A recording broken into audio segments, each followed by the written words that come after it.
Or do you want to test sound first? Yeah, we'll have to test sound now anyways. It's all right. So.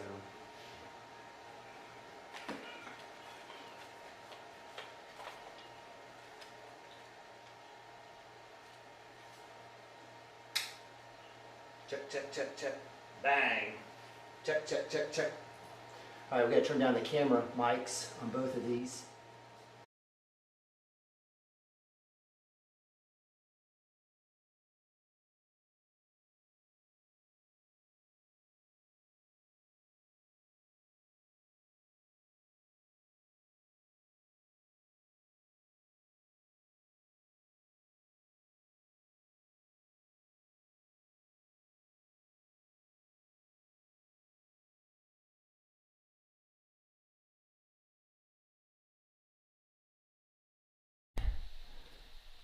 Check, check, check, check, check, check. Bang. Audio input. Did you turn the AC? It's freaking hot in here. There's nowhere to turn it on. Oh, crap. You're kidding me. Okay, there's one for you. And there's the second one. Okay, you're up. Check, 1, 2. Check, check, check. Oh, yeah. Hello, hot mic. Little hot. I'm hot, too. Check, check, Hey, check. actually, leave that one full, and I'm just going to play with this one. Check, check, check, check, check, check, check, check, check, check, check, check, check, check, check. Touchdown! Touchdown! Touchdown! Okay, there we go. Check, 1, 2. Check, check, check. Hello, check, 1, 2. Check, check, check. I like it. Maybe it down a little bit more. Let's go. Check. That is freaking hilarious. That is such a good idea. It's so funny. All right, let's go. Let's take a look at what we got here.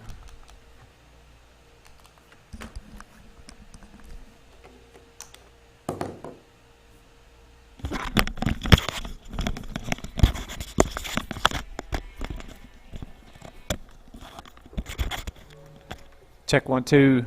Check, check. Mic check. Needs to come down a little bit. Check, 1, 2. Welcome to Stillwater. Check, 1, 2. Check, check. Mic check. Check, check, check. Cashion has made the field. 5, 10. She said 10, 5, touchdown, Cashion.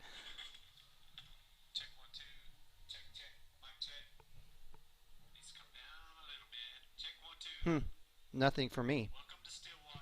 I'm not on. Oh. Late, early.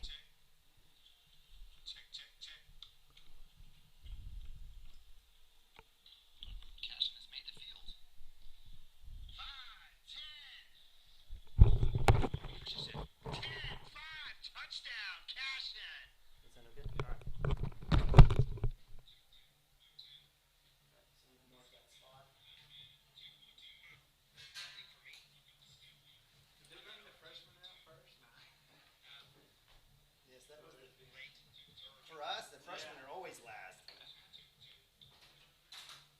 Did we turn down your mic? Yeah, I bet so.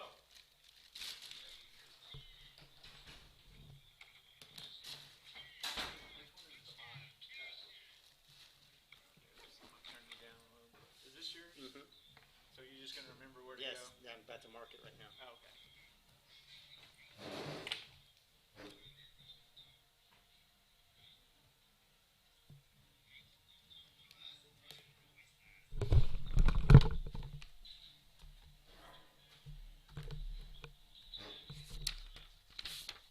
All right, do you want one of these sheets? Yeah, I'll fill it out. Mark, are you going back down? If you need me to, yeah. Well, do you see any referees anywhere? I didn't see them when I was down there. Okay. Do you need them? Well, I want to get their card, but it's okay. Okay.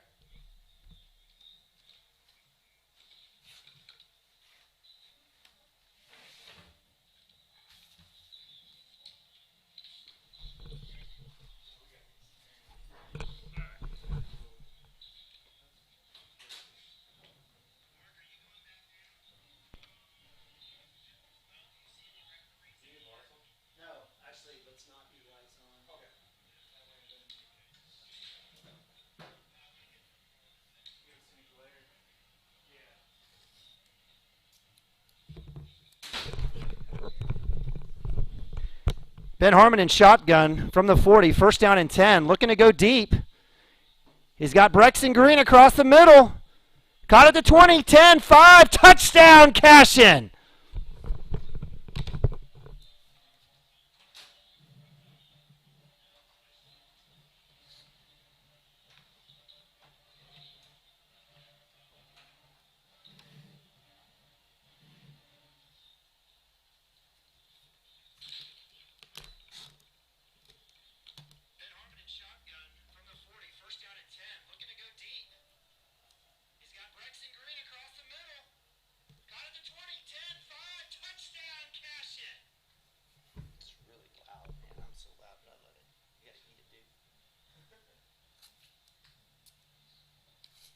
So did Gage text us that?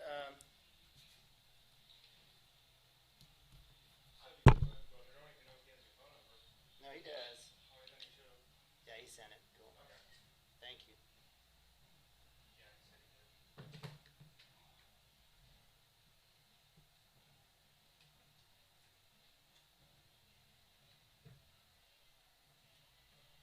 I can't even tell the numbers from up here. I mean, like, does it matter? Yeah, I mean, these uniforms are awful. I can't even see dark on. I mean, color. That's horrible. Especially is that 35 right there, one with the two football? yes. And I can't tell who's kicking. 40 something? 40 something. What a joke. I'll just have to look to see. 46. Does it say what their position? Yeah, I'm looking. 40. Yeah, it's kicker 46. Hey, forward that to me.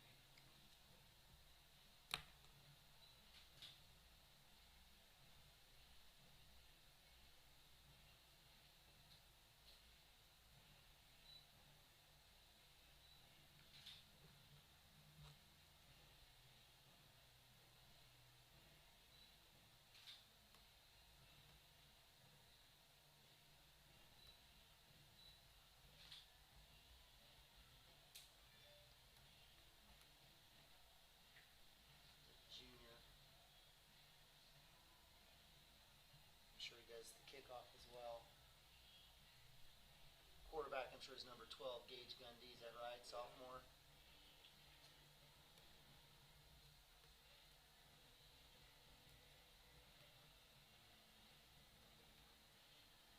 And I mean, he's going to be my player to watch. I don't, on my defensive side of the ball, I think it's going to be number 4, 4.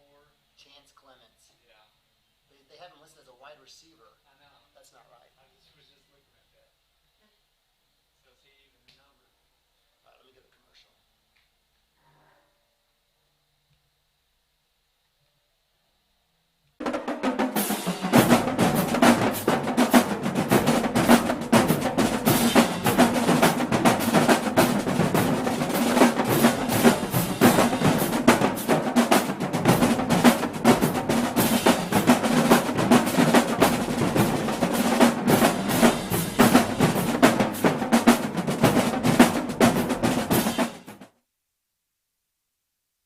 At Water Heater Man, we specialize in repairing and replacing all water heaters. We service the OKC Metro and surrounding towns with fast, reliable service. We keep our vans fully stocked with essential parts needed for basic repairs, and new tanks are always on the vans ready to go. We offer free estimates on all jobs with financing options available. We match manufacturer's warranty for all newly replaced water heaters. We'll get your water heater back up and running as fast as possible so you don't have to put your life on hold waiting for service. Give us a call today, 405-844-TANK. That's 405-844-8265. Go Wildcats!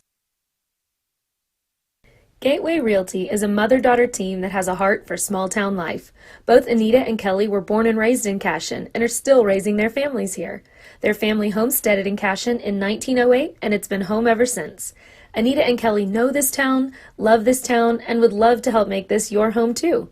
For a friendly face and trustworthy knowledge, call these hometown girls at 405-641-7388. Go Wildcats!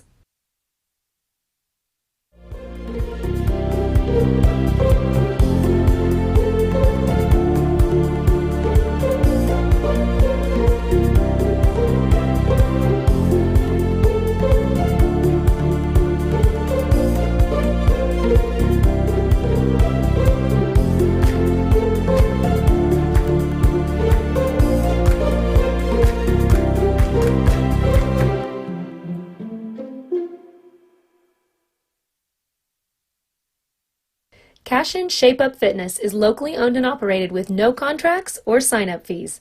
Our rates start at only $30 per month, and we have tanning available. Everything you need to work on your health and fitness. So contact Amber Lee to sign up today. 405-538-8248. And don't forget to check us out on Facebook, Cashion Shape Up Fitness.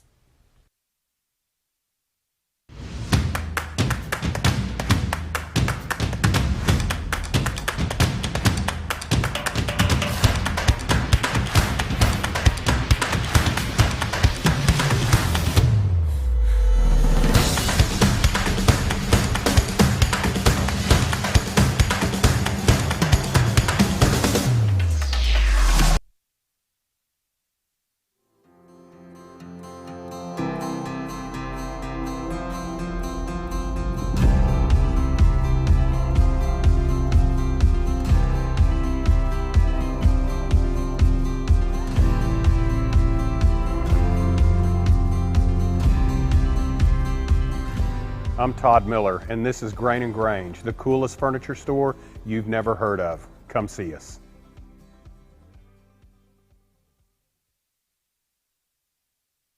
Dr. Matt Dieselhorst at Dieselhorst Sports and Orthopedics can help you get game day ready. Dr. Dieselhorst works with athletes of all ages, taking a coordinated approach to accelerate return to play and maximize athletic performance. His work with pros in sports training, injury prevention, bracing, functional rehabilitation, and imaging works seamlessly with his medical and surgical expertise. Get started by going to Dieselhorst Sports and Orthopedics. Let Dr. Matt Dieselhorst get you back on the field, backing all Oklahoma athletes on the field and off. At Maples Nixon Dieselhorst, we've helped a lot of people, and our goal was to treat each and every person like a friend. And as a friend, we've got your back, always. We understand what you're going through.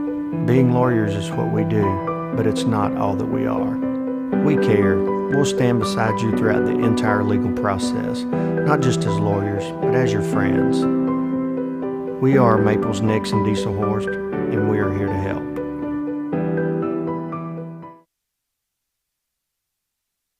Have a pest problem? Call Rural Pest Solutions today. We offer as-needed services as well as a variety of treatment schedules. We're family-owned and operated, and we specialize in treating life's smallest problems: spiders, ants, roaches, termites, mice, and more. For both residential and commercial, we're ready to solve your pest problems today. So call Rural Pest Solutions in Cashion, 405-238-6565. Proud supporter of Wildcat athletes.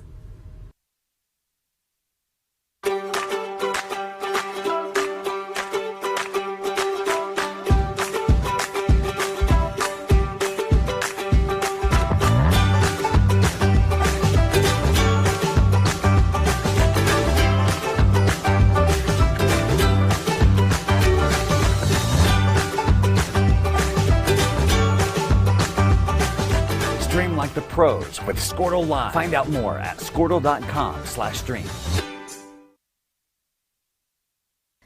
Wiggins, Sewell, and Ogletree is dedicated to championing our clients through complicated and challenging litigations.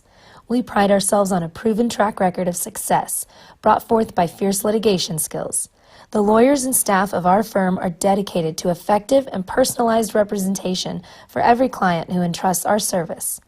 Uncompromising integrity, unparalleled results. Call Wiggins, Sewell, and Ogletree, 405-232-1211. For 31 years and counting, Community State Bank has taken great pride in being your hometown bank. With branches located in Cashion, Dover, and Hennessy, CSB strives to reflect the small-town hospitality these communities are known for. Our friendly staff is here to serve you and provide one of the best banking experiences around, equipping our customers with the latest in banking technology combined with a personal, down-home relationship. Come into one of our local branches or visit us at www.mycsb.com. Community State Bank, small-town banking, the way it should be. Member FDIC. Christy Perry is a Cashion-based attorney providing clients in Oklahoma with trusted, experienced legal counsel regarding wills and trusts, bankruptcy, and other areas of law. Flexible scheduling is available to discuss your options, and your first consultation is free. If you need assistance regarding a legal matter, call your local Oklahoma licensed attorney, Christy Perry, at 918-3 373-0882. Hey, it's Chris here. The Cashion Wildcats have a legacy of success. Hard work and being prepared is how that legacy is protected. Home, auto, business, or life, the agents at Gibson Legacy Insurance will do the hard work to make sure you are prepared and your legacy is protected. Call or text me today at 405-283-3947 for your free insurance quotes. Go Wildcats! Absolute Pools, Lawns, and Landscape is not your ordinary pool builder. From traditional to exotic and anything in between, our staff offers paramount quality and service through the entire design and build process. We provide service to the entire OKC metro and surrounding towns. So relax, knowing our team is wholeheartedly committed to building a trusting and lasting relationship with you. Visit us on Facebook or give us a call today at 405-285-9729. Absolute Pools, Lawns, and Landscape. Support your school's booster club and get your business in front of thousands of potential customers. Talk about a win-win. Advertising packages start on this streaming station for less than $10 a game. Call 405-726-0835 or email adam@squirtle.com right now for more information. Cashion FBC is a church seeking to grow in Christ and our love for the body of Christ. With ministries from children to youth to adults, we strive to present the gospel in an engaging and meaningful way. Sunday school meets at 9:45 a.m. and worship starts at 11 a.m. Children and youth meet on Wednesdays at 6 p.m. Please check our website at cashionfbc.org for more information, and we hope to see you this Sunday, located a half-mile east of Cashion.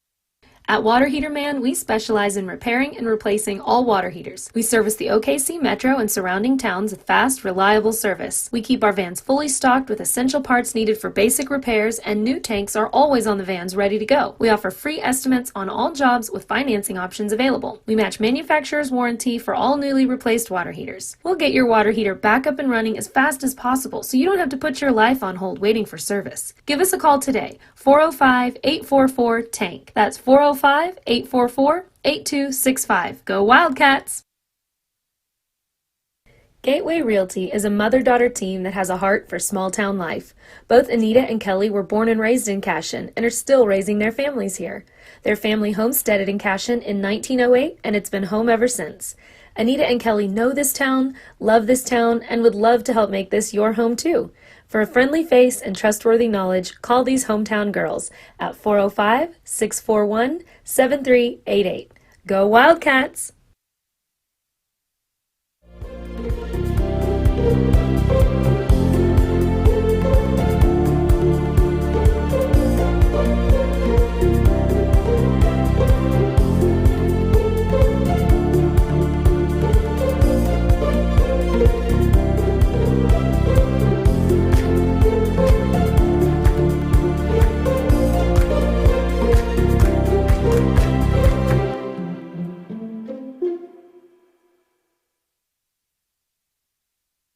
Cashion Shape Up Fitness is locally owned and operated with no contracts or sign-up fees. Our rates start at only $30 per month, and we have tanning available. Everything you need to work on your health and fitness. So contact Amber Lee to sign up today, 405-538-8248. And don't forget to check us out on Facebook, Cashion Shape Up Fitness.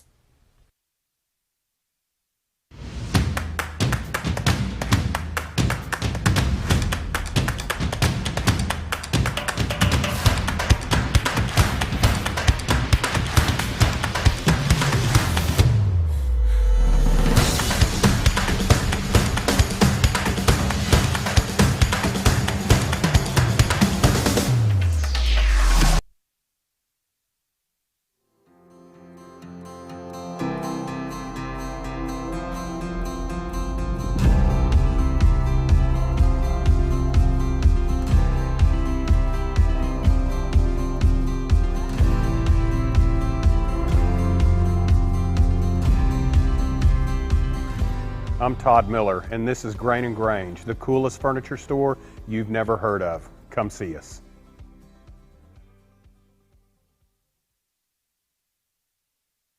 Dr. Matt Dieselhorst at Dieselhorst Sports and Orthopedics can help you get game day ready. Dr. Dieselhorst works with athletes of all ages, taking a coordinated approach to accelerate return to play and maximize athletic performance. His work with pros in sports training, injury prevention, bracing, functional rehabilitation, and imaging works seamlessly with his medical and surgical expertise. Get started by going to Dieselhorst Sports and Orthopedics. Let Dr. Matt Dieselhorst get you back on the field, backing all Oklahoma athletes on the field and off. At Maples Nixon Diesel Horse, we've helped a lot of people, and our goal was to treat each and every person like a friend. And as a friend, we've got your back always. We understand what you're going through. Being lawyers is what we do, but it's not all that we are. We care. We'll stand beside you throughout the entire legal process, not just as lawyers, but as your friends. We are Maples Nixon Diesel Horse, and we are here to help.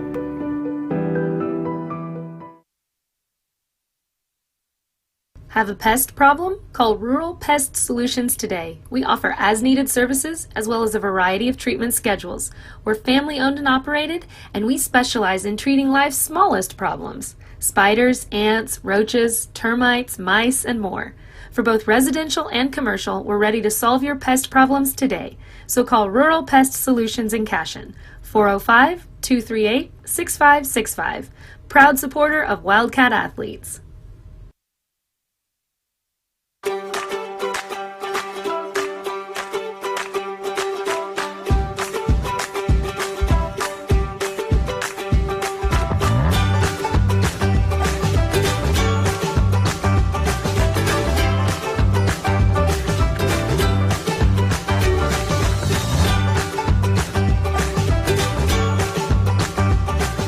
Stream like the pros with Squirtle Live. Find out more at squirtle.com/stream. Wiggins, Sewell, and Ogletree is dedicated to championing our clients through complicated and challenging litigations. We pride ourselves on a proven track record of success brought forth by fierce litigation skills. The lawyers and staff of our firm are dedicated to effective and personalized representation for every client who entrusts our service. Uncompromising integrity, unparalleled results. Call Wiggins, Sewell, and Ogletree, 405-232-1211. For 31 years and counting, Community State Bank has taken great pride in being your hometown bank. With branches located in Cashion, Dover, and Hennessy, CSB strives to reflect the small-town hospitality these communities are known for. Our friendly staff is here to serve you and provide one of the best banking experiences around, equipping our customers with the latest in banking technology combined with a personal, down-home relationship. Come into one of our local branches or visit us at www.mycsb.com. Community State Bank, small-town banking, the way it should be. Member FDIC.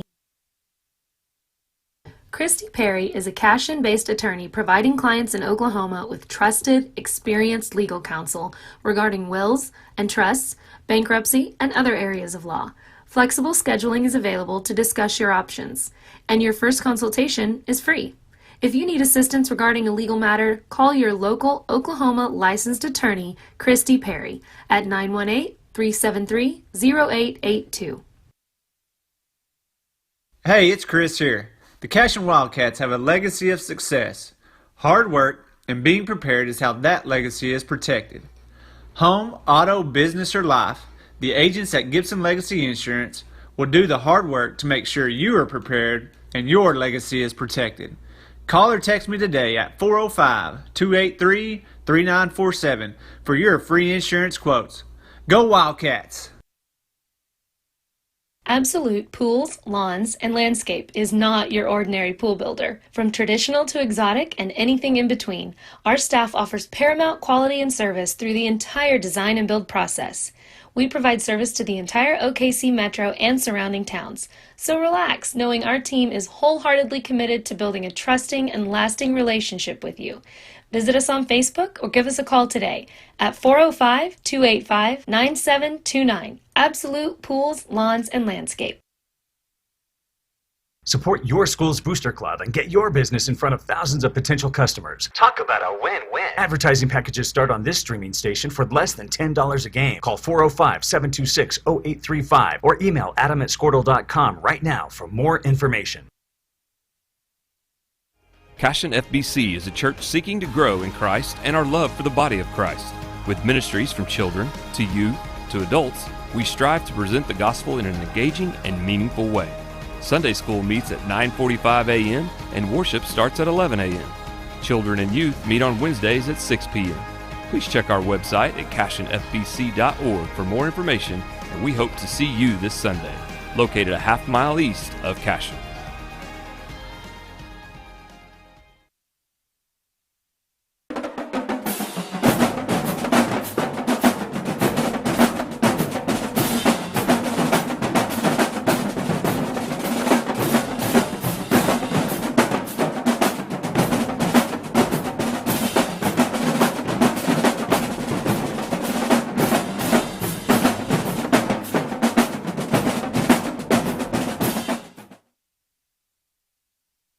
At Water Heater Man, we specialize in repairing and replacing all water heaters. We service the OKC Metro and surrounding towns with fast, reliable service. We keep our vans fully stocked with essential parts needed for basic repairs, and new tanks are always on the vans ready to go. We offer free estimates on all jobs with financing options available. We match manufacturer's warranty for all newly replaced water heaters. We'll get your water heater back up and running as fast as possible so you don't have to put your life on hold waiting for service. Give us a call today, 405-844-TANK. That's 405-844-8265. Go Wildcats! Gateway Realty is a mother-daughter team that has a heart for small-town life. Both Anita and Kelly were born and raised in Cashion and are still raising their families here. Their family homesteaded in Cashion in 1908, and it's been home ever since. Anita and Kelly know this town, love this town, and would love to help make this your home too. For a friendly face and trustworthy knowledge, call these hometown girls at 405-641-7388. Go Wildcats!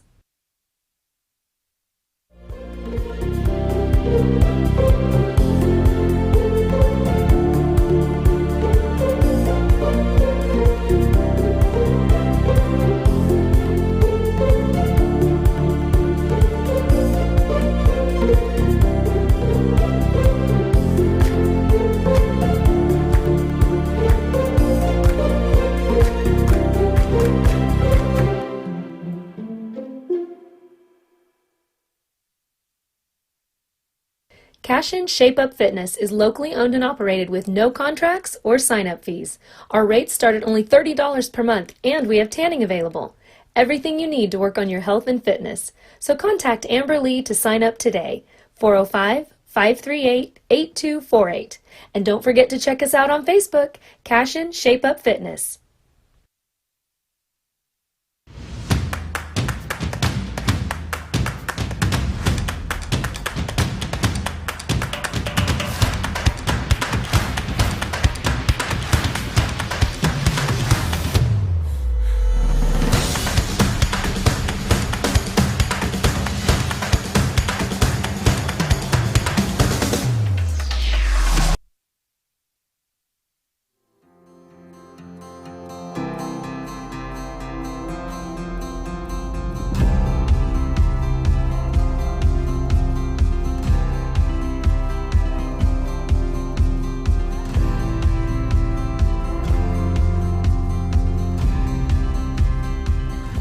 I'm Todd Miller, and this is Grain & Grange, the coolest furniture store you've never heard of. Come see us.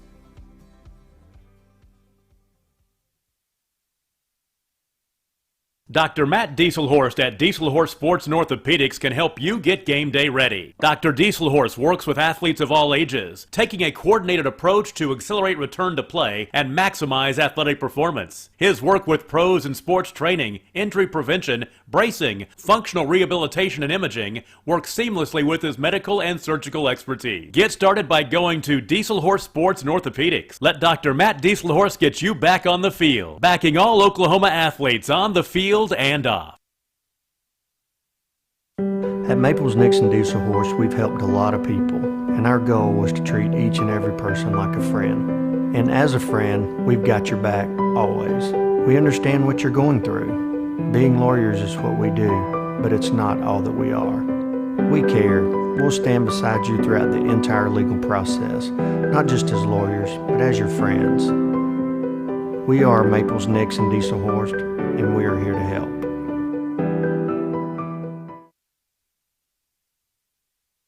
Have a pest problem? Call Rural Pest Solutions today. We offer as-needed services as well as a variety of treatment schedules. We're family-owned and operated, and we specialize in treating life's smallest problems: spiders, ants, roaches, termites, mice, and more. For both residential and commercial, we're ready to solve your pest problems today. So call Rural Pest Solutions in Cashion, 405-238-6565. Proud supporter of Wildcat athletes.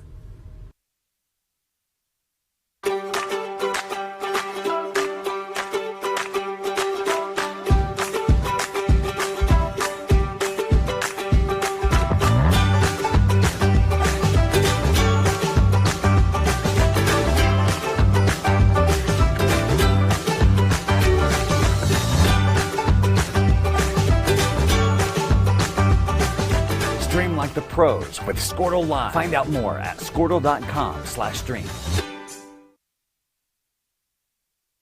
Wiggins, Sewell, and Ogletree is dedicated to championing our clients through complicated and challenging litigations. We pride ourselves on a proven track record of success brought forth by fierce litigation skills. The lawyers and staff of our firm are dedicated to effective and personalized representation for every client who entrusts our service. Uncompromising integrity, unparalleled results. Call Wiggins, Sewell, and Ogletree, 405-232-1211.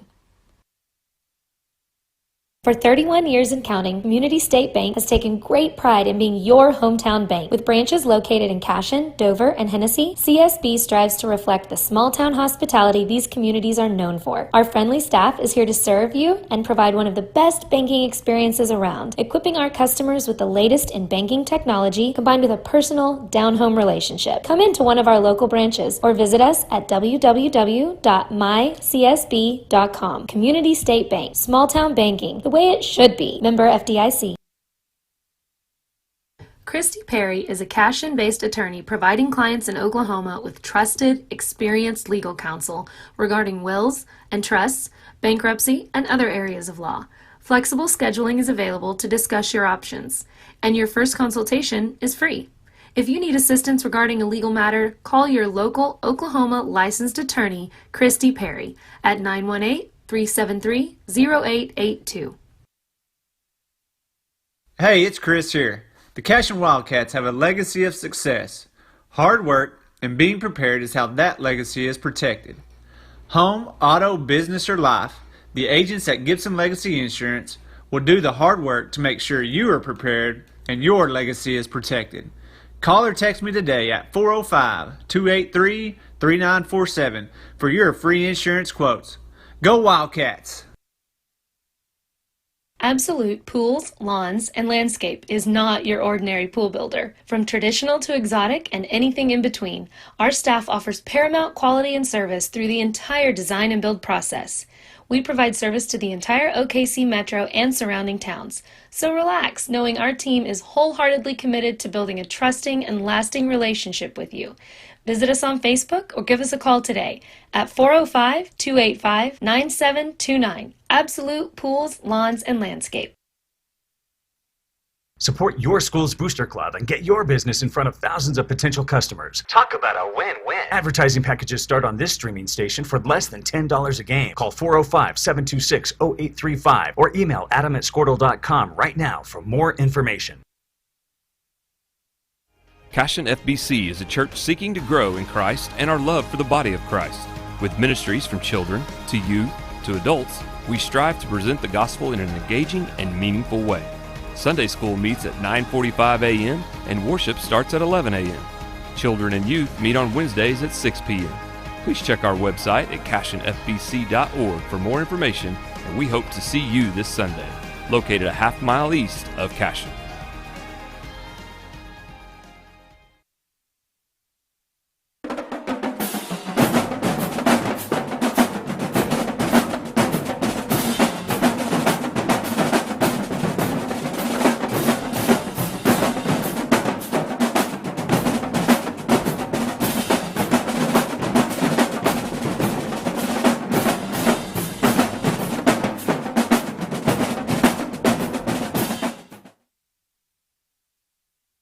At Water Heater Man, we specialize in repairing and replacing all water heaters. We service the OKC Metro and surrounding towns with fast, reliable service. We keep our vans fully stocked with essential parts needed for basic repairs, and new tanks are always on the vans ready to go. We offer free estimates on all jobs with financing options available. We match manufacturer's warranty for all newly replaced water heaters. We'll get your water heater back up and running as fast as possible so you don't have to put your life on hold waiting for service. Give us a call today, 405-844-TANK. That's 405-844-8265. Go Wildcats! Gateway Realty is a mother-daughter team that has a heart for small-town life. Both Anita and Kelly were born and raised in Cashion and are still raising their families here. Their family homesteaded in Cashion in 1908, and it's been home ever since. Anita and Kelly know this town, love this town, and would love to help make this your home too. For a friendly face and trustworthy knowledge, call these hometown girls at 405-641-7388. Go Wildcats!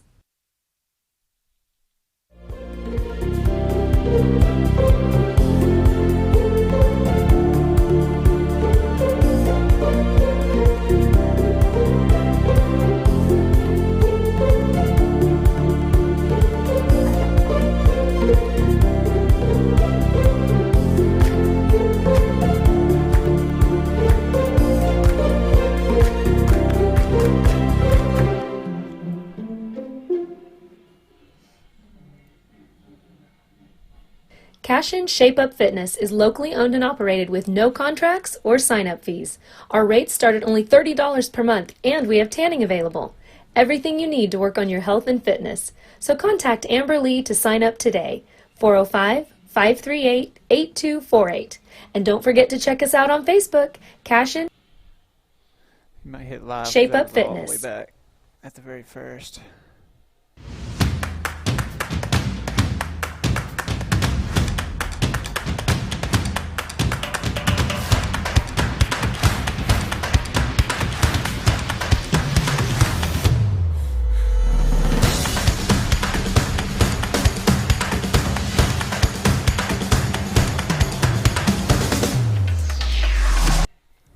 All right, welcome to Stillwater, Oklahoma, Pioneer Stadium, next to the campus of OSU, Oklahoma State University. I'm Neiman Abavi, and it's Friday night football. Cashion football style here against Stillwater, 6A JV, and joining me in the booth tonight, really nice booth, is my man Chris Gibson. Chris, welcome to Stillwater. Hey, we're here. We found us a good spot to park in today. We did.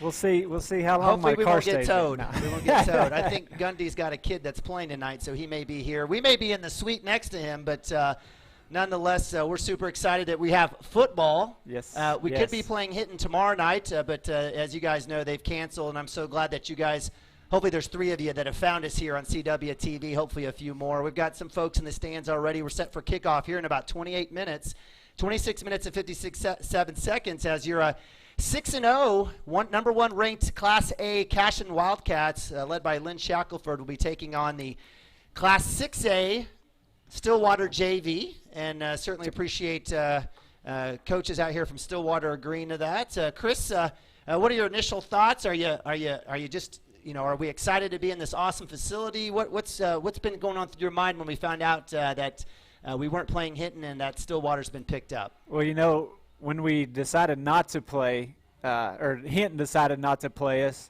and I got the news, I was pretty bummed because I want to see football. I want to see some high school football, and I wanted our kids to have a chance to get out there and showcase what they've been able to do this year. Because we've got a good team. I want them to play, and so whenever we found out we were playing Stillwater JV, well, first I saw Stillwater and I thought, holy crap, they're a 6A team that's ranked number 2 in the state.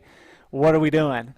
But now I saw the JV. I said, okay. But, I don't think, and kind of what I had wrote down and prepared was saying, the coaches and the kids, I talked to Coach Wood and Shaq, earlier in the week about this game, and they're not coming here thinking we're going to roll over anybody. Right. Power's in numbers, and that's something our friends here at Stillwater have is numbers. The JV team down here had about 60 kids, I think, out there. It looked like a small college team, actually. Yes. Yeah. And they've got some size. Maybe sophomores and freshmen, sophomores, juniors, and maybe a few seniors even that don't really get in on Friday nights. They're going to have a chance to get out here and try to do something tonight against the Wildcats.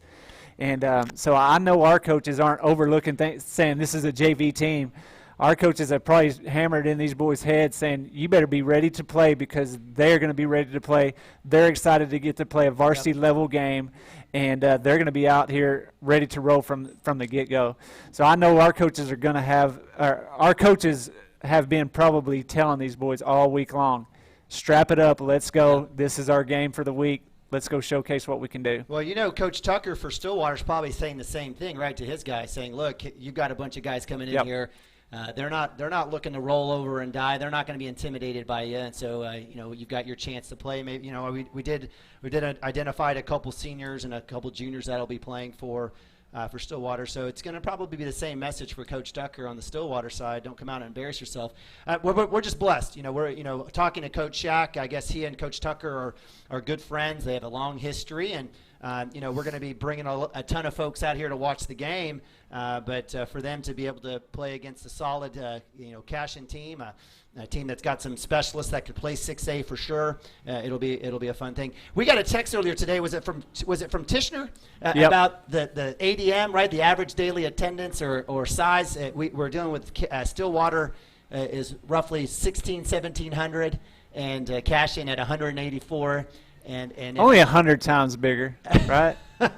And then if you cut that number in half, these aren't excuses. We're just saying if you cut that number in half, even with 800, they would be a pretty good Class 5A or 4A team for sure, even with the JV. So, I believe in the kids that we have and the system that we have, and certainly I think we're all anxious to see what this actually looks like on the field for sure. Yeah, definitely. And the thing is, when you have a kid, their offense is going to be pretty basic just because it is a JV team. A JV team is getting better, getting ready to move up and be on that varsity level.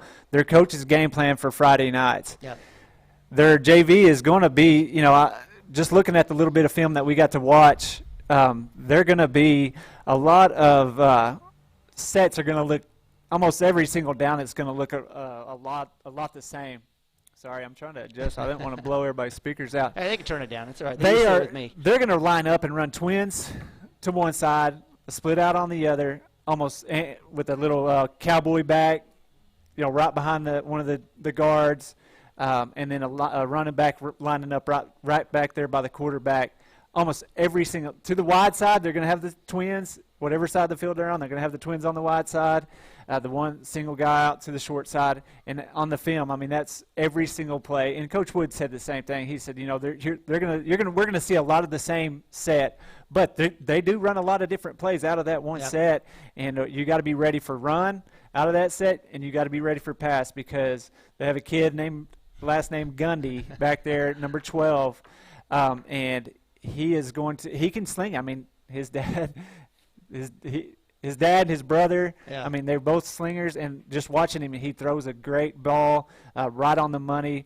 Kids are going to have to stay with the receivers or he's going to burn them downfield. And just because he's a sophomore, we had a sophomore quarterback lead us to the state championship last year. And if this kid was playing at a 1A school, he would probably be leading a team pretty deep in the playoffs too. Heck yeah. Well, that was a great breakdown. Chris, let's go to a quick timeout. Again, we're super grateful for you all joining us here on Cashion Wildcat TV Thursday night special edition. We've got Mark Parrott up here on the camera working with us in the booth. It's getting kind of steamy. I don't know if get that AC going or open the door.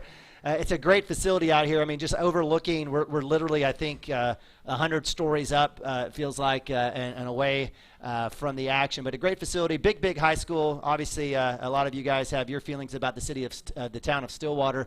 But we're super blessed to be out here tonight bringing you guys Cashion Wildcat football. We've got Gage Beddick that will be working the field camera later on. We got to charge up the battery on the camera. We'll get him down there at halftime, and we're certainly getting ready to broadcast here. And it looks like about kickoff in about 20 minutes. We'll go to a quick timeout. Be right back here on Cashion Wildcat TV. Thanks so much for joining us thus far. We've got Cashion Wildcats versus Stillwater here very soon.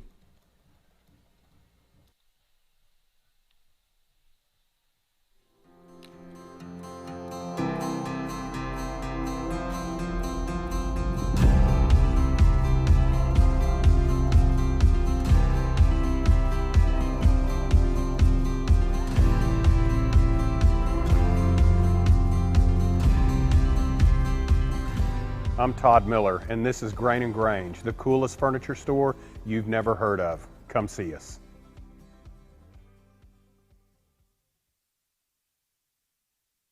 Dr. Matt Dieselhorst at Dieselhorst Sports and Orthopedics can help you get game day ready. Dr. Dieselhorst works with athletes of all ages, taking a coordinated approach to accelerate return to play and maximize athletic performance. His work with pros in sports training, injury prevention, bracing, functional rehabilitation, and imaging works seamlessly with his medical and surgical expertise. Get started by going to Dieselhorst Sports and Orthopedics. Let Dr. Matt Dieselhorst get you back on the field, backing all Oklahoma athletes on the field and off.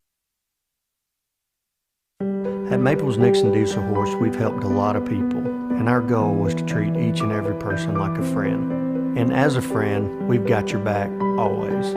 We understand what you're going through. Being lawyers is what we do, but it's not all that we are. We care. We'll stand beside you throughout the entire legal process, not just as lawyers, but as your friends. We are Maples Nixon Diesel Horse, and we are here to help.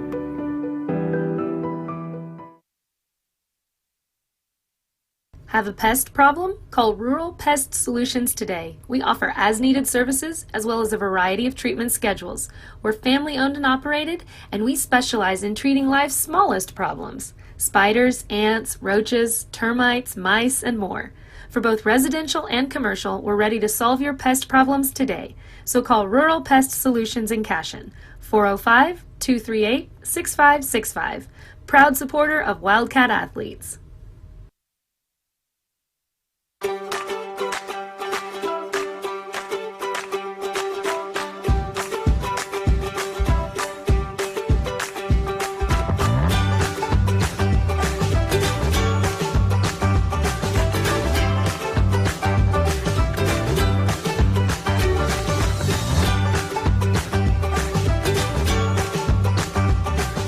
Stream like the pros with Squirtle Live. Find out more at squirtle.com/stream.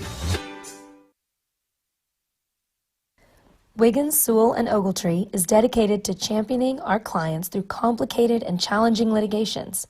We pride ourselves on a proven track record of success brought forth by fierce litigation skills. The lawyers and staff of our firm are dedicated to effective and personalized representation for every client who entrusts our service. Uncompromising integrity, unparalleled results. Call Wiggins, Sewell, and Ogletree, 405-232-1211. For 31 years and counting, Community State Bank has taken great pride in being your hometown bank. With branches located in Cashion, Dover, and Hennessy, CSB strives to reflect the small-town hospitality these communities are known for. Our friendly staff is here to serve you and provide one of the best banking experiences around, equipping our customers with the latest in banking technology combined with a personal, down-home relationship. Come into one of our local branches or visit us at www.mycsb.com. Community State Bank, small-town banking, the way it should be. Member FDIC. Christy Perry is a Cashion-based attorney providing clients in Oklahoma with trusted, experienced legal counsel regarding wills and trusts, bankruptcy, and other areas of law. Flexible scheduling is available to discuss your options, and your first consultation is free. If you need assistance regarding a legal matter, call your local Oklahoma licensed attorney, Christy Perry, at 918-373-0882. Hey, it's Chris here. The Cashion Wildcats have a legacy of success. Hard work and being prepared is how that legacy is protected. Home, auto, business, or life, the agents at Gibson Legacy Insurance will do the hard work to make sure you are prepared and your legacy is protected. Call or text me today at 405-283-3947 for your free insurance quotes. Go Wildcats! Absolute Pools, Lawns, and Landscape is not your ordinary pool builder. From traditional to exotic and anything in between, our staff offers paramount quality and service through the entire design and build process. We provide service to the entire OKC metro and surrounding towns. So relax, knowing our team is wholeheartedly committed to building a trusting and lasting relationship with you. Visit us on Facebook or give us a call today at 405-285-9729. Absolute Pools, Lawns, and Landscape. Support your school's booster club and get your business in front of thousands of potential customers. Talk about a win-win. Advertising packages start on this streaming station for less than $10 a game. Call 40. All right, welcome back to Stillwater, Oklahoma, Pioneer Stadium. Actually, it is Pioneer Stadium. I was making it up. I looked at the score, but it actually It is. says it right there. Hey, we got it right. Hey, listen, welcome. I'm Neiman Ababi. Joining me in the booth here in palatial Stillwater, Oklahoma is my man Chris Gibson, as we have the number 1 ranked 6-0 Cashion Wildcats taking on the Stillwater Class 6A JV here in Stillwater, Oklahoma. Chris, you broke down a little bit of what to expect from the Stillwater. Any players to look out for besides maybe Gundy? Yeah, I mean, you're going to really look at, number 12, let me see, hold on off. Gage Gundy. Gage Gundy. I couldn't remember his first name. I knew Gunner just because, that's his older brother that was a senior last year, graduated and went on to play. But Gage Gundy, he's a sophomore. He's going to be out there slinging the ball around and just being just that captain on the field for the offense. On the defensive side of the ball, we talked about it. Number 4, Chance Clements. Just watching some of the film of him, he flies around to the ball and is in on about every single tackle. So be looking out for those two numbers right there. 12 and number 4, 12 on the offense, number 4 on the defense. They're going to be kind of the kids that Nima's going to be calling their name a lot tonight. And talking about that defense, it's going to be a defense that we haven't seen and probably won't see the rest of the year. It's kind of goofy. Yeah, the whole front line never gets set. They all stand up, jump around. Well, short down package, sometimes they'll throw four guys with a hand in the dirt or in the grass, or turf. Yeah, they'll goal line or something like that they might. But for the most part, they're jumping around and don't get set until that ball's snapped, and then they find a gap and they know exactly where to go and go to try to find a hole to fill. And they do a good job of it from the film that we watched going against some, who was it, Santa Fe? Edmond Santa Fe yep. And Deer Creek, both good teams, big schools that they went against. So, those two players right there, the guys I'm going to keep an eye on, and I have a feeling Nima will be saying their name a lot tonight. Well, let's take a look at Cashion last week. A big win against OCA. If you didn't join us, you missed that on a score fest. 64-0 as Cashion moves to 6-0. Ben Harmon had another. I don't know. The guy's just he's up for midseason Player of the Year, Little All-City Player of the Year by the Oklahoman. Thanks for that shout-out and that nomination, Cam Jordan, with the Oklahoman. But Ben was 9 for 12, only threw 12 passes, but yet connected for 319 yards, 7 touchdowns, no interceptions. Caden Harrell had 101 total yards, 3 TDs. Brexton Green broke out again, just 3 receptions, but went for 134 yards. Who does that? Who catches the ball 3 times and still gets 136 yards? That's unbelievable. He had a couple TDs. 134, sorry. And, on defense, Kyler George it was a great game for him on homecoming night. 11 total tackles, 5 unassisted, had a great game. And really, again, 57 points in the first half on 11 plays, which is ridiculous. 5 different receivers with touchdowns, 8 tackles for losses for minus 31 yards. And that kind of leads us to where we are here tonight. If we want to take a look at just some final stats, anything, before we start breaking down a little bit more, we got about 10 minutes here from last week's game. Anything that stand out to you from the stat perspective, Chris? The stat that just kind of blew my mind, last week at halftime, I think we had 11 plays and we had 8 touchdowns. That's unbelievable. The efficiency that Coach Shack and the Wildcats were performing at in that first half, and it was just get the ball, go score 1 or 2 plays. And the stats at halftime were something that you're not going to see very often, if ever again.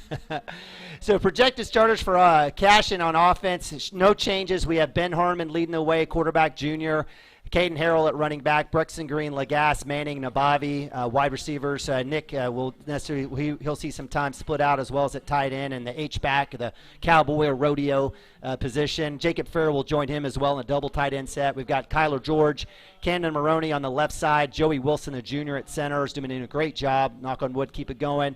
We've got Martinez and Southhull on the right side from the offensive side. On defense, again, the only thing that we might see that might change is Gavin Phippen at corner. Certainly looking at a couple of concussion protocol, possibly. I'm not sure, but I don't think it's school-related or anything. But we see Gavin in street clothes and his jersey out on the sideline. And then, in replacement of him, it's my guess over I'm not sure who steps in. I don't know if we move over, a couple of players, maybe Stockton, Dalen Stockton, or who's Sam, played, maybe, or Max Brown, maybe a Max coming in. I know we've got Broadbent that's come back out, but I don't know if that moves Manning over to corner. So with a team like Stillwater that's going to run the ball, they're balanced. Yep. They are going to let a couple fly, so it'll be interesting to watch, what's happening on that side of the ball. But again, on the defensive side, again, the usual suspects, Jacob Farrow to look out for. We got Cam Maroney, meaning the middle, Vandruff and Kyler George on his sides, and then Brexton Green and Harmon in the back. Kickoff and place kicking, Lance Christensen has done a phenomenal job and doing a little punt. Oh. And we've got the national anthem. My apologies. So we'll switch over to the main camera, make sure and honor our country. We'll be right back.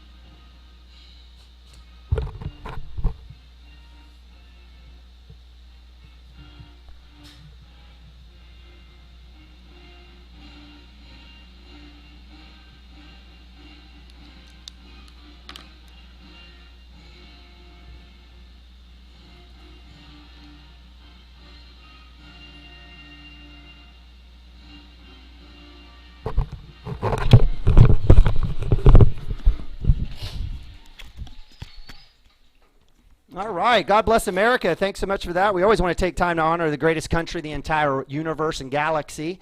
But again, welcome back here to Cashion Wildcat TV. So, Chris, we did a little breakdown last week. There's really not much Cashion can take from last week's game to move forward outside of maybe getting some experience here and there. It's a brand new game. So what are some of your keys for the game as we are almost about 8 minutes from kickoff here at Pioneer Stadium? Yeah, offensively, I mean, the key of the game is just going to be able to – those linemen have to really focus and be able to pick up who they're supposed to block. Whenever they have that defense that they're just jumping around and never really getting set until that ball is snapped, I mean, you don't know where they're going to go. They've got to really be able to pick up and make sure on pass plays that they're picking up and not letting somebody come free to hit Ben in the backfield. Run plays, I mean, I think Shaq and Coach Robertson probably have these kids very prepared to, they know who to go get or a position that they're going to make the hole for Caden. But that on the offensive side of the ball, I think that's going to be the key. Is once they kind of figure that out, I think they'll be able to roll. But it may take a little bit for them to they've never seen it. Right. So when you haven't seen something like that before, it may just have a little bit of a learning curve. But once they kind of get used to it and figure out where players are going, I think they'll handle it okay. On the defensive side of the ball, I mean, just do your thing on defense because you're not going to see a whole lot of sets, just like I talked about. You're going to see one main set. Do your job. Do not get beat deep because they're going to run the ball, and then he's going to let him try to throw the ball down the field some. So do your job as a defensive back, making sure your reads are right. Come up the field to make a stop on the run. Make sure you're covering your guys on a pass. I mean, that's all there is to it against a team like this. It's going to be pretty basic. Nothing against these kids, but they're a JV team that coaches, like I said, they prepare the varsity team. The JV kids, they do a good job out of this one set of really kind of mixing it up and keeping people on their toes. But it's going to be basic compared to a varsity level team. Yep. So on the defensive side, just do your job. Fill your gaps and make sure that you're in the spot you're supposed to be, and I think the rest will take care of itself. All right, so that great breakdown. Again, I say it every single week. If you're not listening to this pregame, you are absolutely missing out. I mean, Chris is spot on. Every single week, his analysis, the work that he does to get us prepared is not like you see anything here, I don't think, in high school football, not on a regular basis. So we're blessed to have Chris. I love that breakdown. So I got the pen ready. You gonna write it down? We need a prediction. Hey, I wanted to say 0, but I think this JV team has a potential of getting at least a touchdown on the board. So I'm going to go 7-56. Oh, 7-56. That is a huge number, Chris. Hey, after watching some of the film, I think our boys, we've talked about it on the way up here. The depth we have, especially those first 2 deep, as far as skill level kids, the front line, we can compete with this level. Not on a varsity level by no means, but being that this is the JV, being that there are some younger kids, being that their game plan is, focused on the varsity, I think we have a chance of moving the ball up and down the field pretty good on them tonight.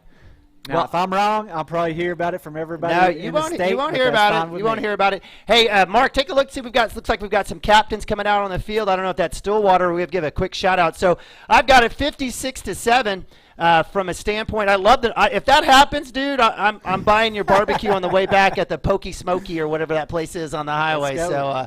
I love it. So as you can see, Stillwater's JV captains are entering the field. The rest of the Stillwater team looks like the Cashion Wildcat captains are be coming out from a standpoint. It looks like we've got number 71 for Stillwater. Looks like don't have a name for him, and that's going to be the case for us tonight, guys. We have a roster, but. I don't know what we're going to get. So we're just going to call numbers. I know it's annoying when you can't get a name and a classification and a sizing and everything else like that. But we're going to try our best. Hey, Mark, give a shout out to that big Stillwater team. I just want to give an idea of what we have here from a standpoint of that. But it looks like we've got number 6. I'm going to guess is Zach Tyson, sophomore linebacker. It looks like number for the Stillwater Pioneers. Can't tell if number 12 is that 12. That's Gage. Yep. Yeah, so Gage Gundy, sophomore, 6'3", 204, quarterback there for the Pioneer, Stillwater Pioneer. And, of course, for Cashion, we've got senior Kyler George, senior Brexton Green, senior Caden Harrell.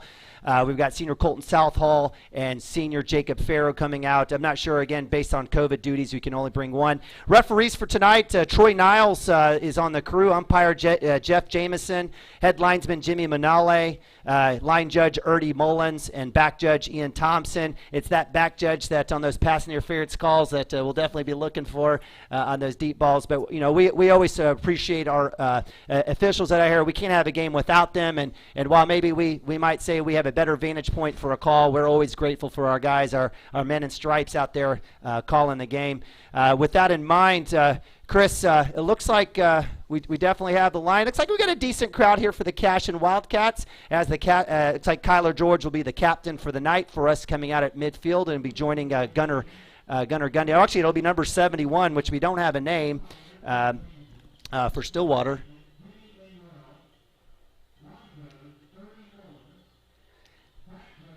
Yeah, so as the PA announcer's announcing the referees, we were hoping to get a name. We'll go ahead and take a look in terms of, again, some key players for Stillwater. Gage Gundy, obviously, and others to think about are Julius Talley, number 16, wide receiver, Caden Cavani Farr, 85, senior, Holden Thompson, freshman, number 20 at wide receiver, Mason Butler and Noah Roberts at running backs, junior and sophomore, and tight end Jackson Penley Mailer, senior, number 34, will be another guy to look out in that cowboy position that Chris had talked about. We've got about 1 minute and 30 seconds left here as the looks like we do have the toss. It'll be Cashion's call as the visiting team. Looks like Troy Niles will be letting him know what's the difference between heads and tails. We all know that. Looks like don't want any confusion. No confusion at all. Absolutely. It's a beautiful night, but we can't tell. We got to definitely make sure and get some AC kicking in here at some point. Maybe my man Gage Beddick, we can get him to take a look to see where they're at. He's like, huh? What? Nope. He's got his headphones on. But we're going to try our best. Hey, as always, follow us on Twitter and Facebook. Make sure text us, hit up us on Twitter. Chris is checking all the time if there's something wrong with the deals. It looks like Cashion did win the toss, and of course, and Lynn Shackelford pure form, he's definitely going to accept the toss. And so with that, Cashion will be receiving the toss, moving from north to south, or left to right here this evening.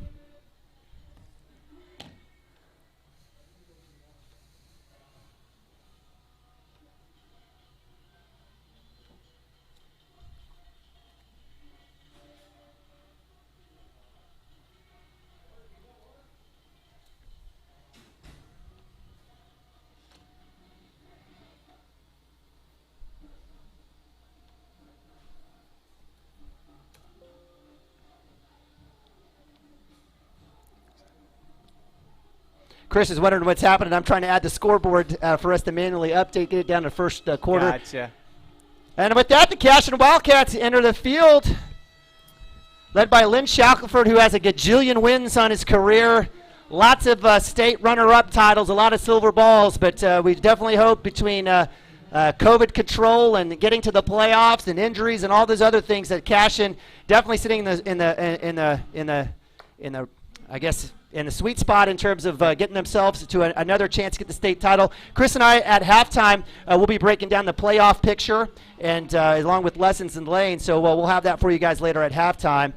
And we're getting ready here. 12 minutes is put on the clock. We're going to get ready here for some Cashion Wildcat football. Kicking off for the Stillwater Pioneers will be, we believe, number 46, Chase Edwards, a junior, number 46.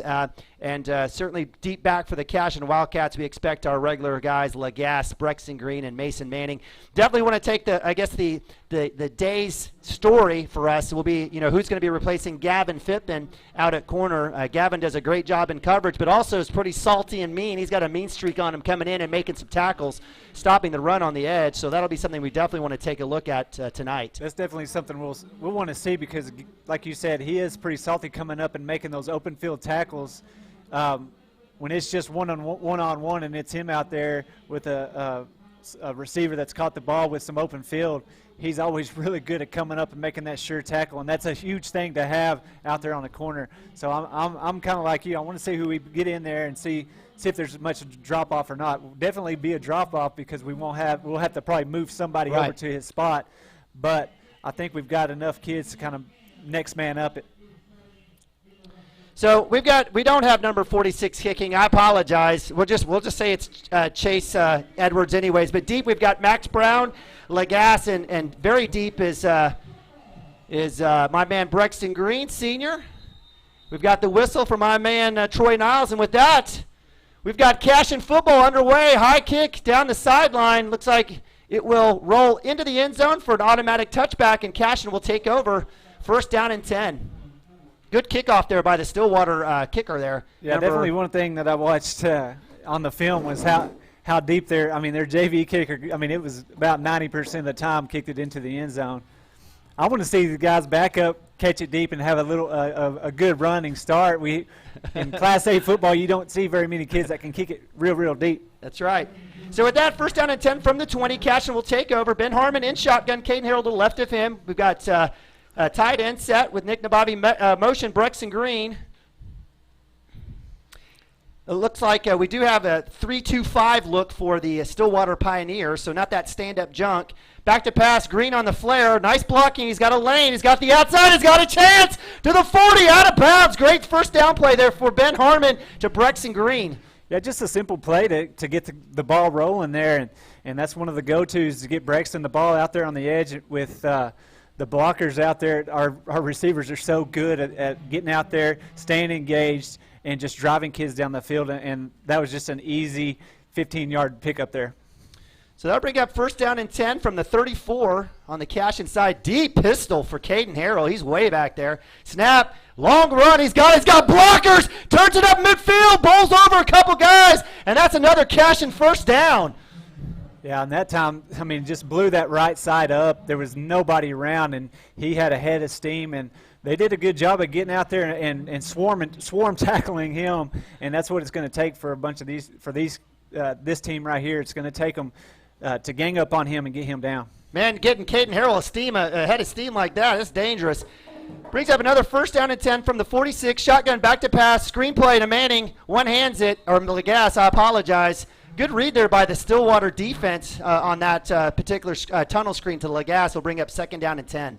And definitely showing a different defense than they showed every film that we had. I talked about having that different defense, but these guys are competitors. They want to win. The coaches want to win. They don't want a Class A coming up here and even beating their JV team. So I guarantee you they game planned a little bit and are going to show. Now there's the stand-up defense. Caden Harrell breaks a tackle. He's got another cutback. Bowls over. A guy has got the sideline. 35-30, 25-20, 15-10. Horse collar. Throw the flag, my man.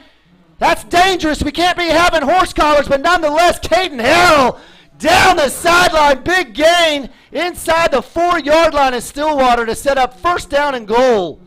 Yeah, that time Caden got the ball. I mean, the kid was there to make the tackle, and Caden Harrell just powered right through him and ran for a big gain. Stillwater's seen good running backs. They've got one of the best here in the state in Quantrell Walker. Welcome to Mr. Caden Harrell's world.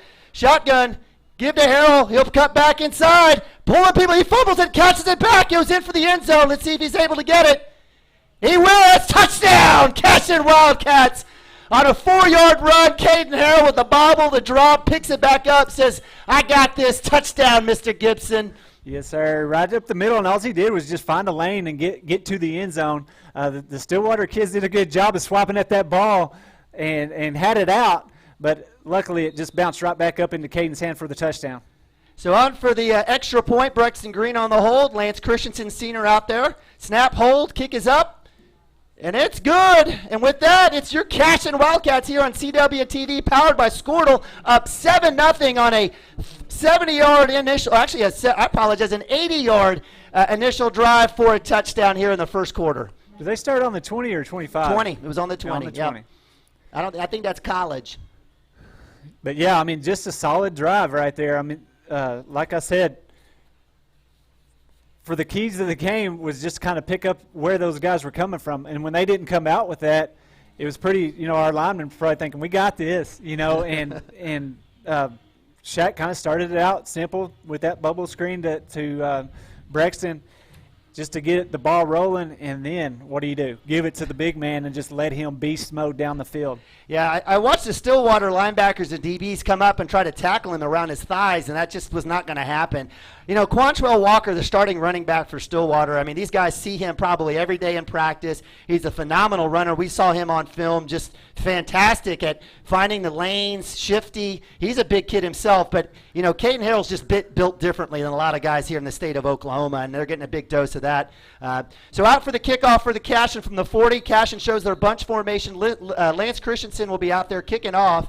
Deep for the Stillwater Pioneers, I have no clue because they've got gray uniforms and gray numbers. It is very hard to see. It is what it is. Kickoff is deep to about the 18-17 catch by Stillwater. He'll receive it. He'll come up. He's got a lane. Cuts it back outside. Nice tackle there, but he gets all the way out to the 41. Nice return. It looked like I can't tell. Number 24, we'll just give it to Noah Roberts, sophomore, there on the return.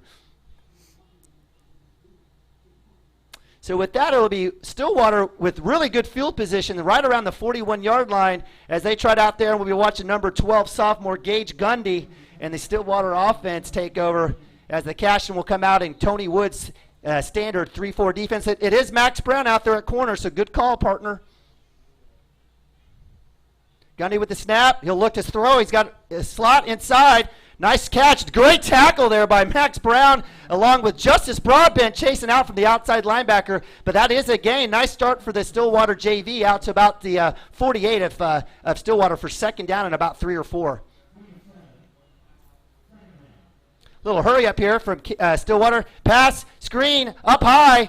Catch is made there for enough for the 1st down. Tackle is made there out on the outside. Looks like Lagasse in there. Is that Lagasse? It sure is Lagasse on the corner. And just like that, 2 plays and a 1st down for Stillwater.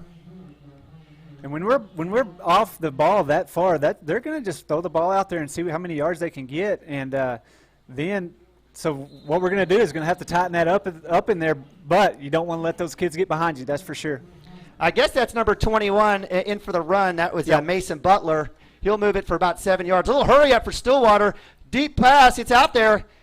Hanging on is the Lagasse. Ben Harmon for the cleanup, and the Stillwater offense definitely moving. You can tell Gage has got a good, or Gundy's got a great feel for the ball. He's just hitting spots, and you're right, that big buffer there in between the wide receiver and the corners holding up for the Stillwater Pioneers. Another snap, handoff up the middle, looks to go outside, nothing there, and he'll swapped up and warmed. Looks like that was my man. Is that my man Broadbent? Sure is. Justice Broadbent with a tackle, and that's going to be basically a short gain, if no gain at all, brings up second down and long. And I'm going to lose my breath here if we keep going this way. Snap, another give up the middle. Goes to the outside, nothing there. Caden Harrell along with Justice Broadbent again. They figured out that run play, and that'll bring up third down and long for the Stillwater Pioneers. Yeah, and what they've got, I mean, we're just playing that safety over that twin guy. Well, now they've moved that linebacker out there, but we kind of want to move up because their success has been out there on the edges, getting the ball out there with us backed off a lot.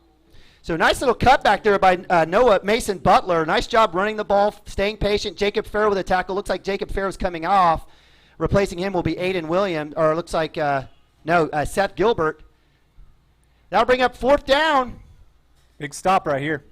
Fourth down and 4. Stillwater's got basically the same. They've got that power back, H-back in there.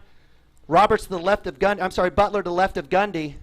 Snap, give to Butler up the middle. He's looking for a lane. He's got something. He cuts it back outside. Still on his feet. Eventually brought down by Max Brown, but that'll be enough for a first down right around the 14-yard line. Yeah, Camden Maroney, before that last play, was kind of limping around there, and you do not want to see him coming out of the game because he's kind of that kid that gets things going right there up the front. Martinez in. Gundy back to pass. He'll look to run. Kyler George is there for the initial hit, and that'll be a short gain of about maybe 2 yards for Gundy. Good job on the coverage out there. Looks like he was going to go to the right side over by Lagasse. Yeah, it looked like he pulled back there and cocked the trigger, but he didn't pull it because we had somebody jump that route and would have been there to knock the ball down. Hand off to Butler. He looks out. He's got a lane. No call there on that. There's the call. Yep, I knew we were going to get something. And so what they believe is a touchdown will be called back on a hold or a block in the back by Stillwater on the edge. That was too clean for that to be a touchdown. So we'll wait for Troy Niles to get the call from looks like he'll get his flag. He'll get the call. We'll mark that back. It looks like it will be a holding. I don't know if we're going to get a call or not. We are not. So with the mark off back to the 18, it's going to be third down and about 14. First down marker is right around the 4-yard line for the Stillwater Pioneers. Gundy back to pass. He'll hand it off to Roberts. He'll look to the left side again. Same play. Nababi's there. Slows him down. Farrow's there for the cleanup, and he'll go out of bounds for about a gain of about 4 yards to the original line of scrimmage. He'll bring up second down and long. Yeah, those big boys up front for the Stillwater JV, like I said before, this is maybe a JV team, but this is a 6A JV team that's got numbers. And when you have numbers, you're going to have some big boys to pick from, and they've got some big ones out there on the front line. So I apologize. Third down and 10. Definitely 2-down territory. Stillwater back to pass. Gundy looks up the middle. No one there. He looks to run. Cuts it outside. Big hit by Farrow. Cleaned up by Nabavi up top. We got a little extra action there with Southall. Gundy is able to get it out about 5 yards. That'll bring up fourth down and about 5. Very manageable. Let's see what the Cashion defense dials up. No pressure thus yet. We haven't seen any blitzes. Everyone's staying at home. So big stop, another big stop for the Cashion defense. Chance for a big stop. Shotgun. Oh, we're going to get the offsides. Looks like we will get it that time. So that'd be close to the first down. So it looked like Jacob Farrow definitely went offsides. Martinez is replaced at nose tackle with Joey Wilson. And it looks like it still will be fourth down and about – Nope, they are going to give him first down. So it'll be first down and goal from the 4. Big penalty there for the Cashion Wildcats. 7:20 left here in the first quarter. Blitz is on. Up the middle, Roberts is there. He's got a chance. Held up, and he's in for the touchdown. Had a nice little lane, bowled over Max Brown, and just like that, the Stillwater Pioneers go in. Number 21, Mason Butler, with the touchdown. The junior for Stillwater is able to get in, and it's 7-6 here early, with 7:08 in the first quarter. That's all we can give up right there, so I'm right? No. Hey, that's what I was saying before when I said I could be way wrong. this offense is efficient. I mean, you see when you got a kid back there that can throw the ball very accurately, deliver the ball out there to the edge, get some kids on the edge, and then loosen that front up. And then you've got, 21, what's his name? Mason Roberts? Mason Butler. Mason Butler. Junior. He's a shifty kid back there that may be a junior, but he might be starting at any Class A school in the state. Class 2A, 3A, who knows? Yeah, and he's got moves and he's got speed to get around the edge, and he's going to give the Wildcats fits, especially if we don't start, really putting a little more push on that front line. So with that, the extra point is good. I don't know who the kicker is because he's not listed. Can't read the number anyways. But nonetheless, Stillwater puts it through with the extra point. It's tied 7-7 here in Stillwater, where your Cashion Wildcats now have given up a 60-yard drive to the Stillwater Pioneers, converting on 2 fourth-down plays to get it across. So thanks for the text out there. Appreciate it on the view. Looks good on our end.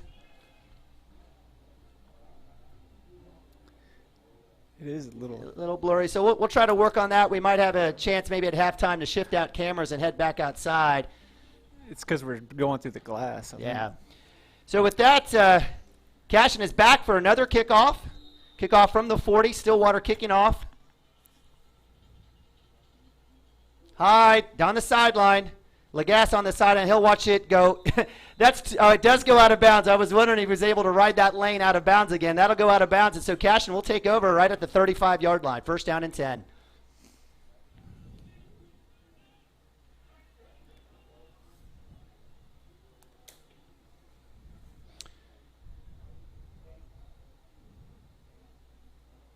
So Cashion coming back out, 7-7. We do have a flag. Obviously, they're going to mark it off to the 35. Couple penalties on both sides of the field for either team. Trips up top, tight end set with Nabavi down below. We've got Caden Harrell to the left of Ben Harmon. We've seen some screens, some tunnels, but it was all Caden Harrell on that last drive running off the right side. Now we've got that stand-up defense, and it is offside, so there's the flag. So we talked about that aggressive stand-up defense that certainly didn't work out for Stillwater there. They'll definitely be doing that now, I'm guessing, just to try to throw something different at them and to see if they can slow down that Cashion attack. So Ben Harmon, the junior, doing a great job, working the count. Motion Brexton Green. Harmon will change the call. We've got 13 seconds on the play clock. Snap, screen to Green, he'll drop it. I don't know, we don't see that. But Brexton had his eyes up. He was looking where he was going to run there, and that incompletion will bring up 2nd down and 5. Yeah, that's one of those that's just too easy to catch. You're already looking down the field to see where I'm going to go, and before you know it, the ball's on the ground. So we've got Max Brown out there. He's checked in, the sophomore, along with Lagasse and Brexton Green. No Mason Manning thus far in this game as well. We've seen Justice Broadbent out, and outside linebacker Nick Nabavi at tight end. Snap, give to Caden up the middle. Looks like you get about 2 or 3 yards. Good little tackle there by number 6, I'm going to guess. I can't tell. Zach Tyson, linebacker, 6'2", 194, sophomore for the Stillwater Pioneers. It brings up 3rd down and about 2.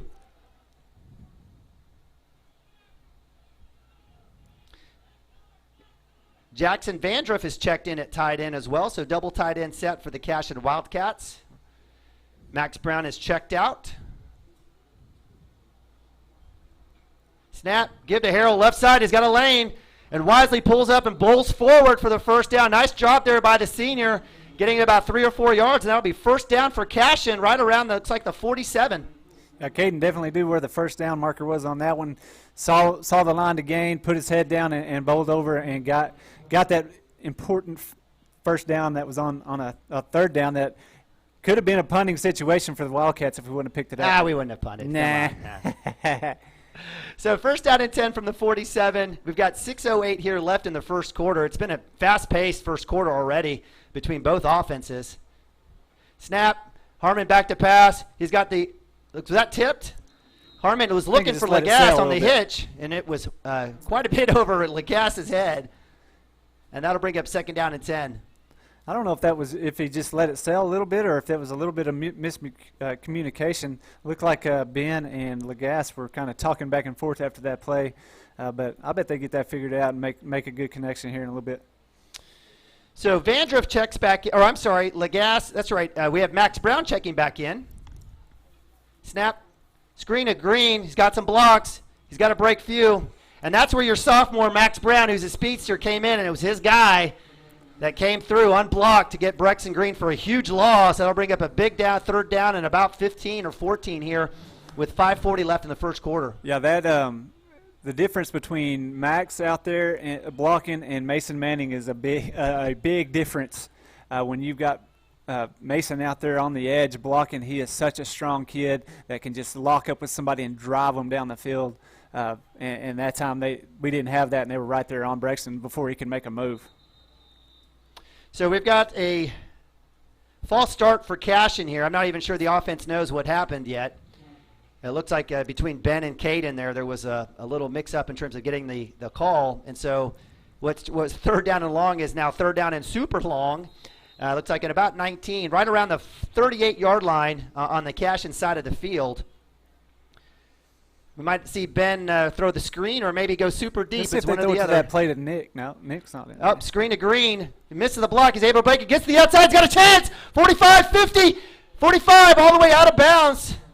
Nice work there by Brexton Green breaking that initial tackle. He was swarmed immediately when he caught the ball. But great job by Lagasse on the outside, and that he does step out right at the 50, unfortunately. So that'll be about fourth down and about 7 for the Cashion Wildcats right at midfield. Wow, it didn't look like he was close to that sideline until he got up to the sticks, but must have got that foot on the sideline. Big fourth down right here. We want to make sure we convert, keep this drive alive, and don't give them a real good field position. So 4th and 7, 5:07 here. Clock stops here in the first quarter.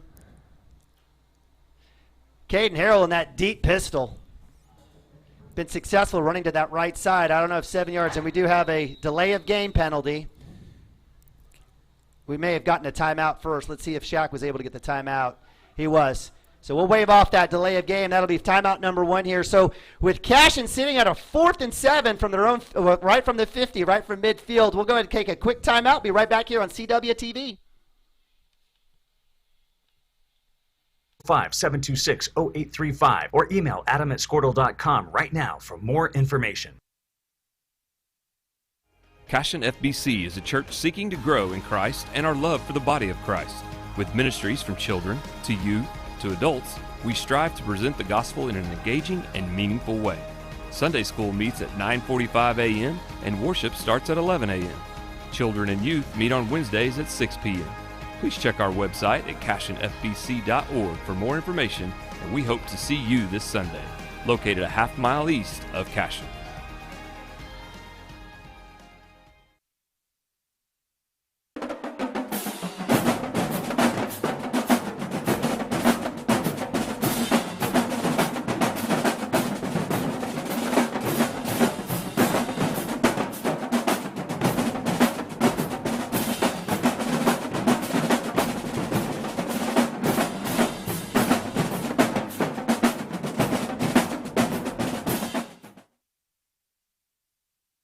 At Water Heater Man, we specialize in repairing and replacing all water heaters. We service the OKC Metro and surrounding towns with fast, reliable service.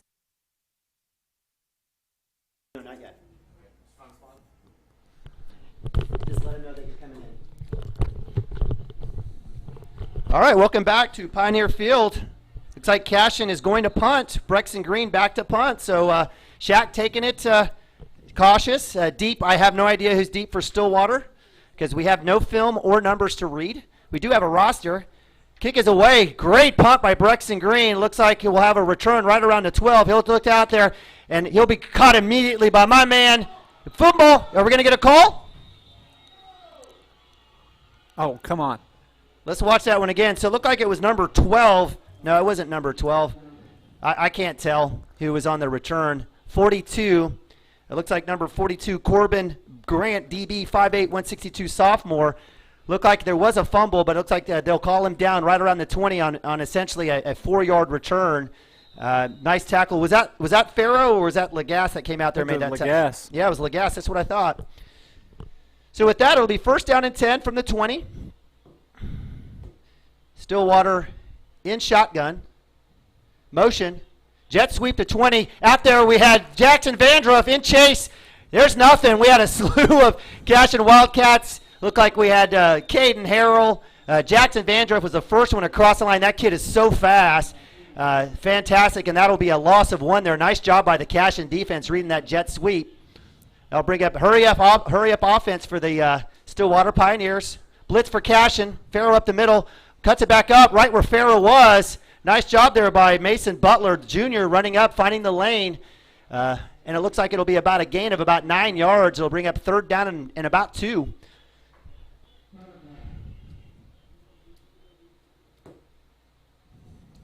Shotgun, another hand up the middle, looking for a lane, cuts it back outside. Looks like Butler was able to dive his head in there, and it'll be enough for the first down right around the 31. So 3 plays, first down for the Stillwater Pioneers as they continue to move fast pace. Yeah, and definitely fast pace. That's the kind of the surprising thing to me is how quick, how fast they are running a JV offense. Shotgun, another give up the middle, right side. Brexton Green's there with the initial hit. Nice job. Ball is loose. That will be a fumble this time, and it will be Cashion football right at the 30-yard line. My man Justice Broadbent on the hit and the strip. I'm going to give it to him. Yep. Falling on it, who was falling on that ball? Was that Farrow? Sure was. Jacob Farrow, number 34. And that will be Cashion with their first turnover of the game, cost turnover of the game, getting the ball back right around the 30. Yeah, I think it was Brexton came in there and made that initial hit, and almost, I think he kind of swiped at the ball, had the kid wrapped up, and Justice just came in there and hammered the ball and got it out on the ground, and then who else besides Jacob Farrell jumping on it? The kid does everything. So we might see a steady dose of running here for the Cashion Wildcats. Caden Harrell's been fantastic. Brexton Green in the back. Fumble for Cashion. Mishandle there from Harmon to Brexton Green. And Harmon was thankfully, unfortunately, able to fall on it, but not after a loss of about 3. It'll be second down and 13, right around the 33 for Cashion. It's been a kind of an up and down game. I love it. Hey, it's a close game. That's what I wanted to see. Something to challenge some of these boys that we haven't really been challenged all year long. Harmon with the keeper. He'll keep it and cut back inside. Nice block there. He'll get it out. Looks like Colton Southall with a great seal block. And it looks like Harmon's able to get the 4+5, 9-yard little run there for him on the left side to bring up third down and 5 from the 25. Yeah, like a pick up where I left off there, just giving these kids a challenge to, maybe be a little nervous and say, what are we going to, they scored on us in the first quarter. What do we do? It's time to buck up and say, okay, we got to figure this out, get better, and don't let them do it again. Shotgun, get the Harrell up the middle. He's got a lane, cuts it back out to his right, still on his feet, spins across the first down, right down to about the 17. It'll be a first down for Cashion Wildcats on a huge run by Caden Harrell. Yeah, that was just right up the middle. He found a crease, put his head down, and just went. And then he has that balance to, as they're getting on him to really spin out of a few tackles and get that extra 2 or 3 yards. So with that, Cashion will have first down right around the 17. Pistol formation, give the Herald down. Oh, there's a nice job there by the front line for Stillwater. They read that one. And Caden Harrell, it looks like he's looking at his, we do have a penalty, 2 penalties. Caden Harrell looking at his knee. See if he can pop up here, brother. He does. Looks like he shook up a little bit. May have took a knee to the helmet to the knee there. So we'll see what the call is. Did you see what happened, Chris? I didn't see, other than the flags coming in, I didn't see. He flexed out for him. Extracurricular after the tackle. Well, hey, you know what? The JV guys for Stillwater, they want some love, right? So looks like unsportsmanlike by Stillwater. Now, by rule, if he gets another one, he's ejected from the game. So, it's a situation where you've got to be careful. You've got to be disciplined. And getting a second unsportsmanlike conduct will get you kicked out. So with that, that mark-off, that'll be a first down for the Cashion Wildcats. First and goal from right around the 9.5. Is Caden Harrell back out? Looks like Caden Harrell is he on the sideline? Yep. He's not out there. So Brexton Green is out there. Cashion looking really thin now. Double tight end set. Harmon, give to Green. He'll look to the left side. Tries to break that first tackle. Is able to get the original line of scrimmage. Nice work there by the linebackers and the safety for Stillwater coming in. Brings up 2nd down and 9. And this is a game where you get a kid with a little ding like that with Caden Harrell. We may not see him the rest of the game because this game doesn't count other than a game on the schedule just to give some experience to some of these kids. And so with this game being that situation, I wouldn't be surprised if we didn't see Caden. That's probably one of the reasons we haven't seen Mason Manning and we haven't seen Gavin Fippen. Those may be legit. They're out for the week. But if we were playing a bigger team, a better or one that counted, I think they might be in here. So we do have 3rd down and goal. Cashion Wildcat snap. Harmon with the crossing route. Legas with the touchdown! Great job by the junior. Harmon finding him on the slant, and it's touchdown, Cashion Wildcats. Great job by Legas coming big across that, on that slant, going up for the ball. Knew he was going to probably get hit a little bit. Went up and got the ball, came down with it in the end zone for the Cashion Wildcat touchdown. Legas climbing the ladder, going up high. 2-handing the ball, coming down. And with that, Christensen's out for the extra point to take this, hopefully to a 7-point lead. Kick is up. Looks like it's blocked, and I jinxed the man. I'm sorry, Christensen. So with that, missed extra point.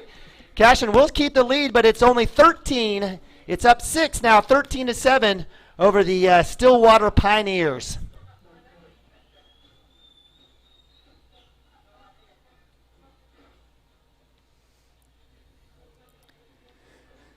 After the big strip by Justice Broadbent, getting that ball with good field position, the Wildcats didn't have any trouble really getting to the end zone. The unsportsmanlike helped them out a little bit, but, man, they were already on a pretty good drive. Let's just hope that Caden Harrell is okay over there. He's maybe going to sit out as precaution.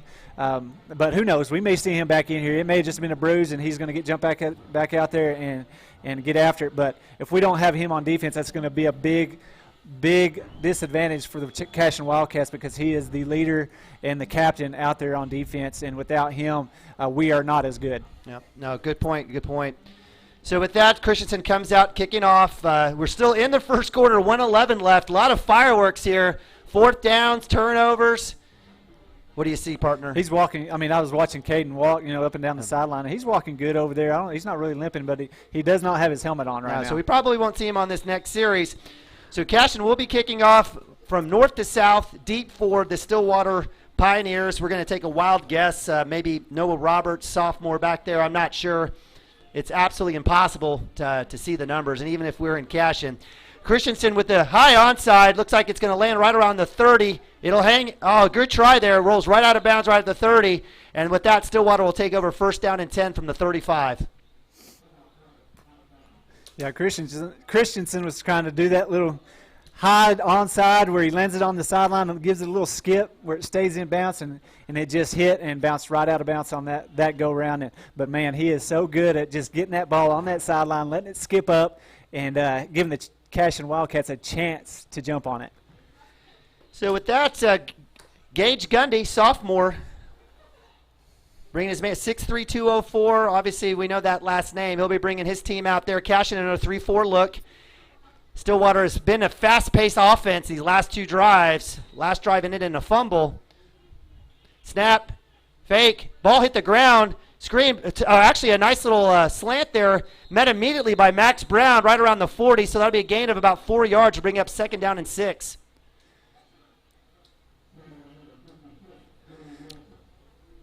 And you did say Caden Harrell's back out there. That's a good sign for the Cashion Wildcats that he's back out there really anchoring this defense down. 2nd down and 5.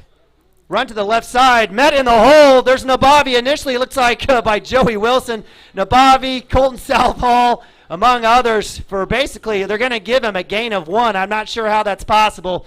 So that'll bring up 3rd down and about 4 or 5 here, right around the 41-yard line. First down marker looks like it's around the 41. Yeah, definitely great job by Joey Wilson there to stick his head in there, slow him down, and just let those Wildcats swarm. Another handoff off the middle. There is a lane. Farrell with the missed tackle, but it looks like nice job there by Max Brown. Little fit. Nabavi on the assist as well, but it'll be enough for a first down for number 21. Is that 21? It sure is. Mason Butler. The junior's running great today for the Stillwater Pioneers. You got to watch it right here. I mean, as the game goes on and there's more running, you got to watch. They're going to try to run like a little out or something like that with a guy streaking down on that twin side. And we got to watch out for that because Gage Gundy is precision on that deep ball on that outside whenever there's got a little outside, a little out from the inside receiver. He'll run an out. The outside will run a deep, just streak down the field, and he puts it on him about every single time.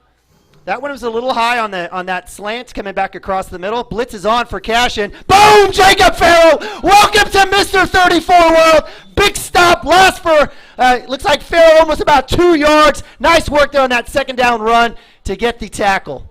That's what we're used to seeing from Jacob Farrell, putting his head down and just flattening a running back. And that time he was free. The running back was there. It was him and the running back, and it was the running back on his back by the time that play was over with. Great job by Jacob finding that gap, getting in there, and then finishing the job. And with that play, we had at the end of a very just exciting first quarter where your Cashion Wildcats here on CWTV powered by Squirtle up 13-7 over the Stillwater JV Pioneers. We'll go to a quick commercial. We'll be right back here on Cashion Wildcats TV. We keep our vans fully stocked with essential parts needed for basic repairs, and new tanks are always on the vans ready to go. We offer free estimates on all jobs with financing options available. We match manufacturer's warranty for all newly replaced water heaters. We'll get your water heater back up and running as fast as possible so you don't have to put your life on hold waiting for service. Give us a call today, 405-844-TANK. That's 405-844-8265. Go Wildcats! Gateway Realty is a mother-daughter team that has a heart for small-town life. Both Anita and Kelly were born and raised in Cashion and are still raising their families here. Their family homesteaded in Cashion in 1908, and it's been home ever since. Anita and Kelly know this town, love this town, and would love to help make this your home too. For a friendly face and trustworthy knowledge, call these home. And get it. Yep. Way to turn around there, and great defense by Max Brown on that play. So Stillwater showing the ninja formation here from Mike Leach on fourth down. Gundy is the punter, so it can't be dangerous. He can run and throw. Looks like he will throw. He's going to go deep. Brexton Green in coverage. Knock it down. Nice play there. That's exactly what you needed to do. Oh, my gosh. That's going to be after the play. He's going to call pass interference.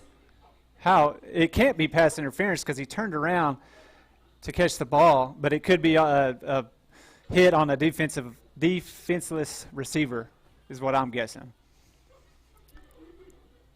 So it looks like Stillwater's going to get absolutely bailed out of this play on a Gundy toss on fourth down. They're going to talk it over. I hope they talk it over a little bit more. All it was he was coming in there because the kids were competing for the ball. All he came in there and did was clean it up to where nobody caught it. So I don't know what they're doing here. We've got, let's see what the call is. Personal foul on Cashion. First down Cashion ball, so it was after the play.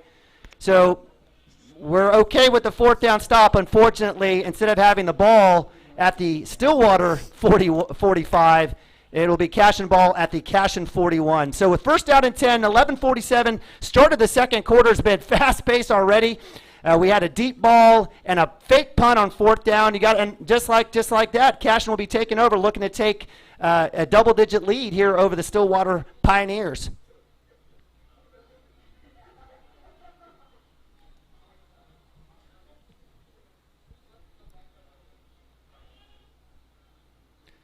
Looks like Brexton Green is in the backfield. No, it is Caden Harrell. My apologies. Caden Harrell. How could you miss Caden Harrell? The kid's a moose. You were a long ways away from the field. I know, that's true. I am old. Shotgun. First down and 10 for Cashion. 11:47. Snap. Screen play. Looks like, oh, my goodness. Oh, my goodness. Nababi's got a chance to make the tackle. And that pick six will go 50 yards for Stillwater and a touchdown. So the intended receiver was Brexton Green. It looks like he was on a double move. And the cornerback basically getting burned, standing still, is the Johnny on the spot. And just like that, it is 13-all on the pick six 50-yard return for the Stillwater Pioneers. Yeah, I mean, Brexton was running down the field wide open. The kid was just standing there, and Ben threw it right to him. I don't know if he thought Brexton was running a little slant pattern in front of him or what, but, man, he was streaking down the field with nobody even close to him. And the kick is up, and with that, Stillwater takes their first lead of the game, 14-13. So what's been a crazy game thus far, back and forth, has continued to stay that way. And as Cashion looks to regroup here, it was a nice job there by the Stillwater defense. Opportunistic, Johnny on the spot, I would say, for Stillwater DB, the cornerback, as Brexton Green was running free down the sideline. And that's probably why he's able to bobble the ball, elude the final push there by Nick Nabavi to try to get that tackle, and was able to get in.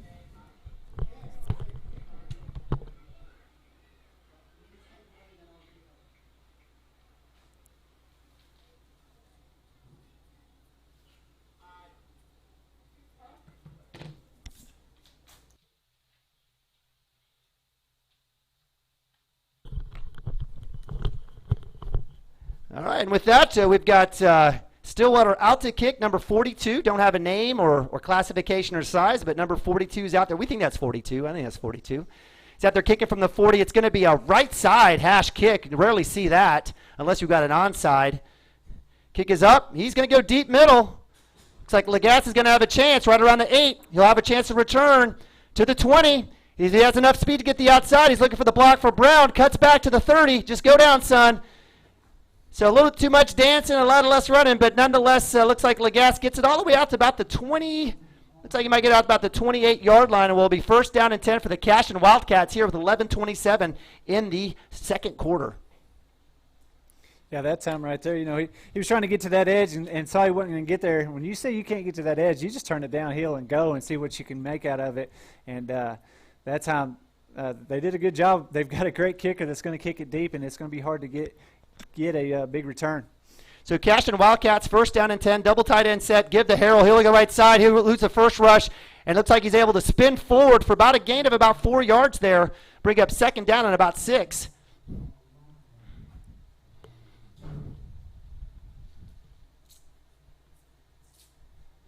Cashion not going into their hurry up. There's no hurry up for them. They're going to stay in their formation. We've got Brexton Green, sophomore Max Brown, as well as Legas, trips left. Harrell to the left of Harmon. Snap, low. Harmon flushed out of the pocket, gets to the outside. Nice move there by Harmon. He's got a chance to the outside, to the 45-50. He's all the way down the sideline. Great job by Ben Harmon. Nice move. And he's able to get it all the way down to Stillwater territory, showing that speed, Class A speed, all the way down the sideline. Yeah, great job by Ben. Just, took a step up, popped back out, got around the edge, saw a crease, and just turned on the Jets and got that big yardage for the Wildcats. I mean, that play right there at the end, it looked like they kind of grabbed that horse collar again, but maybe they let go before they brought him down that way. But, man, it sure scares me every time you see somebody grab back there with the possibility of injury that causes. Harmon with the keeper again. Nice cut back inside. Little quarterback run action there 2 times in a row. Looks like it'll be close to the first down, but it looks like it may be just short, bring up second down and 1. 10-12 here in the second quarter.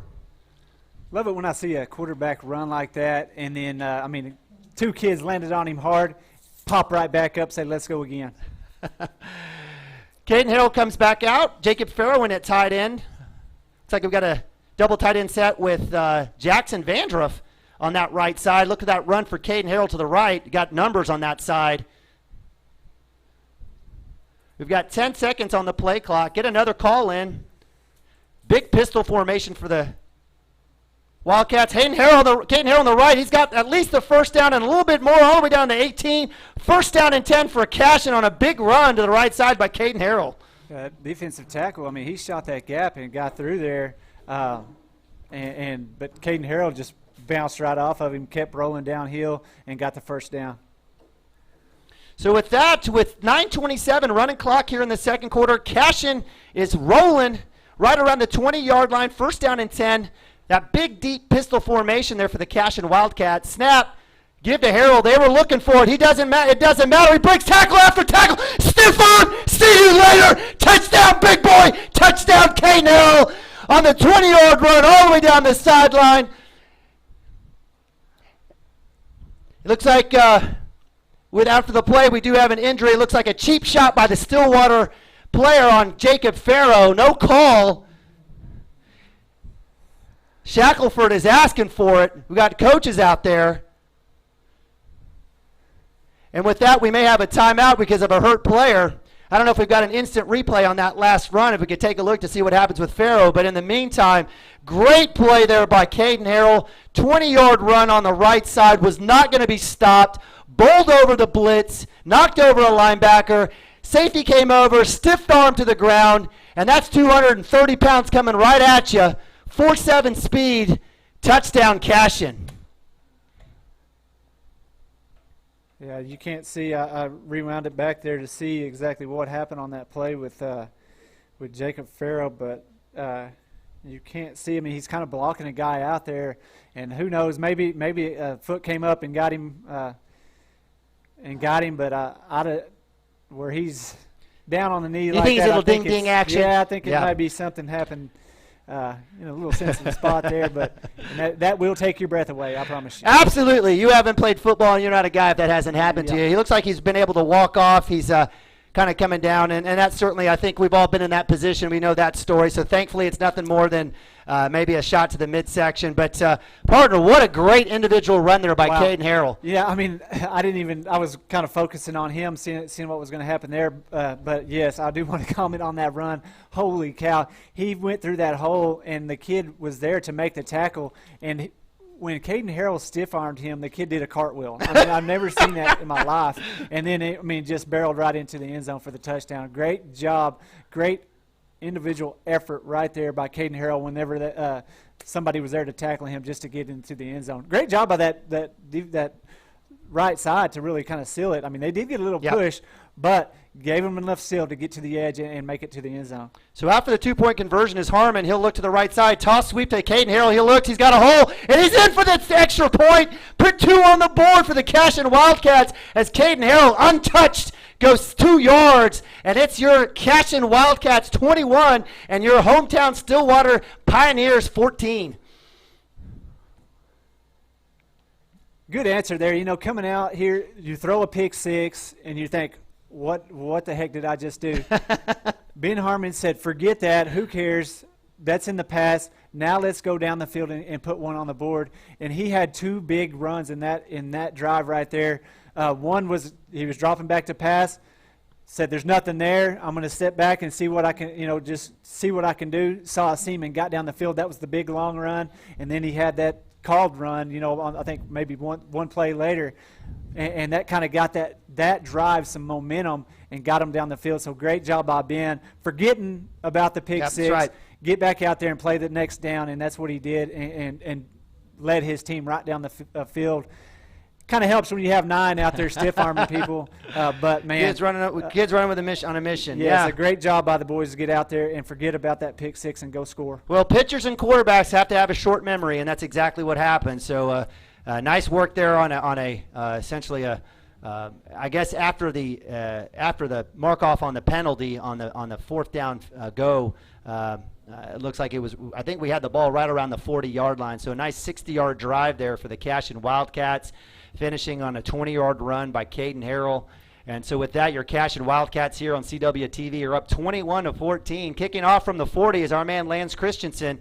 We've seen a couple deep kicks. We've seen a high onside.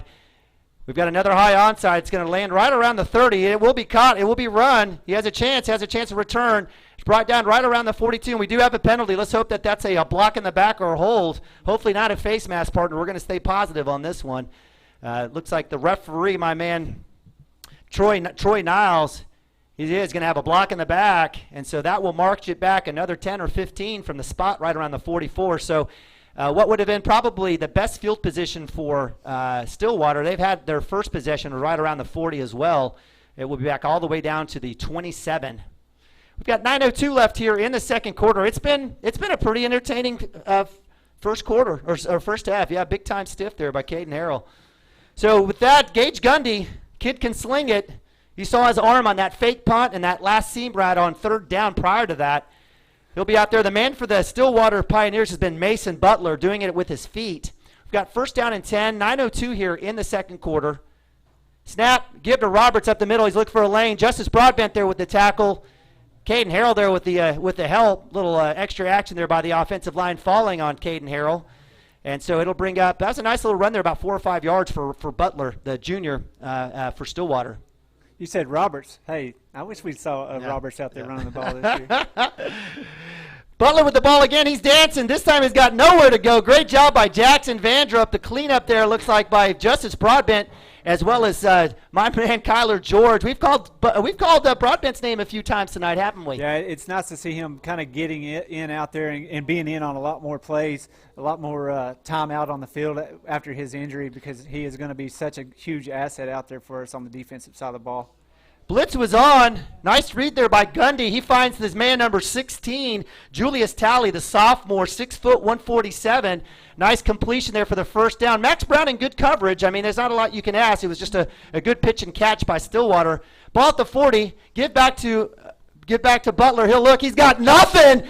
Great job there by Broadbent with a TFL back to the 35-yard line. He'll bring up second down and long. Yeah, good job by Justice there, getting up the field, making him go around him and getting into his legs and getting him on the ground for a 5-yard loss. That's just quickness and speed by Justice Broadbent right there. So with the mark off, it's second down and about 15 from the 35.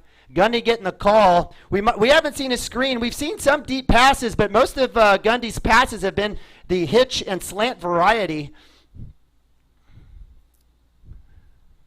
We'll see what happens here. Snap, you're back to pass. He'll look to go to the out. It is caught. And right there, my man, sophomore, Max Brown. Nice job there on the solo tackle on number 16, Julius Talley, for a very short gain. Yeah, good job. That kind of looked like Gavin out there. You know, that's what Gavin's great at. They have a person out there with some space, some quickness, and he shuts them down. And that time, Max, with his speed, just got up there and made a sure tackle and dropped him before he even made it back to the original line of scrimmage. Third down and long, Cashion, no blitz, 3-man rush. Down the middle, it will fall incomplete. Great coverage there by Lagasse. The ball was short. Wouldn't expect that from a Gundy thrower. But nonetheless, that brings up fourth down and long. Nice job by the Cashion defense showing up and getting the 3 and out. Yeah, I think that time he just saw the coverage that was back there, had good coverage. We had the safety back there. I think he was really trying to thread that needle just to get that first down, and he left it a little bit short. He sure didn't want to get the interception right there, so he kind of put it down low where his receiver was going to be the only person that could really get to the ball. So he kind of made a safe throw there. But, man, yeah, like you said, you'd see – I bet in a few years he's going to put that on the numbers, and it's going to be a first down. Press is on. Big punt, high punt. Brexton Green will in coverage. Will leave it alone. It'll roll back towards the 50-yard line. Great bounce for the Cashion Wildcats, and they'll take over with 6:45 left here with a chance to attack onto the lead right around the 47-yard line. Yeah, that's one of those punts that, as a punt returner, you're back there saying, get away, because that ball bounces back towards your team. You want to make sure that everybody knows it's close. Do not touch it. So with that, Cashion will take over. Looks like we have Austin Vandruff coming in. Austin Vandruff is going out wide. We've got an empty set. First time of the night for that. 5 wide. Harmon by himself. Is this a keeper, friend? I'm betting. Huh? Let's see. We'll get the read here. We've got 6 deep or 5 deep for Stillwater. There's a screen to Brexton. He'll get right side. He'll get the outside. Great block by Nick Nabavi. Cut back in. Great job by Brexton Green getting it all the way out. Looks like he's going to come up a little short of the first down, but nice job there by Brexton Green getting all the way out to about the Stillwater 43, and he'll step out. Looks like he got a little banged up there. Yeah, may have twisted a little ankle there. He hopped up pretty quick, so I'm betting it's just a little twisted ankle.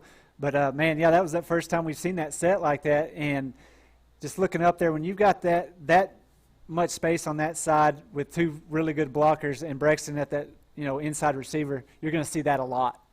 Caden Harrell checks in at running back. We've got right side double tight end set. Shotgun snap. Keeper by Harmon. He'll look up the middle. and it looks like it will be enough for the first down. Nice work there by Ben on the read. It was probably a called keeper, but does a great job of finding the hole and getting the first down. Yeah, that one says, Ben, get the ball, go find the first down. And the guys up front did a good job of just giving it a little crease, enough to get to the sticks and move the chains. So with that, it'll be first down and 10 for the Cashion Wildcats, up 21-14, looking to add to that with 5:50 left here in the second quarter. Ben Harmon in shotgun, and we got Caden Harrell in that extra, we'll call that the Mount Everest pistol formation. He's way up there. He'll get the ball right side, a full head instead of him. He's keep going. He's carrying the pile, and that'll be a first down for the Cashion Wildcats. 10-yard run for Caden Harrell. Yeah, and I think Shaq may have put this formation in for this game and say, let's get him, our biggest guy back there running the ball with a full head of steam coming downhill, and just see what he can do and see if he can carry some of these kids for some yardage. And that's what's happening right there, just like that. They hit him about 3 yards after the line of scrimmage, and he carried them about 5-6 more yards. You know, Brexton Green's checked back in. I've got a comment after this next play. I'll kind of offer that back up to you. Brexton Green sitting in the pistol formation now as well. Harmon, snap. He's going to go to Green, left side. Green looking for it. He'll cut outside. He's got a chance. Cuts back in. Down. Still got his feet. He's going all the way down to 15. He's horse-collared again, out of bounds, a little extracurricular activity. Stillwater wants to leave their hands on our players, but it's not enough, and that'll be a first down for Brexton Green on a great little run. Yeah, great job by Brexton. He was going to try to get that edge, saw the guy had the angle, so he just cut it up in between the two Pioneers and went for another extra about 10 yards on the play. They did get back there, and I don't know, is that on a horse collar when you pull the back of the jersey? It has to be the equipment, but we've seen that, and I don't know, it's just because they're getting burned and having to make tackles from behind, but we've seen it all night tonight is basically grabbing from behind. Harmon, shotgun, he'll keep it, he'll look left side, breaks the first tackle, cuts it up, staying patient, he'll weave down. It looks like he'll get about 2 yards on that play. He'll bring up second down, and at about 8, right around the 12-yard line. What I was going to say to you is that, you know, when you've got that deep pistol and you've got a stand-up defense that they're running, when that first guy comes through, right, Caden Harrell now has a lot of space to be able to figure out where that hole is and how to make that first guy miss. So it's a great adjustment there for Coach Shack. So Brexton Green stays in the backfield. He'll go ahead and get it. He'll fumble. He'll pick it back up, and he'll be stopped for a loss there. Looks like a bad exchange on that play. And, again, that's the offset. When you don't run that deep pistol, you're going to have some exchange problems. So that'll bring up third down and long for the Cashion Wildcats. Yeah, and like you said, I mean, if you watch, who was it, Le'Veon Bell, that's how they kind of ran that offense with him, the Pittsburgh Steelers, just for people at home thinking, where have I seen that before? That's how they line him up back there, give him the ball, and let him pick and choose where he wants to run with a head of steam, and that's kind of what they're doing there. So Stillwater showing that stand-up bunch, crazy kind of ninja formation. Shotgun, Harmon with the screen out to Green. He'll catch. He's got the block out there by Brown. He'll cut it back in. Looks like it's a short gain of about 4 or 5. Gets it across the initial line of scrimmage, and that'll bring up fourth down and about, looks like 8 or 9. Big conversion here for the Cashion Wildcats. I don't see Christensen coming out for the kick. Looks like it'll be the Cashion offense trying to convert here. I want to see Coach give him a shot. Let him get it through the uprights. No, you know us, the Wildcats, and the Wildcat fans, I want to see a touchdown. So you know Shaq is going to get out here. He's got something for a 4th and 9 on the 15-yard line. I bet he has something drawn up ready to go. 3:16 here. Clock has stopped with that last play, but we got 3:16 left here in the second quarter. Cashion trying to get that offsides, and nicely played, trying to get a little extra 5 on that. We'll get the timeout, and maybe we will see Christensen here on the kick. You know what play I think we're going to see? What are we going to see? We're going to see Nick Nabavi in the corner of the end zone. I'd love to see a partner. I'd love it. I'd say, hey, love it. We had this same kind of situation in Minko, wasn't it, Minko? It was, where yep. we were fourth down. 4th and 24. 4th and 24 on our, deep in their territory, and Nick Nabavi is lined up, in that at that tight end position. They kind of run some slants or some something into the middle of the field and just let him leak back to that corner of that end zone. And let's look for that play to come out right here. I mean, that's what we've seen in the past, and that's kind of what I'm thinking we'll see. Now, Coach will probably run Caden Harrell up the middle and make me look down. That's all right. If it's a first down or a touchdown, I don't care. Exactly. But no, I personally would love to see that. Certainly would be something that I think would make sense in the situation. He hasn't been looked at. The linebackers, but it's a hard read because when they do that stand up, you don't know who's going to be back in coverage, and so it's not just so much for the offensive lineman trying to figure out where the blocks are coming, where the rush is coming from, but it's also for the quarterback knowing where he needs to put the ball and who's going to be in coverage. And that play does take a little bit of time to form, and when you have those guys coming in at you and running through that gap, but I have all the faith in the world. Ben would deliver if it was open. I'm going to call for a screen over here on this left side. We'll see what happens. But Nabavi is on the right, so if you're looking for number 4, he's over there on the right side. Caden Harrell on the right side as well. Brexton Green in motion. Snap. Fake. Harmon eludes the rush. Throws it up. Is that intended pass was Nabavi. It was a little short. Credit to the Stillwater pressure there, getting Ben Harmon out of the pocket. Couldn't set his feet. He had Nabavi wide open. The play was there, but it does fall short. Nabavi does have a chance to go for it, but with that, it'll be a turnover on downs, and Stillwater will take over with 3:10 left here in the second quarter, right around the 13. That was a long drive there by the Cashion Wildcats, kind of spelled the defense and kept Gundy off the field. Yeah, in 3 minutes and 10 seconds with their upbeat, very fast offense that they have, running the ball may be something that we don't see as much on this drive because they're trying to get down the field and score going into the halftime. Keeper by Gundy. He'll come up. He's met. He's going to get hit by a few folks. He still carries the pile. The kid's got some weight. He'll be pushed back, but not after a gain of about 6 yards. Nice work there by Gundy. He's got 204. He's not a small kid. Yeah, he's a big, tall kid. What is he, 6'3"? 6'3", yep. Yep, 6'3", 204 for in Class A football. That's a big boy. Snap. Give up the middle.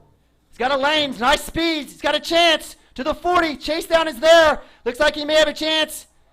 Brexton Green, last guy there, Lagasse, and that'll be looks like an 88-yard run there by Mason Butler. Great job there by the junior, finding the end zone.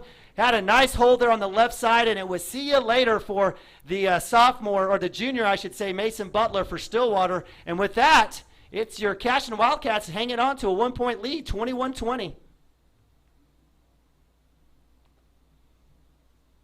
Yeah, on that play, the center did a great job getting out to that second level and really locking up with Caden Harrell. And Caden didn't have a chance to get over there and put any kind of pressure or make him slow down at all. And with a full head of steam, he was gone. The kid is fast, and and we've seen it all game long. He gets on the edge quick and has that chance. If he gets in the open field, he has a chance to take it to the house, and that's what he did right there. Great run by the kid. Give him credit. He's a fast one. So what could have been a 28-14 lead going in with about 2 minutes there is now a 21-all after a 2-play drive there for the Stillwater Pioneers on a big long run there by Mason Butler, the junior.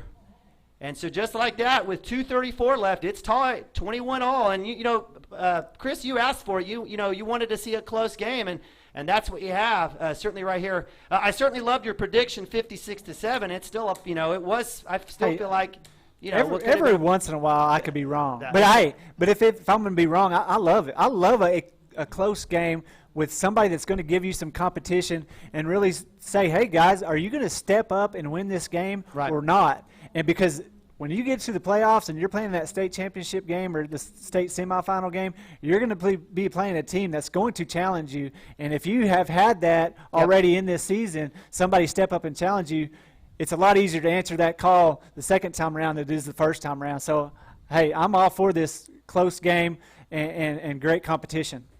So high onside goes well out of bounds right around the 30. That'll be a penalty, and Cashion will take over the 35 with 2:34 left. I definitely, I totally agree with you, Chris. I mean, Coach Shackelford tried, scheduling Minko and Thomas, Rejoice Christian, right, as well as Perry, right, playing up, two 2A teams playing up. weren't challenged. And so, I absolutely totally agree with you in this situation. Let's see what your team is made of, if they can, bow up, etc.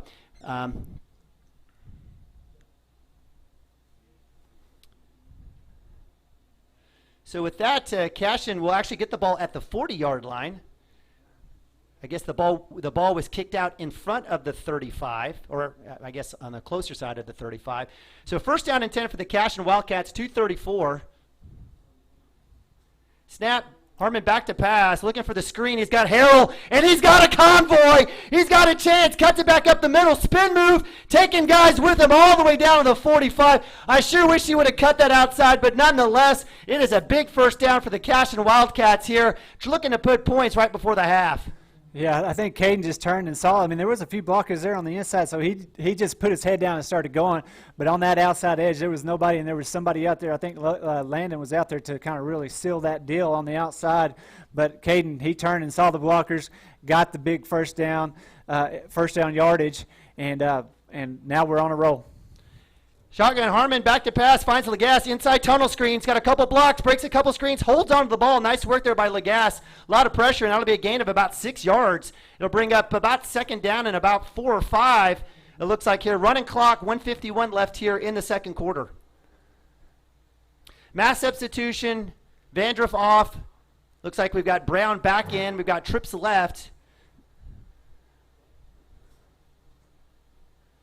Caden Harrell in shotgun with Harmon. Snap. Give to Harmon right side. He's got a lane. Cuts it back up.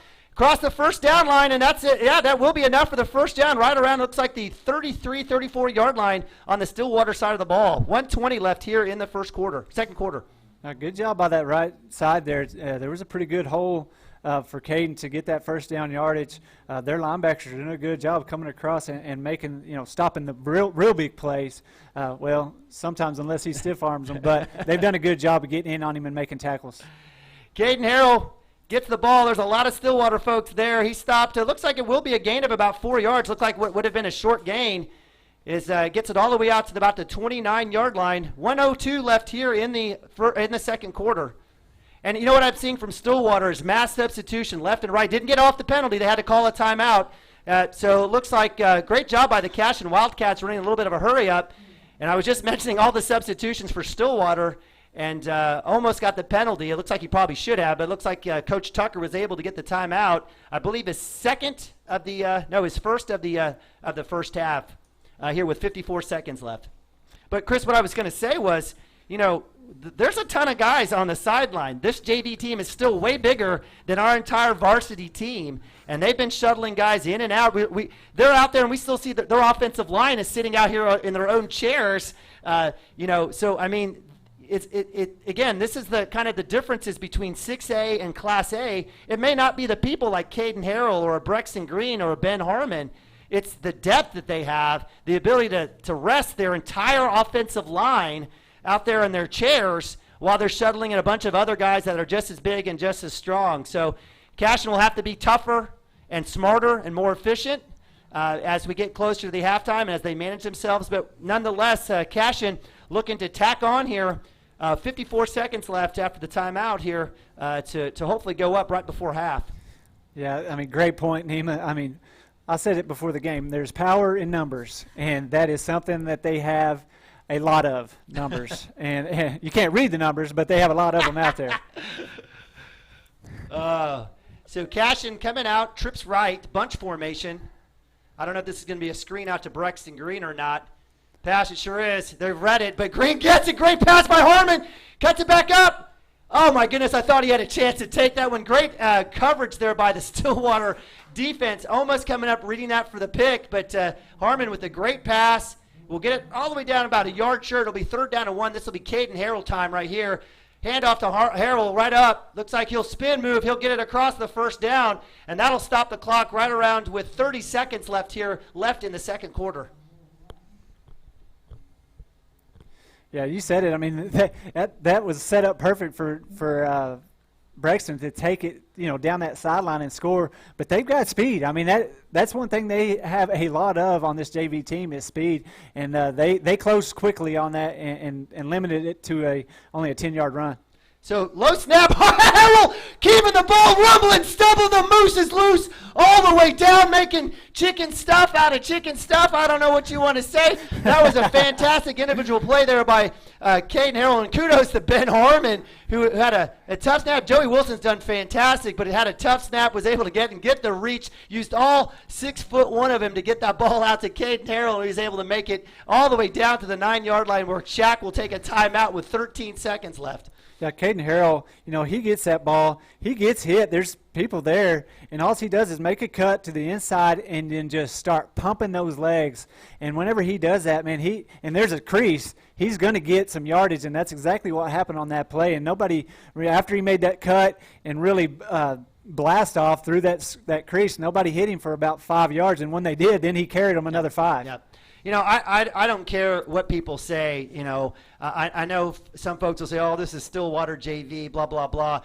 There's more people in this high school than there are in our entire town, right? There's twice as many people. Twice as many people in Stillwater High School that there are in the town of Cashion, Oklahoma. And I don't care whatever's happening. I know there might be some varsity guys here for Stillwater looking on going, oh, I can tackle number 9. No, you can't. No, you can't.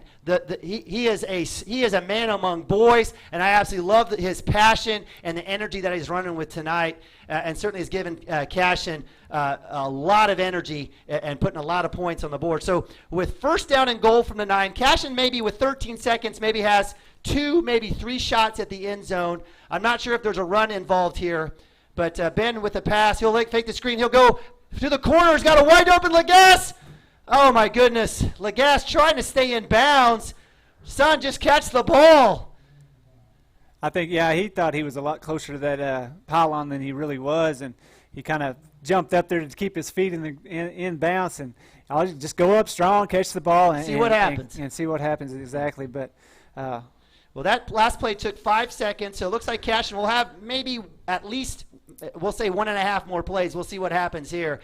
Ben Harmon in shotgun looking to pass. Middle pass to Braxton Green. There, touchdown! Cashion Wildcats on a 9-yard toss from Max Brown. My man, the sophomore, coming in with the post from Ben Harmon. And with 4 seconds left in the second quarter, Lynn Shackelford working his magic on the clock is able to get the touchdown right before the half with Ben Harmon hooking up with sophomore Max Brown on the 9-yard post route. And that will move the Cashion Wildcats into the lead here right at the end of half.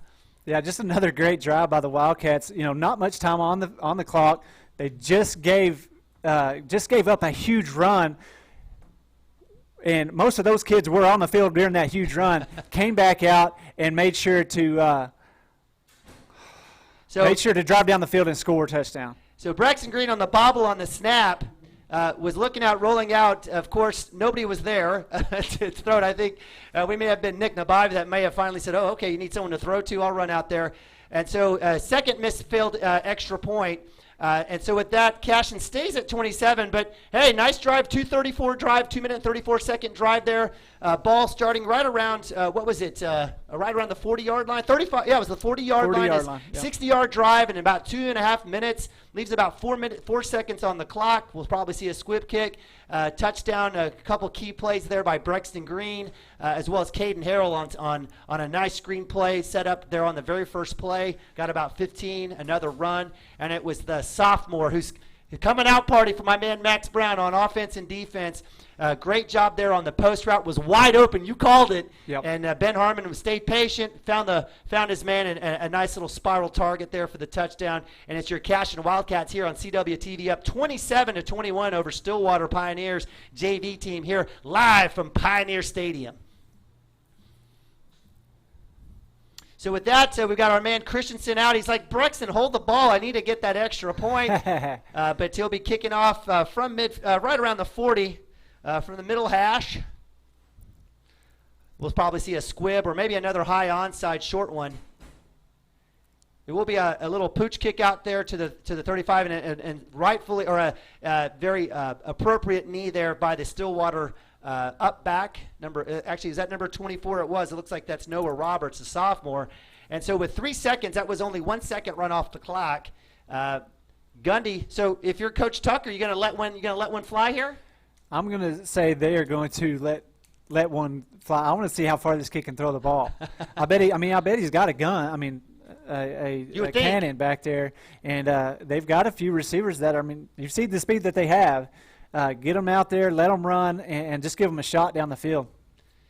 So why wouldn't you? Yeah, why wouldn't you? So we do have Ben Harmon out there as kind of a nickel back.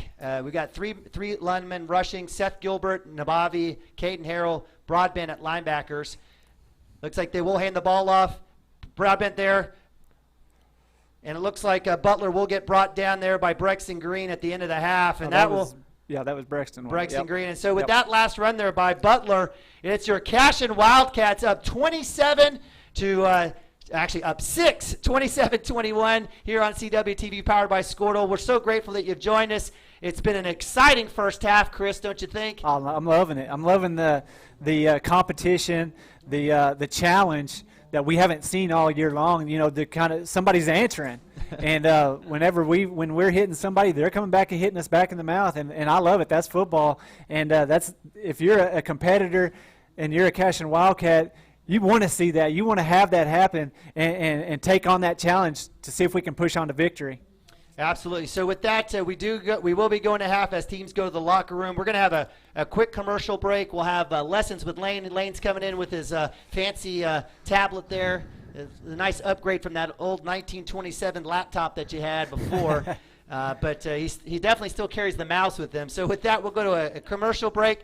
I'm going to be setting up the camera outside. We appreciate you guys letting us know how blurry it's been. We're going to try to go outside with a different camera and see if we can't get a better view for you.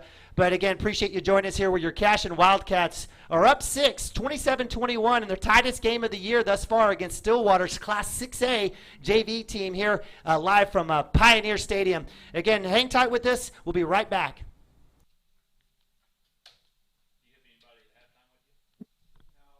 405-641-7388. Go Wildcats!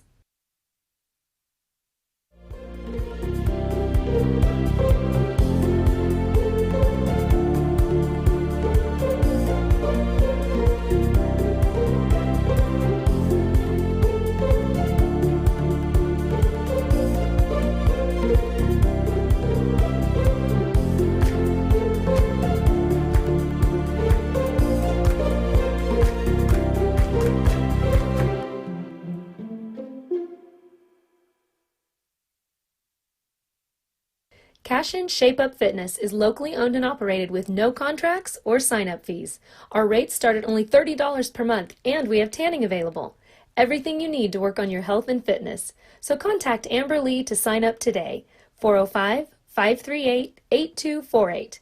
And don't forget to check us out on Facebook, Cashion Shape Up Fitness.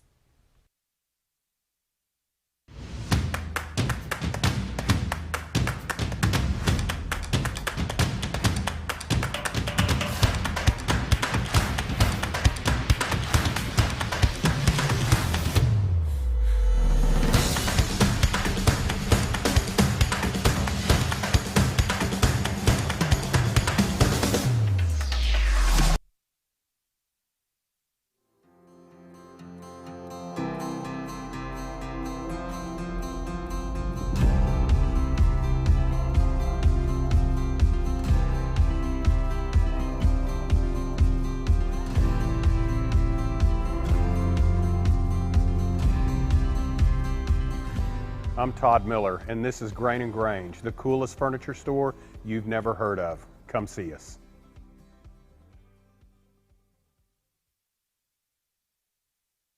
Dr. Matt Dieselhorst at Dieselhorst Sports and Orthopedics can help you get game day ready. Dr. Dieselhorst works with athletes of all ages, taking a coordinated approach to accelerate return to play and maximize athletic performance. His work with pros in sports training, injury prevention, bracing, functional rehabilitation, and imaging works seamlessly with his medical and surgical expertise. Get started by going to Dieselhorst Sports and Orthopedics. Let Dr. Matt Dieselhorst get you back on the field, backing all Oklahoma athletes on the field and off. At Maples Nixon Dieselhorst, we've helped a lot of people, and our goal was to treat each and every person like a friend. And as a friend, we've got your back always. We understand what you're going through. Being lawyers is what we do, but it's not all that we are. We care, We'll stand beside you throughout the entire legal process, not just as lawyers, but as your friends. We are Maples, Nix, and Dieselhorst, and we are here to help. All right, we're here at halftime of the Cashion Wildcats versus the Stillwater, the 6A Stillwater Pioneers JV team, and it is the Cashion Wildcats have a 6-point lead, 27-21. We have Lane in the booth for a little lessons with Lane. He's got some numbers, and Lane came in with some enthusiasm, and I think you're gonna like this halftime show, and just to hear what Lane has to say and his thoughts on this team and the team we're playing.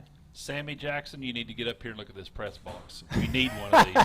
I guarantee you we're 75 feet off we're as high as the OSU's football stadium. Serious. Oh, yeah. It is crazy how high we are up. You can't even read the numbers.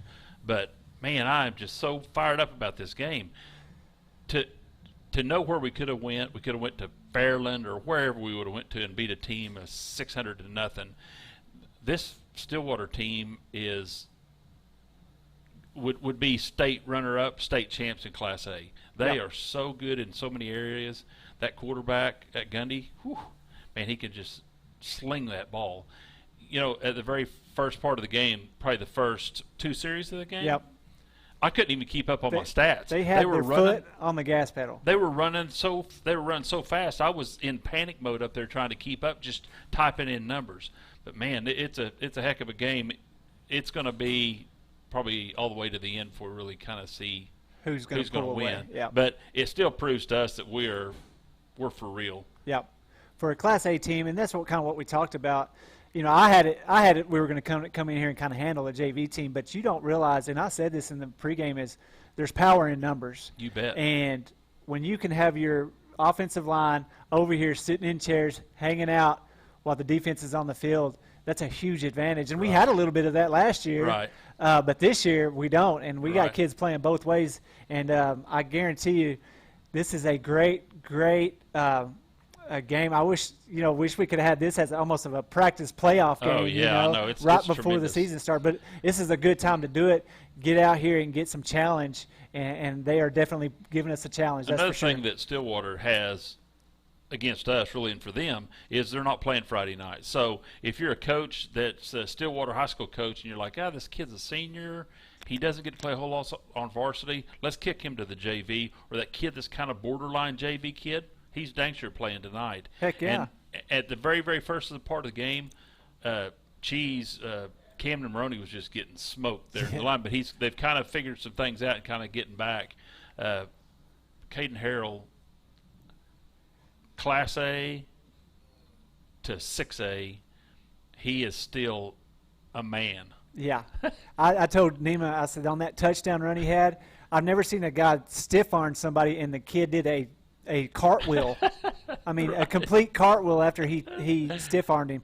But, yes, the kid is running strong, and they've got him backed up in that, deeper set, and they're just letting him get downhill and come downhill with some speed and really kind of backing him up there to find a hole with that stand-up defense that they're running, and he's finding the hole and pushing forward and getting 5-6 yards every time he touches the ball. The thing I love about high school football, we've talked about it before, I love to see them freshmen grow up to be sophomores.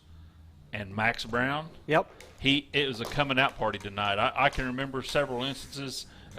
Jeremy Seaton, as a sophomore, we went and played at Luther, and Jeremy Seaton came alive as a sophomore. He was always going to be a heck of a ball player, but he finally figured it out and come out. Max Brown doing that tonight. I mean, he's got second leading tackler on the team, and he's had some great offensive plays too. The only thing missing is his blocking. That's the piece that we're missing from Manning. That's the only piece. Yeah, and Max is a smaller kid. He's a sophomore. He's not that big yet, but he will grow. I mean, his brothers both got bigger, but it definitely, that's the only thing that you miss with Mason Manning out there, is just that somebody out there blocking on the edge for those bubble screens for Brexton and stuff like that. But man, can you believe how much we've missed Justice Broadbent? Really, I mean, he really made a difference that first two, Yep. 3 series. I mean, he was in on so many tackles.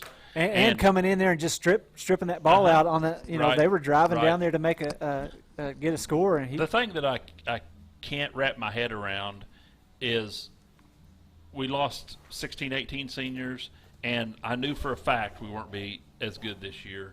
And I didn't even know if we were going to be half as good just because we were so loaded, had so much skill positions. But, man, we are pretty close to last year. Yeah. I thought that this year, if we got in a fist fight, that we weren't going to man up on that fist fight. But we're a fist fight tonight, and these kids are answering the bell. Yeah, and we've kind of talked about it all year long, having those younger. I mean, I know they're juniors in there playing that front line, but a lot of those juniors, this is the first year that they've really got to see the field at all, and for them to be this is the 7th game in. They're out there in a fist fight, and it is awesome. I love it just to get to see these kids out there and facing something they haven't faced all season long, or probably ever, really. Right. I mean, especially ever at a varsity level. I know we'll keep going back, and people are going to keep saying, yeah, this is a JV team. Hey, another 1A Class A team come up here and play this JV team. Let's see what happens. Yeah, and Jacob Farrow, every time you look at film, you're like, we have got to stop number 9. If you're the other team, we've got to stop number 9. The assassin is Jacob Farrow. Jacob Farrow is so deadly on defense, and he got cheap shotted over there on the sidelines below the belt and was doubled over. And I think he come back and played later. Is that right? he went to the locker room. Yeah, I mean it was pretty rough. I watched the replay on it, and shame on you, Stillwater. Yeah, I mean you just. We talked about being in a fist fight and punching in the mouth. Hey, let's punch each other in the mouth. So let's keep it up here, and let's go at each other. Let's don't get hit down low. That's for sure, because nobody likes that. But hey, let's look at some of the numbers and just talk about overall. We haven't seen anybody really move the ball on us all year long, and tonight there is some movement. And, right. But overall, what are we looking like? We've got 284 total yards. We've got 207 rushing, Caden Harrell mostly, which Ben Harmon has played fantastic at running the ball. He's got some wheels on him, and he doesn't really look. He doesn't really show that look because he's a quarterback and he's in the pocket and he gets pressured and he kind of stumbles around just because he gets pressured at times. But man, tonight he's got wheels on him. Yeah, that drive right after he threw the interception. Yeah. They had some pressure on him. He pulled the ball down, took a step back, and just tried to found a seam and turned on the jets and went for that long 25, 30-yard run. And we had 77 yards passing, and the great Gundy family, he is 6 of 10 for 21 yards.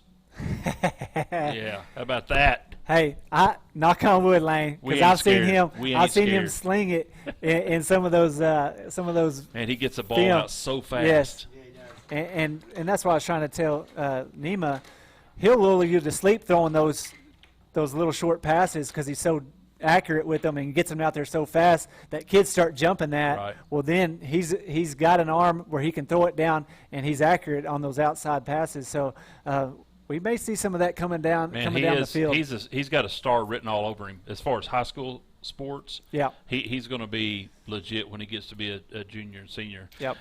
Individual stats. Where is that? Sorry about that. Which we've got Braxton Green has got 6 catches for 40 yards. Lagasse has 2 for 12. Caden Harrell has 1 catch for 16 yards. Caden Harrell's the workhorse. He's got 16 carries for 137, which Ben Harmon is 10 of 16 for 77 with that interception. Didn't really help him out a whole lot. And this is the level of competition. Last week he had like a 726 quarterback rating at one time. He's got a 131 quarterback rating, so that's back to normal numbers. As far as our defensive stats go, Justice has 10 tackles. Max Brown has 8. Jacob Farrell's got 6. Usual suspects. Caden Harrell has 5.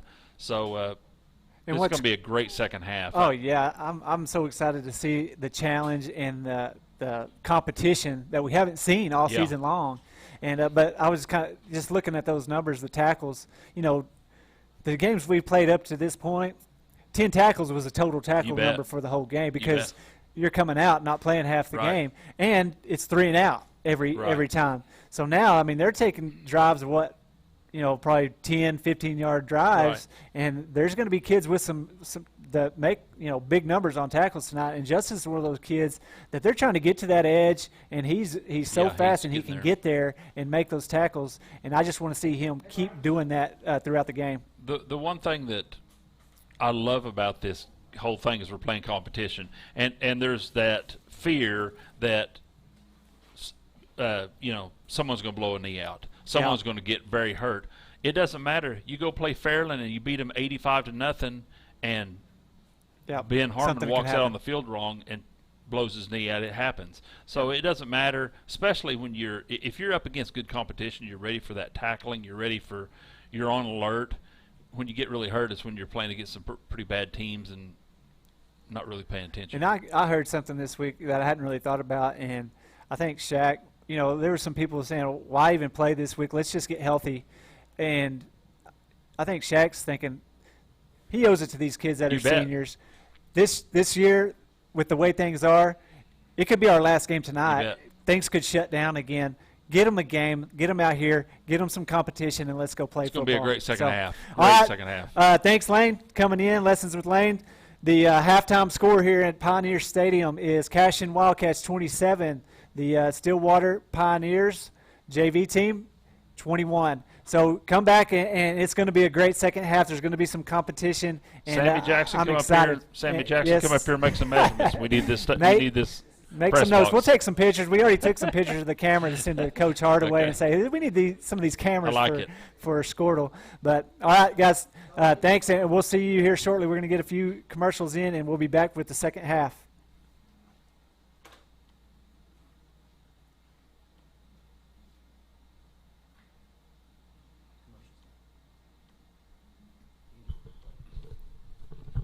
Have a pest problem? Call Rural Pest Solutions today. We offer as-needed services as well as a variety of treatment schedules. We're family-owned and operated, and we specialize in treating life's smallest problems: spiders, ants, roaches, termites, mice, and more. For both residential and commercial, we're ready to solve your pest problems today. So call Rural Pest Solutions in Cashion, 405-238-6565. Proud supporter of Wildcat athletes.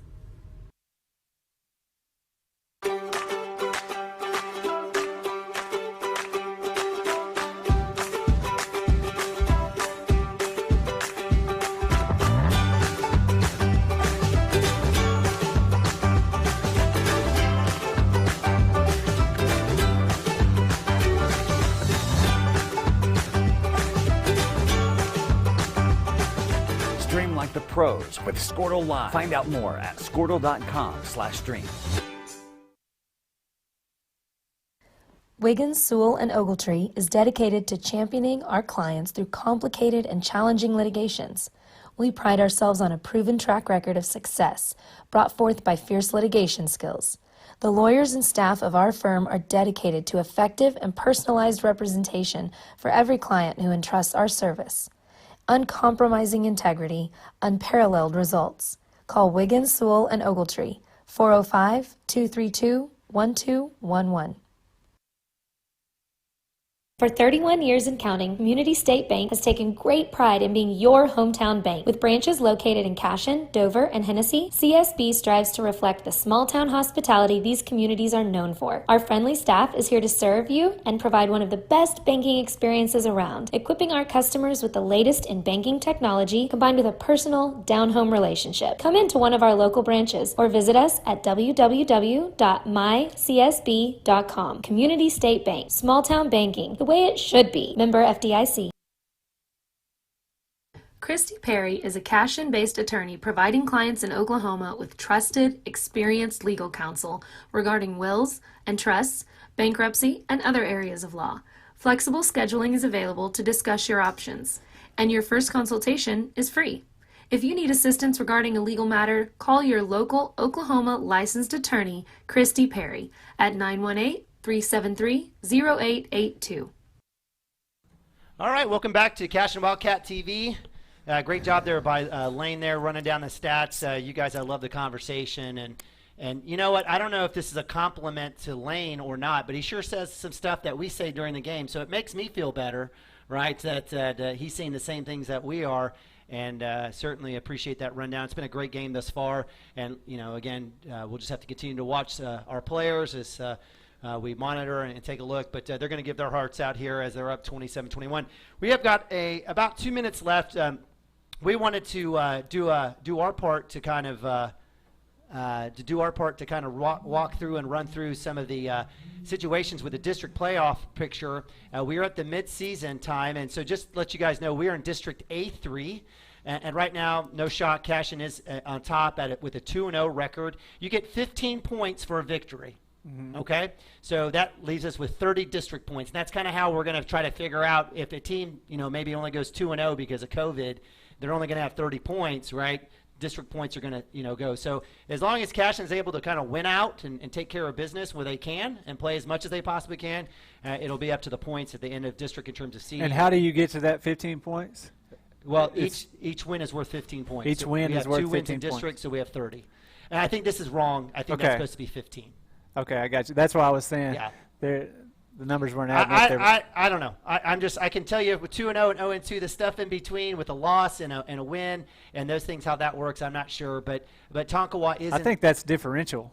That's winning differential, and the max points that you can get is 15. Okay, all right. And the max points against is 15. Okay. So Watonga's been beat by 15 twice. Okay. And so they have negative 30. Cashion has won both games by over 15 , so that's why they're 30. Okay. The rest of everybody else in through there, it's been closer games, and that's differential. All right. Well, I'm learning. I checked on this. I was told it was based on points, based on the victory. So I think that makes. And I think that may be the case, but at the end of the day, if no, I'm telling you, this what you're telling me makes sense right here. That may be a tiebreaker. Tiebreaker, yep. Absolutely. So with that in mind, Cashion sitting at first place, 2-0.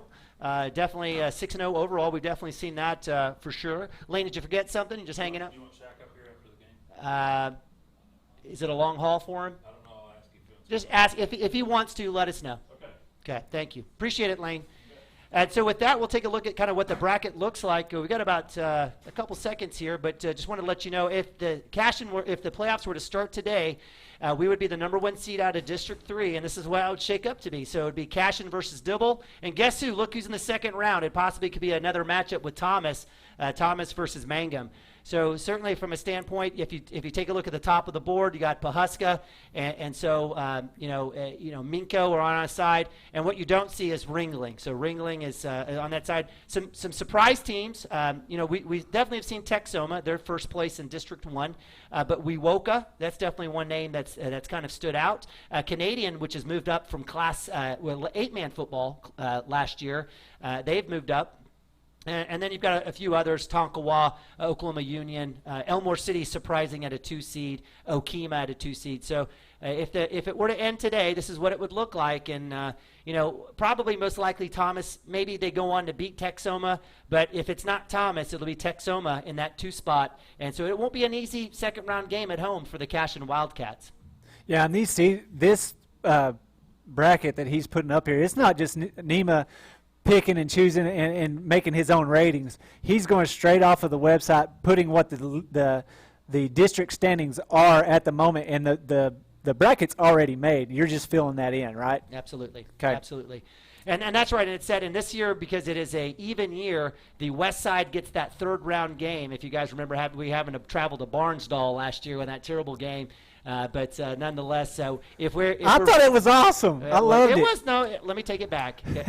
We were all scrunched into that $1 million press box. But nonetheless, it will look good for Cashion to be able, if they were able to win through in that second round, to make it to the third round and be playing from home again. And then, of course, semifinals would be at a neutral site, and championship, I believe, is December 12th. Don't quote me on that. December 12th, live from UCO.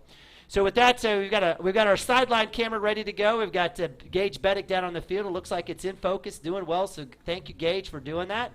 He's over on the Stillwater sideline. Let me give him a good text and let him know. Yes, it's great, Gage. And with that, we'll go to a quick timeout. Be back here real shortly with second half action here, where your Cashion Wildcats are up 27-21 over Stillwater Pioneer JV team. Hey, it's Chris here. The Cashion Wildcats have a legacy of success. Hard work and being prepared is how that legacy is protected. Home, auto, business, or life, the agents at Gibson Legacy Insurance will do the hard work to make sure you are prepared and your legacy is protected. Call or text me today at 405-283-3947 for your free insurance quotes. Go Wildcats! Absolute Pools, Lawns, and Landscape is not your ordinary pool builder. From traditional to exotic and anything in between, our staff offers paramount quality and service through the entire design and build process. We provide service to the entire OKC metro and surrounding towns. So relax, knowing our team is wholeheartedly committed to building a trusting and lasting relationship with you. Visit us on Facebook or give us a call today at 405-285-9729. Absolute Pools, Lawns, and Landscape. Support your school's booster club and get your business in front of thousands of potential customers. Talk about a win-win. Advertising packages start on this streaming station for less than $10 a game. Call 405-726-0835 or email adam@squirtle.com right now for more information. All right, welcome back to Pioneer Stadium, where it's the start of the second half here on Cashion Wildcats TV, powered by Squirtle.tv. It's your Cashion Wildcats here up 27-21 over Stillwater Pioneers here on a great night of football, Chris. It's been exciting, and you guys talked about it. It's good to see Cashion get pushed around and see how we can respond. Typically not giving up 21 points a lot this season or at all. Christensen with a low squibbler in it, and I'm not sure if he meant that. That may have been one of his only missed hits of the year, and that will go out of bounds at the 30, and that ball will be placed right around the 35-yard line, where Stillwater and Gage Gundy, the sophomore, recognize that name, will be starting off first down and 10 to see if they can come down and either tie or take the lead. Yeah, and I think what we'll see in this second half is just more of what we saw in that first half. They're going to run the ball. They're going to line up in that very familiar set that they've done all game long, and they're going to give that kid a chance to break some more big plays. He's fast, and they think they're going to use their big guys that are over here sitting in chairs while we're playing defense to really start springing some big plays for him as we get tired throughout the game. All right, with that, we've got first down and 10. Double back set here. Unique look for Stillwater. Gundy going deep down the sideline. He's got a man streaking down. Looks like it's got a nice job on the reception. In coverage was Landon Lagasse, and right out of the chute, going deep. Gundy showing that arm, and they've got a big first down to the Cashion 22. Yep, and that right there, I mean, that's what I was talking about. He's got an arm. He can sling it out there on the underneath stuff, but, man, streaking down the sideline, he will put it on the money. Keeper up the middle. Looks like it's Butler, and just like that, he gets out to about 4 yards in that hurry-up offense. Yeah, Gundy definitely having it. They talked about it. Maybe let's test those corners and see what happens. They went after Brown in the first half. They went after Lagasse here. Shotgun, give up the middle. He's got a lane, cuts it back out, falls down. Great job. Who was that on the ground? Maybe tripped him up a little bit. Was that Jacob Farrow? Looks like he's back in, that's for sure, and I think that was him that kind of got him down on the ground. So that'll be third down and 4, right around the 16-yard line. Stillwater slowing down a bit, Cashion in their 3-4 defense. Nothing changing here for the Wildcats. Stillwater showing a double back set, 2 wide receivers, and we've got essentially Butler in that pistol formation. Blitz is on, right up the middle, keeper. Gundy rolls out to his right, looking for a receiver, and he does make the catch. Nice work there by the receiver to make that grab, and it looks like it'll be first down and goal for the Stillwater. Was that incomplete? It was incomplete. Do you see it come down? It sure did. I thought he caught it, but it must have been right behind him and just fell down and hit the ground and come back up. I wanted to say incomplete at first, but I thought, oh, okay, it was a catch. So that brings up fourth down. Passive was a little behind the receiver there. I guess maybe Gundy saw a safety coming up, wanted to protect his receiver coming across the middle. And so with that, we've got fourth down and 4. Big stop here for the Cashion Wildcats after a huge first down play. Blitz is on, pressure's on, hit, down the ground is a fourth down conversion there. Nice job by Jackson Vandruff, the sophomore out, the speedy sophomore going out there giving everything he wants to Gage Gundy, and the ball falls to the ground, and it'll be a turnover of downs.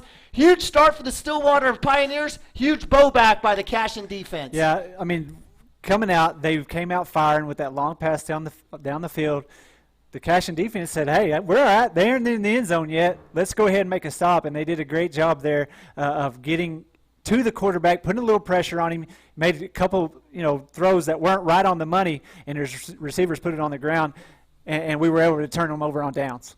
Snap, give it to Harrell up the middle, just like that in the first half. But this time the Stillwater defense is there.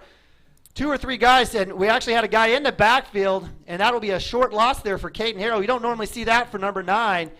And so with that, it's 2nd down and 11. Well, I may have been off on my score that time, but that's not very often. Every once in a while, he'll get stopped behind the line of scrimmage. It's okay. But it's hard to get yardage whenever people are in your legs before you almost get the ball. He did a good job just trying to fight a few of them off and get back to the line of scrimmage. Harrell with a big lane to the 20, 25, 30. Dragged down. Nice job by the senior. All the way down. He's leaving carnage left and right. And that'll be a 1st down for the Cashion Wildcats. That time, just got the ball with a head of steam. Got to that, great seal over there, great little hole for him. Nobody touched him before, about a 10-yard run. And man, they're tackling hard though. They're coming across and making the tackle, but it's taking a lot out of them to get him down.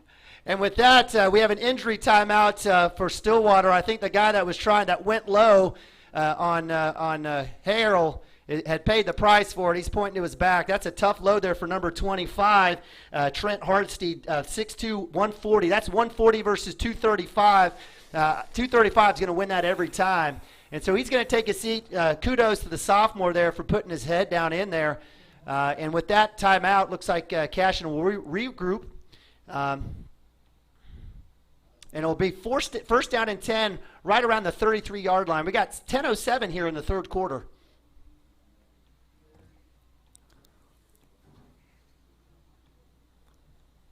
Shotgun, give to Harrell again. He's got a lane back through, breaks through, has another chance keeping his feet. Finally brought down, but after a gain of about 4.5, 5 yards. Nice work. It feels like he's running forever, but certainly nice job there. And just like that, he makes the first guy miss behind the line of scrimmage and is able to get about 3 or 4 yards on 1st down.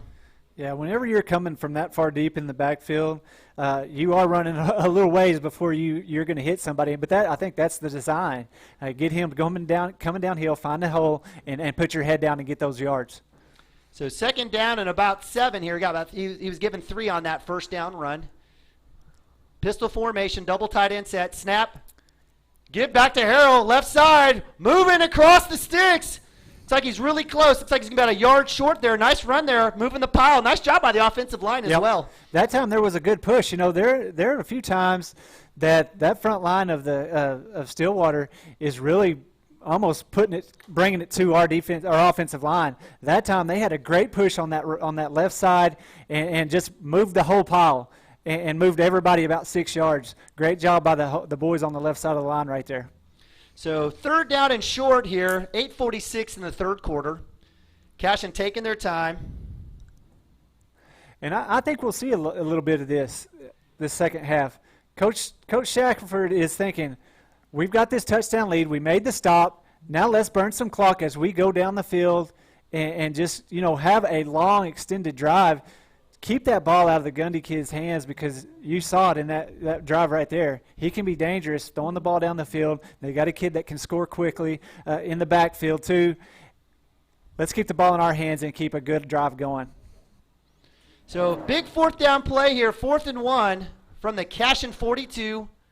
Snap, give to Harrell. He's looking for a lane. Gets to the outside. Midfield, 45, 40, brought down, but not after a huge gain on 4th down, all the way down to Stillwater 41.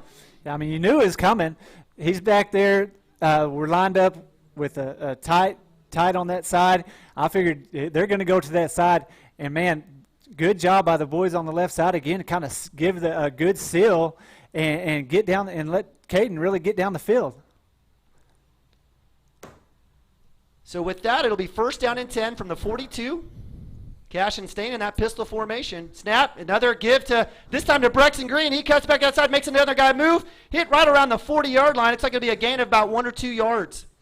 Maybe they're thinking a little thunder and lightning here, giving Caden the ball and just giving him that downhill power run, and now let's see if they don't try to line Braxton back there and just let him maybe get him with some speed and try to get to an edge or something.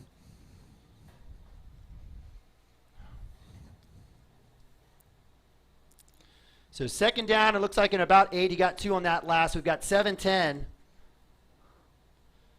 Pistol formation. Braxton Green giving Caden Harrell a blow here. A rest. Shotgun. Give to Green, left side. Is not able to get past that first initial rush, and he's brought down. Slung down, actually, so no gain.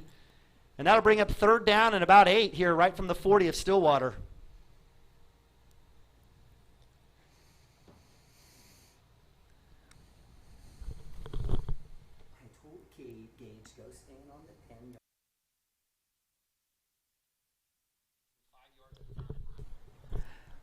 Big third down play here for the Cashion Wildcats. Caden Harrell's checked back in. 3 wide receivers down below, tight end set.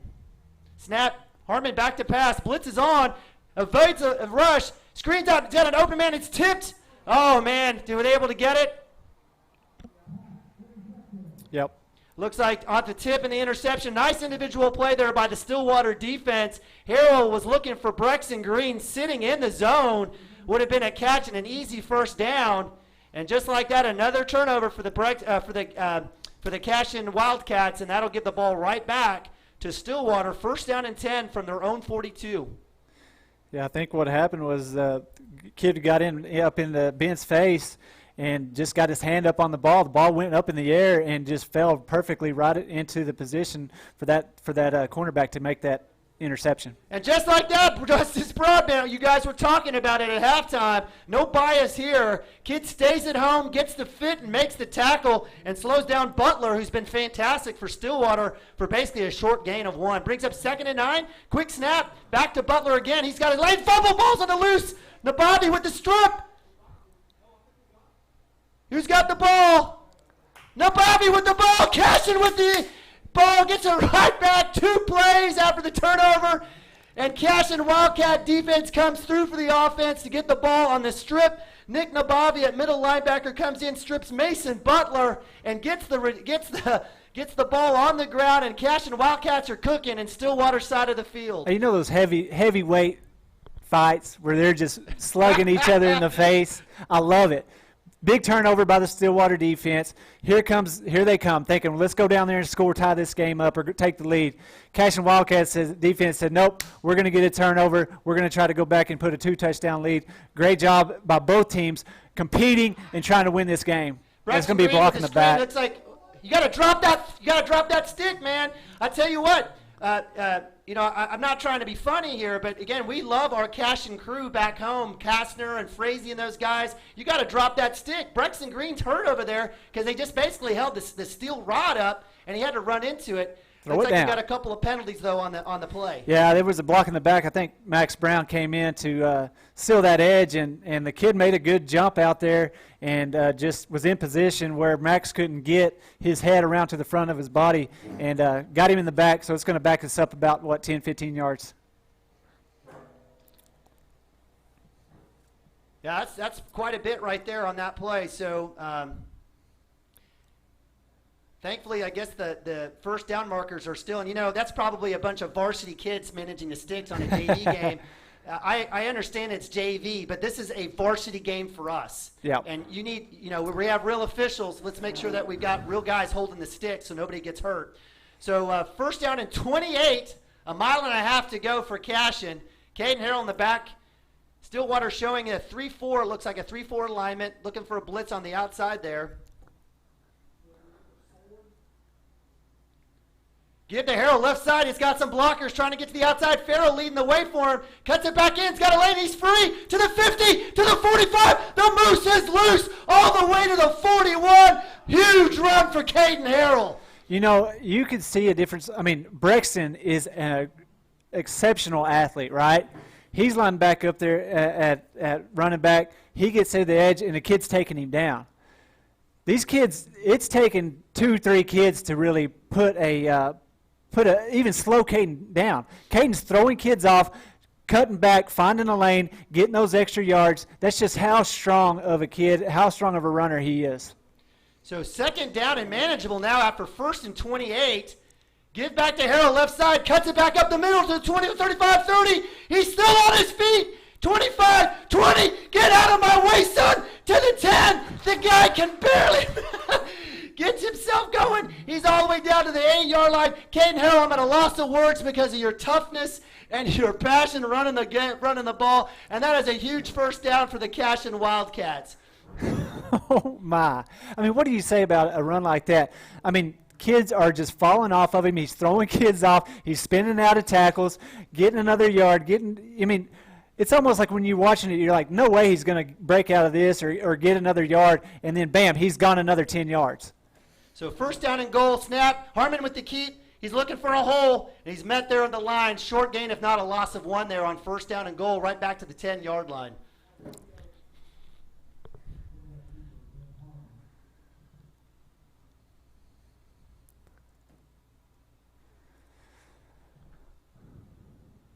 So Cashion will come back out, and I apologize, guys. Caden Harrell gets my hair on fire, man. I love it when that kid runs. Certainly love watching him compete. Second down and 10, 3:41 left here. It's been a fast-paced third quarter here for the Cashion Wildcats, working on their second possession. First one ended in a turnover. Let's see if they can turn this one in for points. Give to Brexton Green. He looks. He's got a lane up to the 5. Push forward to about the 4-yard line. Nice run there by the senior all the way down to the 4-yard line to bring up third down and goal.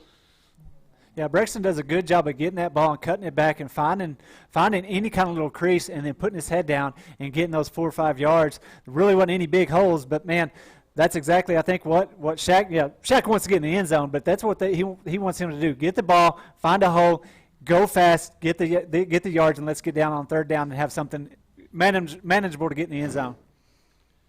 So with that, Cashion's got a chance here. He's got 2 chances to put it in. Harmon in shotgun. Snap. Gets to Brexton Green. Brexton Green is met in the hole. Great job there by the Stillwater defense. It's almost like they know. I mean, Caden Harrell's going to get it, right? Yeah. And they absolutely sent the house on that one right up the middle. And that'll bring up 4th down and 5. Caden Harrell checking back in for Max Brown.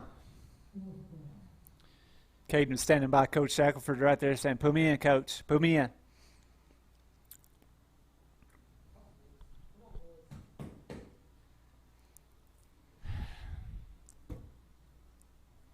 So with that, Cashion staring at 4th and 5. Caden Harrell, is he a decoy? He isn't. They give it to the left side. He cuts back inside, keeping his feet, still keeping his feet, and he's in for the touchdown. Caden Harrell, the Moose, drives it across on a 4th down and 5 for a touchdown. Cashion goes up 34 to 21. The kid hit Caden about the 3-yard line, and they were going sideways. Caden put his foot down and just kept his feet driving to the end zone, got across the line for a huge run, tough run for the touchdown. And everybody knew it was going to him. So Cashion going for 2. Brexton Green is back in the backfield, giving Caden Harrell a well-deserved break. Double tight end set. 8 seconds on the clock. Snap. Option right. Harmon with the keep. Pitch to Green. Green's met in the backfield. Nothing there.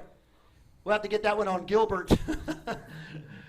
So looks like we've got a hurt player on the field for Cashion.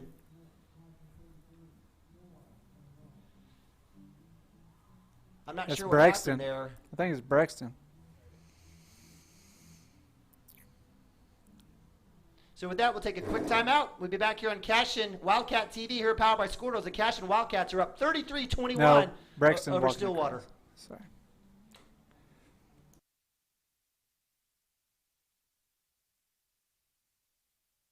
Cashion FBC is a church seeking to grow in Christ and our love for the body of Christ.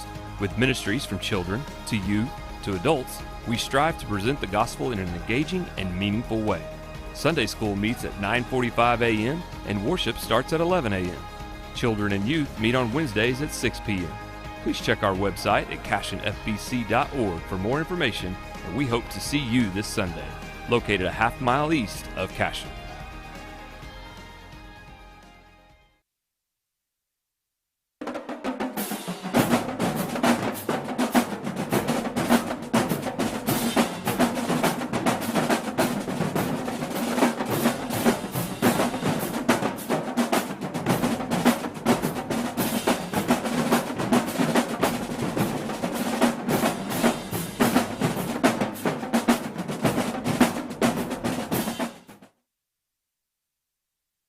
At Water Heater.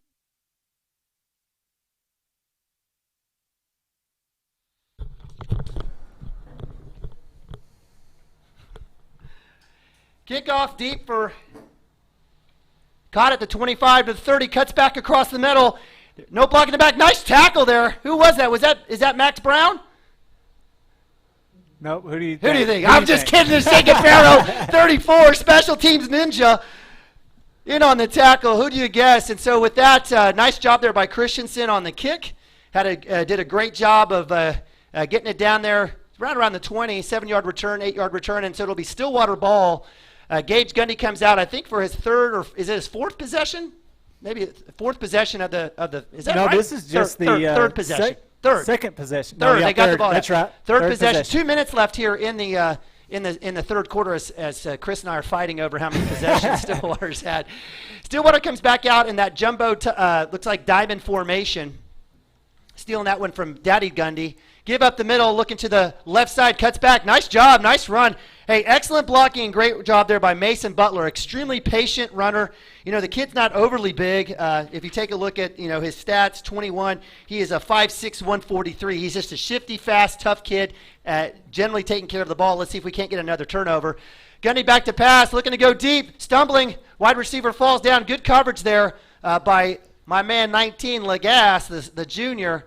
And with that, that'll bring up third down and about 2 or 3 here, right around the 36-yard line. Yeah, and you see Coach Kel Cochran down there cheering those guys on because, we haven't seen a lot of people really challenge us down the field this year yet. We will in the playoffs because Paul Huska will throw the ball down the field about every other play.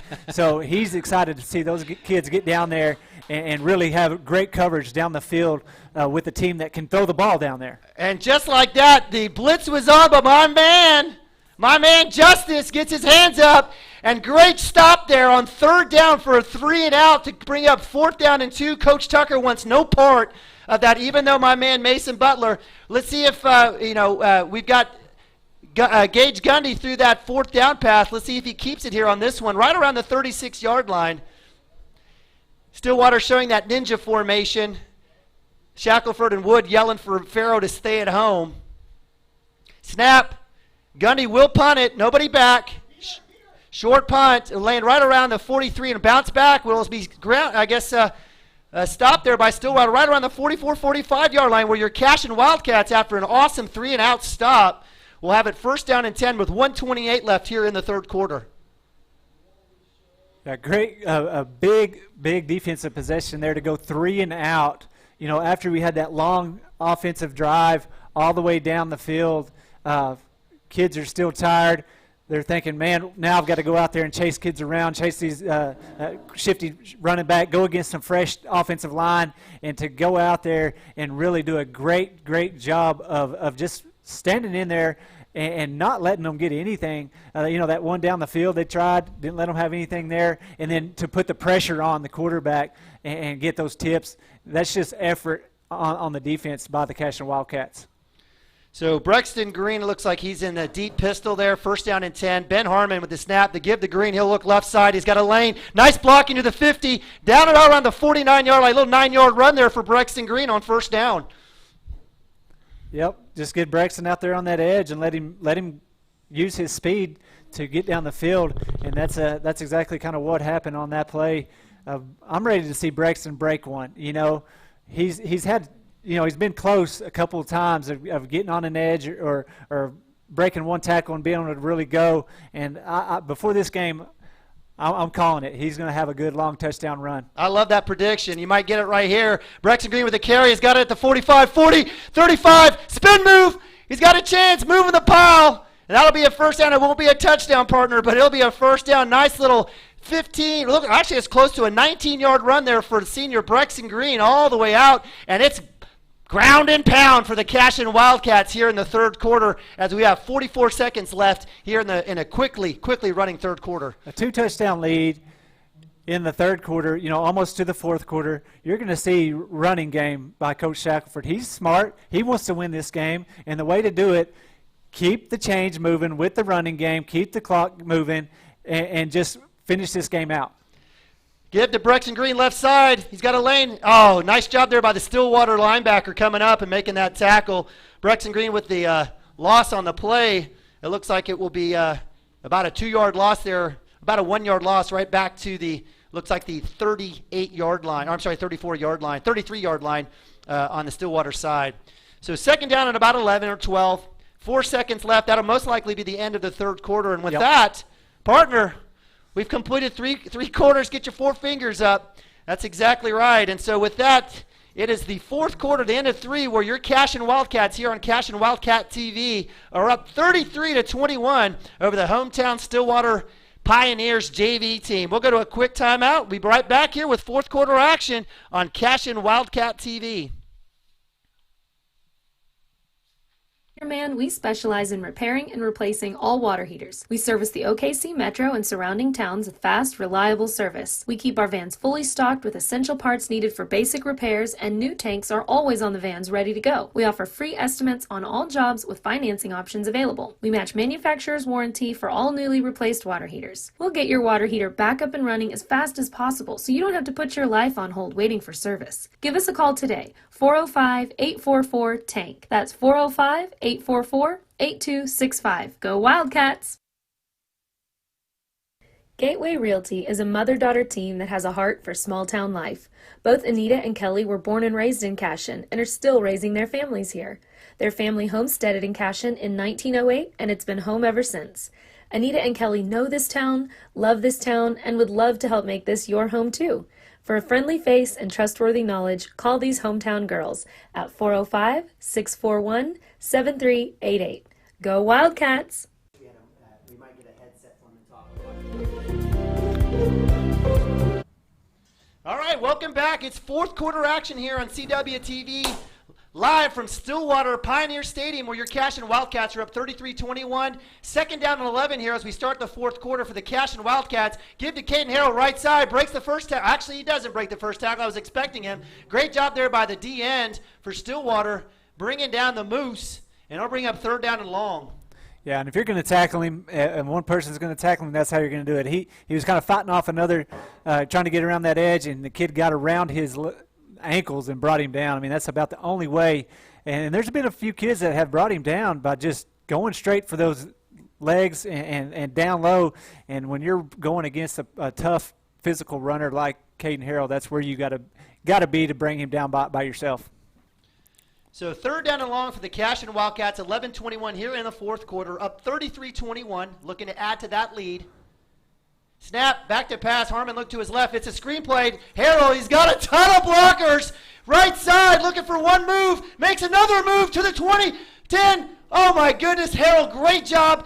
Power, vision, speed, patience. The kid's got it all. Great run there and great blocking by the offensive line, getting all the way out there on that screen play for a first down. And Caden is still down. I think he's cramping up. But the kid has got to be gassed. I mean, Coach Shackelford is just riding him up and down the field, and man, and they can't stop him, so I don't blame them.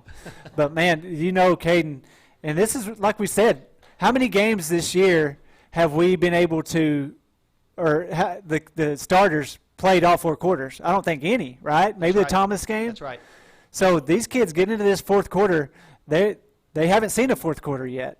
So to be out there still playing, still competing, going against a really good team, this is where you say, are we going to step up and finish this game off, or are you going to, get tired, feel sorry for yourself, and not finish strong?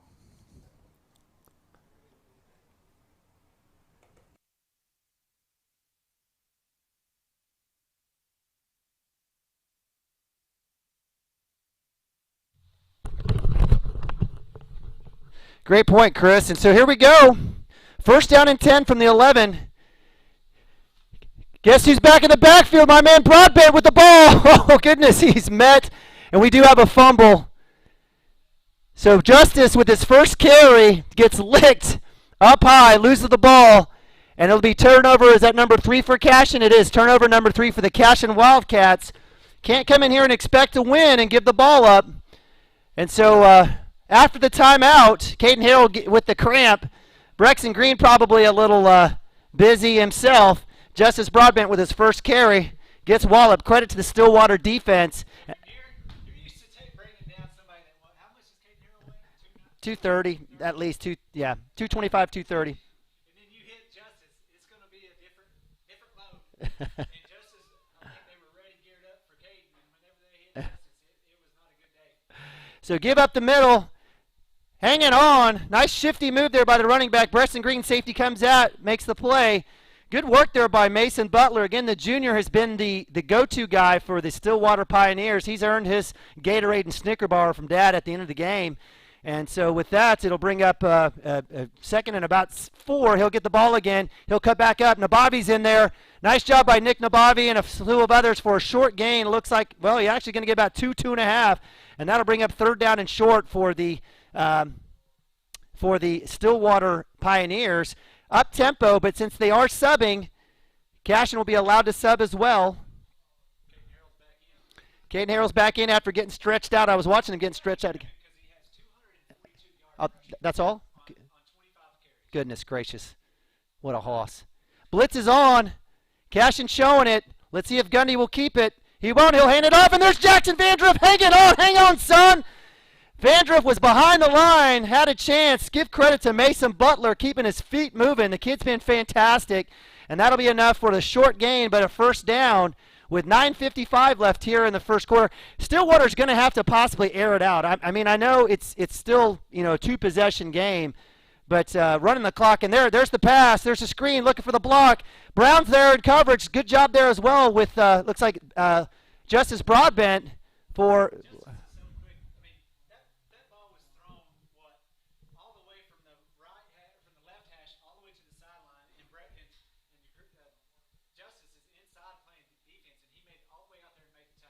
Great job there. Nice job by Caden Harrell coming up, filling the hole. No hold call. Colton Southall was held, but it doesn't matter. Caden Harrell comes up and fills the gap, and that'll be a loss of 1. That'll bring up 3rd down and 5. 9-12 here in the 4th quarter, and it's definitely been the Mason Butler show for sure. I'm not sure what we have here. Another pass or another run. Maybe try to set up a 4th and short. Shotgun rolling out. Across the middle, Gundy looking deep. He's got a man with a catch. Nice job there. Nice find. Very patient. Number 16, Julius Talley, running that post play, found the open zone, and that's a big play for the Stillwater Pioneers as they get it into Cashion territory right around the 45-yard line.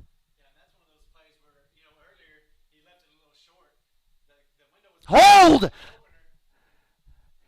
Ball's deep. Lagasse is with the pick, and they're going to call a hold on this end.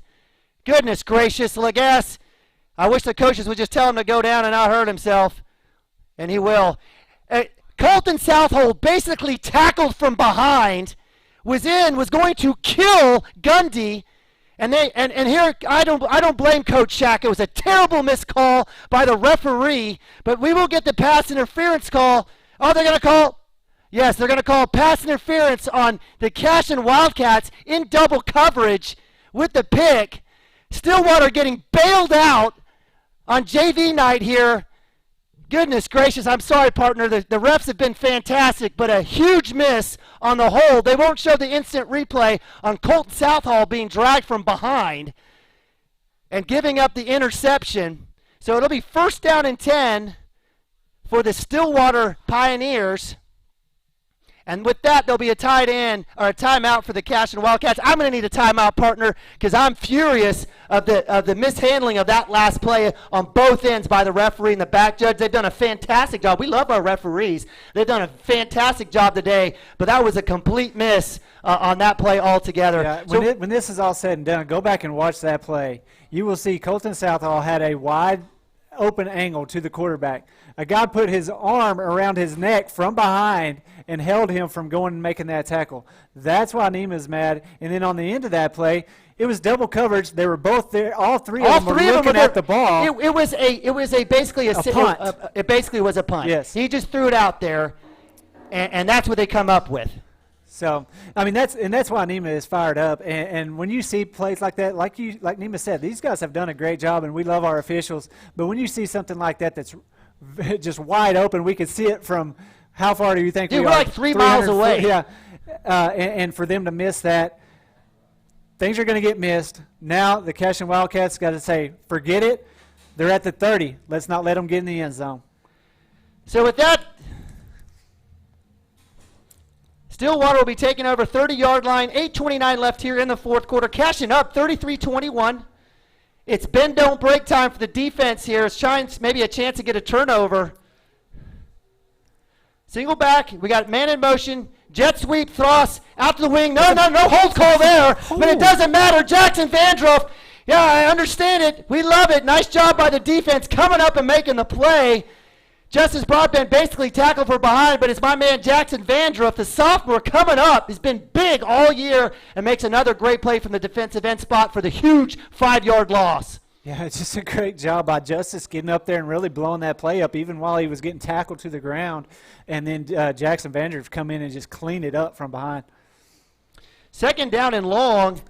Gundy back to pass. The rush is on. He's looking to run.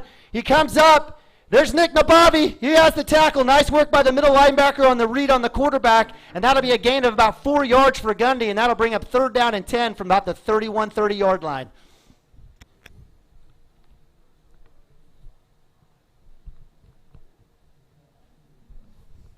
Hey, we're not asking for every hold call, but we're asking for the obvious ones that are coming right through from that situation. Again, Homer TV here at Cashion Wildcat TV. We love you out there watching. 3rd down and 10, 7:22 running clock here for the Stillwater Pioneers trying to get into this lead. Blitz is on, up the middle. Pass is across, high and miss. Nice job there. The intended receiver, number 16, that's been Gundy's favorite target today, Julius Talley, the sophomore, 6 foot 147. Max Brown in coverage. Talley maybe heard footsteps, but nonetheless, it's an incompletion, and that'll bring up 4th down and 10. Obvious go-for situation for Coach Tucker there in the Stillwater Pioneers. Yeah, Gage Gundy right there, he just put his foot down and threw that ball about 100 miles an hour. I mean, the kid's done a good job of catching the ball all night, the number 16. What's his name? Talley. Julius. He's done a good job catching the ball, but that one, man, it got on him quick and went through his hands before he knew it. So we got a little Wildcat with 21. Not sure, I guess they're looking for the push. Oh, my goodness, are you kidding me? That is absolutely terrible by the Cashion Wildcats. Got a tackle. Mason Butler and Wildcat. I can complain about a holding call. I can complain about that. That was just, I think our defense was just kind of, hey, we got him. We stopped him.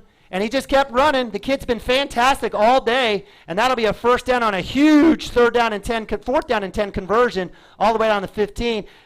Butler, we've got a fumble loose. Farrell's deep. He jumps on it, and that will be a huge loss by Butler. Coach Tucker getting fancy there with Mason Butler and the Wildcat. He's been their horse all day, but certainly at quarterback and shotgun, not good there with a huge, it looks like close to about a 15-yard loss all the way back to the 30-yard line, and that'll bring up 2nd down and 25 for the Stillwater Wildcats. We're still going to stay in. Looks like they're going to stay in the Wildcat.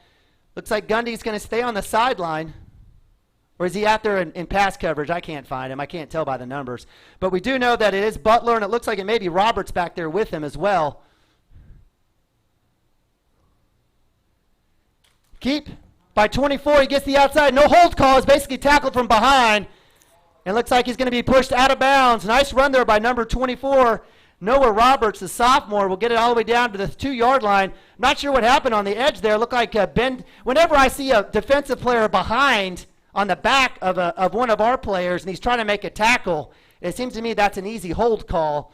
It seems like that's been the case for us. But nonetheless, I'm going to stop complaining. Let's see if the defense can bow up here. 1st down and goal right around the 2-yard line, 3-yard line. Snap, keep, run up the middle. He's met at the line, and he's going to go in for the touchdown. So Ben Harmon on the tackle, but it's not enough, and so it is Mason. Looks like it was that Mason Butler? Yep. It is Mason Butler, the star player for the Stillwater Pioneers. Is that Butler? No, it wasn't. It was number 24, Noah Roberts, man of the hour for them on that last drive. And for the extra point, Stillwater will look to cut into this lead and make it it's a fumble. Nick Nabavi out in coverage, and it'll fall down on it. And so with that, it maintains a 6-point lead for the Cashion Wildcat. That's a huge extra point right there, whereas at least Cashion can hold them to a tie if something were to happen. So Cashion will take over. 5:43. Here's time for Shackelford and my man Caden Harrell milk that clock and work it all the way down. give him the ball, let him run, get 5-6 yards of carry, drive right down the field, burn all of the clock, and go in the end zone and get 2 scores up on the team a team that has been fighting tooth and nail with you the whole game, and just put the ball game away. This is where you're over there, you're Shaq. You're talking to your team and you're challenging them and saying, guys, if you want to win this game, if you want to put a nail in the coffin right here, let's put the ball in Nine's hands. Let's drive down the field and just end it. Run the clock out, go in the end zone, go up 2 scores, and it's over. So if you're looking for a story right here, it's certainly been the Caden Harrell night. Fantastic, well over 250 yards rushing, multiple touchdowns. 5:43 on the clock. Stillwater has all 3 timeouts, so Coach Tucker, is going to play defense here. He's going to have to play D. Certainly, I don't necessarily see an onside or anything in this situation for Stillwater, but nonetheless, maybe they're like, hey, we can't trust their D. Maybe we'll go for it and see what happens. Cashion with unfortuitous turnovers. They were about to drive to go up. Again, would have been 3 scores right before half, and now 3 scores right at the end, right in the fourth quarter. Certainly, it's been a problem for the Cashion Wildcats. But let's see if they can't take care of the ball here and convert this and turn this last 5:43 into a touchdown and a win. Squibbler down the middle. Looks like Legas will have a chance. He'll get at the 20. He'll cut up. He paused. He's got a chance. Got a gap to the 35. All the way. Nice work there by Legas. Staying patient. Waited for that hole, and it hit the Jets. Got all the way out to about the 38-yard line with your Cashion Wildcats. 5:37. Look to work the clock, get a score, and put this one in the win total. Yeah, it's funny. I was just kind of watching both teams there after that kickoff. About 10 kids stayed on the field for Cashion. I think 2 kids stayed on the field for Stillwater. I mean, that's just the thing. Like we've been talking all games, power and numbers, and they've got it. And those kids are up there ready to go. But I guarantee those Cashion Wildcats are ready, and they're fired up, and they're not going to give up. I promise you that. Tight end set, give to Harrell just like that. Right set, cuts it back up. All the way to the 45, all the way down across the first down. 11-yard run. Nice job though by Caden Harrell on first down to get it looks like 11-yard run all the way out to the Cashion 47-yard line. Yeah, another good hard run, and we said it. I think Coach Shackelford is going to try to just keep this clock running, keep the ball on the ground, keep it moving, get first downs, and get in the end zone, and that's what we've seen on that play right there. And I have a feeling we'll see a lot of that. Now, don't get me wrong, Shackelford, I wouldn't put it past him. Little play action to Caden, suck some people up, and try to go get something down the field. But I have a feeling we're going to ride Caden Harrell's back all the way down the field. Stack set, give to Harrell right side, and we do have a flag. Goodness gracious. We have offside. We can't have offsides. I guess this is going to be false start for Cashion. What we don't need in this situation, goodness gracious. So that brings up first down and 15. 5:09 have run only about 30 minutes or 30 seconds off the clock. That clock will roll here as Troy Niles will run that clock once the play clock goes. I guess he won't. So Cashion getting the call. I'm not sure what's going on. I guess they're going to basically, Shaq said, run the same play, guys. So we've got Legas up top, Brexton Green down below. We've got Nabavi and Farrow in at tight end. Right side. They've loaded up that right side as well. Keeper by Harmon. He's looking for somebody. He's dragged down from behind on first down. No gain. Good job by the Stillwater defense sniffing that out, looking for that inside run, whether it was the keeper by Harmon or the give to Farrow.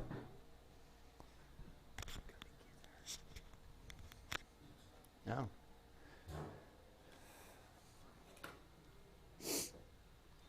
So clock running, second down, 15. Cashion maybe looking to get half here. I don't know if they go back to that screen play or not. It's been good for him. Shotgun, Harmon back to pass. It is the screen. Caden Harrell's got blockers, got the edge. 50, 45. They're going to call holding to 35, 30, 25, 20. And that will, a great play will be negated. They do get the holding call there. They miss it against Stillwater, but they can find the hold against Cashion. Yeah, there was a bunch of kids out there pushing right there on the edge, and Colton, let's see. Yeah, Kyler George, it just looked like he kind of got caught up in that mix and maybe crossed legs with the guy, and the guy came down, and as soon as the guy came down, he threw a flag for the hold. Yeah, you always wonder when you've got something like that on the outside, but it wasn't even needed. You know, Caden Harrell had the ball. He was loose. He was going to get the first down at minimum. And that's a situation where, you know, you're giving max effort to try to get a touchdown. You know, Shaq is if I'm Shaq, I'm still asking for that holding call in that last play where Gundy was able to hit that pass interference call. But nonetheless, it is what it is. And Cashion has steered at this before. They've seen it a ton of times this season. So looking all the way back to their own 37-yard line. 4:25 left here on the clock. Second down and a mile. Screen to Brexton Green. He drops it. Goodness gracious, Brexton. The ball got away from being a little bit, I think, out there. But now that's a catchable ball. Brexton's got to come up with that, and that's in front of him to catch and run. I know he's probably looking to hit it. The blocking was there. I think he had a seam. And that stops the clock. Yep. And that brings up third down. You know, that's a play where Shaq's thinking, I can get a screen. I got sure-handed Brexton Green out there to catch the ball. He'll stay in bounds. Stay in bounds. Keep the ball running, yep. So what was a beautiful play has turned into a nightmare here for the Cashion Wildcats on 2 tough penalties after a great first down run by Caden Harrell to get it all the way out. Ben Harmon going deep. He's got a man. He's got a chance. Goodness, just deep. Mix Brexton Green on the edge, and that'll bring up fourth down, and it's punting situation for the Cashion Wildcats. 4:18 left here. Looks like Cashion defense are going to have to be the winners here on this situation for us to come out with a W. Yep, and here's what you got to do here. Get out here. Let's execute a good punt. Let's get out there on defense and figure out how to stop the Wildcat, because I've seen the quarterback from Stillwater over here limping around. I don't know if he'll be back out there or not, but we weren't stopping that Wildcat. We weren't making tackles. This is where you, as a coaching staff, you're over there wanting to challenge your kids to get out there, make tackles. It's fourth quarter. Let's go win the game. Brexton Green with a great punt, end over end. Let's see that thing rolls. It absolutely will. Exactly what the doctor ordered. It's still going. Great job and great punt by Brexton Green down at the 5-yard line. It's like a 70-yard punt there for the senior. And you're right, partner. I'm not sure if the Gundy kid's going to make it out there. Do you see him in the huddle? Looks like he won't be. He's limping. Yeah. And you know what? This is where Coach Wood, he saw the Wildcat for the first time. Yeah. He's going to be able to make, hopefully, the adjustment that he's going to need to make here, looking for the combination of Mason Butler and Noah Roberts here. No chance to throw it deep. It's going to have to be on the ground for the Stillwater Pioneers to go 95 yards to tie this ball game up. And you hate to see a kid like that's been competing the whole game, not to get a chance to get out there and kind of try to finish what he started. But, man, this Cashion defense has got to figure out this Wildcat. It's something new. It's another challenge. Get out there, figure it out. Let's make a stop and get the ball back and seal this victory. So on first down, keeper right up the middle on the Wildcat. Nice tackle by Nick Nabavis, junior, number 4 middle linebacker. Gain of 4. Brings up second down. Handoff, fumble. He's loose. Farrell's in there. Swallows him up. Down for a big TFL for the Cashion defense. Jacob Farrell, Nick Nabavi cleaning up on the 4-yard loss. Third down and 10 for the Cashion D. Yeah, before the kid could really pick up the ball and do anything with it off the bad snap, when you got Jacob Farrell coming down on you like that, it's just what do you do besides go for a ride when he picks you up and throws you back 3 yards? Pinning their ears back and getting after it. Third down and 10. Deep. Near the goal line. Keep. It's a throw. Looks like Gundy's out there. He's going to throw deep. Max Brown, let it go. He sure does. Gundy throwing off his back foot, and it's out of bounds. And it's fourth down and 10 for the Stillwater Pioneers. I'm not sure what Coach Tucker's going to do here. He still has 3 timeouts. I got to believe it's punt time for Gundy. No, he's probably going to with 3:04 left to play, and you just had a big stop, pretty much a 3 and out, didn't run that much time off the clock. They're going to say, let's get the ball away from our end zone, see if we can get a turnover. I mean, how many times have we turned the ball over? They're going to try to get it out of the shadow of their own end zone, get it out there, and that's probably going to be their game plan. Hit the ball, go for the ball, get the ball back so we can get it and go score. Offensively for the Cashion Wildcats, get the ball, take care of it, and win the game. So with that, Stillwater will have a delay of game as Coach Tucker was trying to figure out punt or go. Timeout. Got a timeout. Did he get his timeout? Yeah. Did he waste his timeout there? Yes. I would have taken half the yardage He did burn our timeout. Coaching 101, you take the penalty, the 2 yards, and not burn your timeout. You're going to need all the timeouts you can.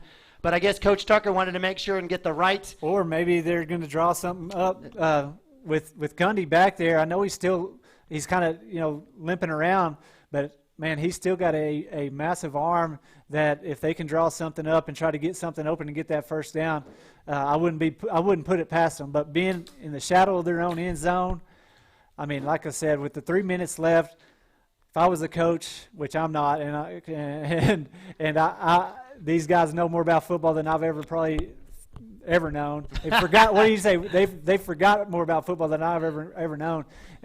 But if I was them, I would punt it out of the shadow of my end zone, go for a strip, try to get the ball back, and give yourself a chance that way. Amen, brother. I'm totally with you. And just like that, you're right. Coach Tucker does send this punter out there. You can tell the kid with the soccer shoes. And so Cashion not going to even put anyone back there, playing safe. Braxton Green right around looks like the 18-yard line. Max Brown back deep. We've got Lagasse back deep. And then kudos to the Cashion defense there, kind of making sure. Punt is off. Nice punt. Nice spiral punt. Looks like it'll land right around the 33. Nice punt, roll there for the Stillwater Pioneers all the way to the 45-yard line. 40-yard punt there for the Stillwater Pioneers. It's almost as good as Braxton's. Almost as good. Not a 75-yard punt good, but yeah, absolutely gets it. There's barely any win anyway, so kudos to those guys. So, hey guys, 253. Chris, you were right. We asked for it. This is fun. This has been fun, man. I love watching Ben Harmon throw for 7 touchdowns on 11 plays, but there's certainly something to be given. And you're right. I think God bless the Stillwater JV. They've given our team everything that they can. They've done it on the ground, mainly behind on the legs of Mason Butler and Noah Roberts. And so with that, Cashion Wildcats will set up. Caden Harrell deep. Snap, give to number 9. He looks back, knocks over. Nice job there by the Stillwater linebacker coming in to fill. Number 35, he gets a handshake from his teammates for getting in the way. Trey Gregory, 5'9", 167, took the full brunt of Mr. Harrell. And that's just a 2-yard gain. Clock running, 2:34. Most likely Coach Tucker will use that timeout come next play. It'll be up to Cashion to work this clock all the way down to about 2 and give that ball to Mr. Harrell and see what he can do with it. Yeah, and that's the thing is run this clock down, snap it with about 3 seconds on the clock, get a 4 or 5 yards here, and give yourself a chance to really pick that first down up on the ground, and we'll see if they call a timeout or not. Keeper by Harmon, nice job. Can he get a block by Brown? He does to the 35, 30, stay in bounds, young man, and he sure does.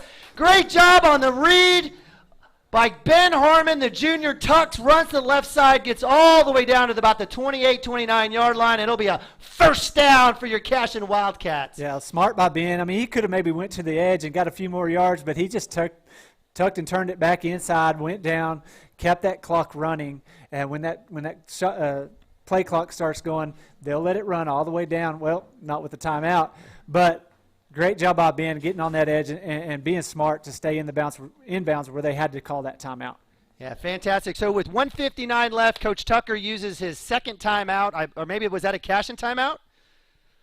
Still shows 2 on the board. So that we'll go to a quick commercial break. We'll be right back here on Cashion Wildcat TV.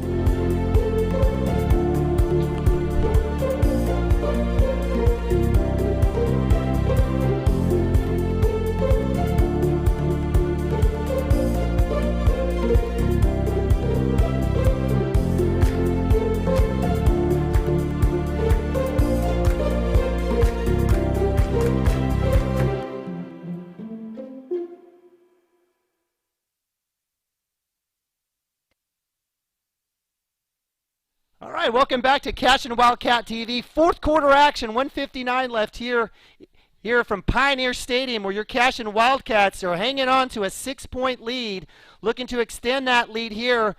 We've got first down and 10 inside Pioneer territory. Braxton Green and Wildcat, he'll keep it, looking to the right side, and he's brought down. Great job there by the linebacker for Stillwater coming through. I can't see numbers, partner. We've been talking about it all day. I can't tell you, I barely have a roster. And so I'd love to call out some of these great plays by the Stillwater Pioneers. But with that, it'll be another timeout for Coach Tucker. It should be his last timeout, and that'll bring up 2nd down and long for the Cashion Wildcats. I guess, Coach Shackelford kind of dipping into the Wildcat bag there, bringing up Brexton Green in with a Wildcat. Brexton hasn't necessarily been running the ball, as well as he's probably has. And, kudos to the Stillwater defense coming up, making plays. Big shout out though to the offensive line though. I know that last play was negative. I can't tell you I mean how fantastic when Caden Harrell, I know he's done a lot on his own, but a big shout out to Colton Southall, Joey Wilson, Camden Maroney, Martinez, as well as Kyler George. Fantastic job by that line tonight to help out Caden Harrell get to some monster numbers. Yeah, and that's what I was talking about. I mean, Brexton is a great athlete. They're hitting him, he's going down. That just shows you how strong Caden Harrell is. I mean, Brexton, if you saw him, people at home, if you don't know these kids and don't see them personally, I mean, Brexton is a thick kid, a strong kid. He's 190. And he's going down. 190. But, man, Caden Harrell tonight just running the ball and just being able to throw kids off of him and keep going down the field and getting those extra yards, those big runs. When your kid has 255 yards on 28 carries, that is a massive night and a massive young man, and just a great effort by the kid all night long. Amen to that. So 2nd down and long. Give to Harrell on cue. Right to 30. Carrying guys with him. Bubba to the 20. Get out of my way. 10, 5. Touchdown, Cashion Wildcats. Caden Harrell with the monster 30-yard run. Carrying Stillwater Pioneers all over the place. And my man, what a night for my man number 9. That kid, the only thing holding on that call, that play was the defensive back holding on to Caden Harrell when he drug him for like 3 yards before he fell off to the end zone.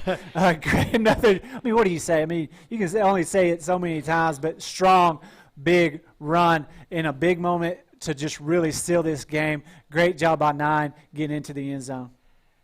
So Lance Christensen out, 1:42 left. Cashion tacks on another TD. Christensen on with the kick. It's up. And it is good. My man Lance putting it through. And with that, it's your Cashion Wildcats here on CWTV 40. Your Stillwater Pioneer JV 27. What a night, partner. Hey, Caden Harrell is just putting up numbers right and left. And we keep saying Caden, number 9, and just him carrying the ball. I want to see what his numbers are by the end of this game. And like you said, the front line has done a great job, but, man, Caden has I want to see how many tackles he has broke tonight and just thrown people yards off. After contact has been amazing. Yeah, great it's point. Just unbelievable how he just keeps running after hit after hit. Great job by Caden tonight, and definitely would be player of the game for sure. Well, if I've broken your speakers, my apologies. I've always told you guys I'm sorry. I'm sorry. You know what you're going to get. I love Cashion Wildcat football, and I love what we're seeing tonight out of Caden Harrell. It's been fantastic. How can you not be energized by watching number 9 give his best effort? Hey, there's a pretty good running back here in Payne County. His name is Quantrell Walker for Stillwater. I promise you, they're out here watching. Caden Harrell's putting on a show, and I take my number 9 anytime here in the state of Oklahoma. So with that, Lance Christensen off with the kick. No disrespect to Mr. Walker. I just love my number 9 and what he's doing. Power, speed. Christensen with the kick. High kick out to about the 16. It's caught. There will be returned back to the middle. Looks like we've got pursuit. Brexton Green chasing down all the way to the edge. He's trying to get to the outside. He's got a lane. Cutting back out. Cuts back. And he'll be tackled. Nice job there by, looks like, was that number 6? Number 5 for the Stillwater Pioneers. I can see his number, Heston Thomas, freshman DB, showing some wheels and patience. Great block by the Stillwater group as Cashion bringing in their JV on the kickoff return. And they get it all the way out to the 46-yard line. Well, they'll take over 1st and 10 with 1:29. No time to stop here for the Cashion defense.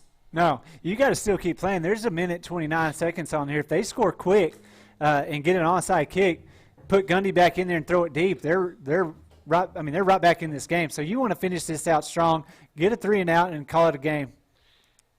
9 on the tackle. So with the keeper, number 24, Noah Roberts, look on the Wildcat jitter steps or makes a move or two, gets to the left, Oh, but he's no. met by number 9 out there, along with, who else was out there? Was that Brexton Green? I think so, number 10 on another tackle. Caden Harrell all over the field.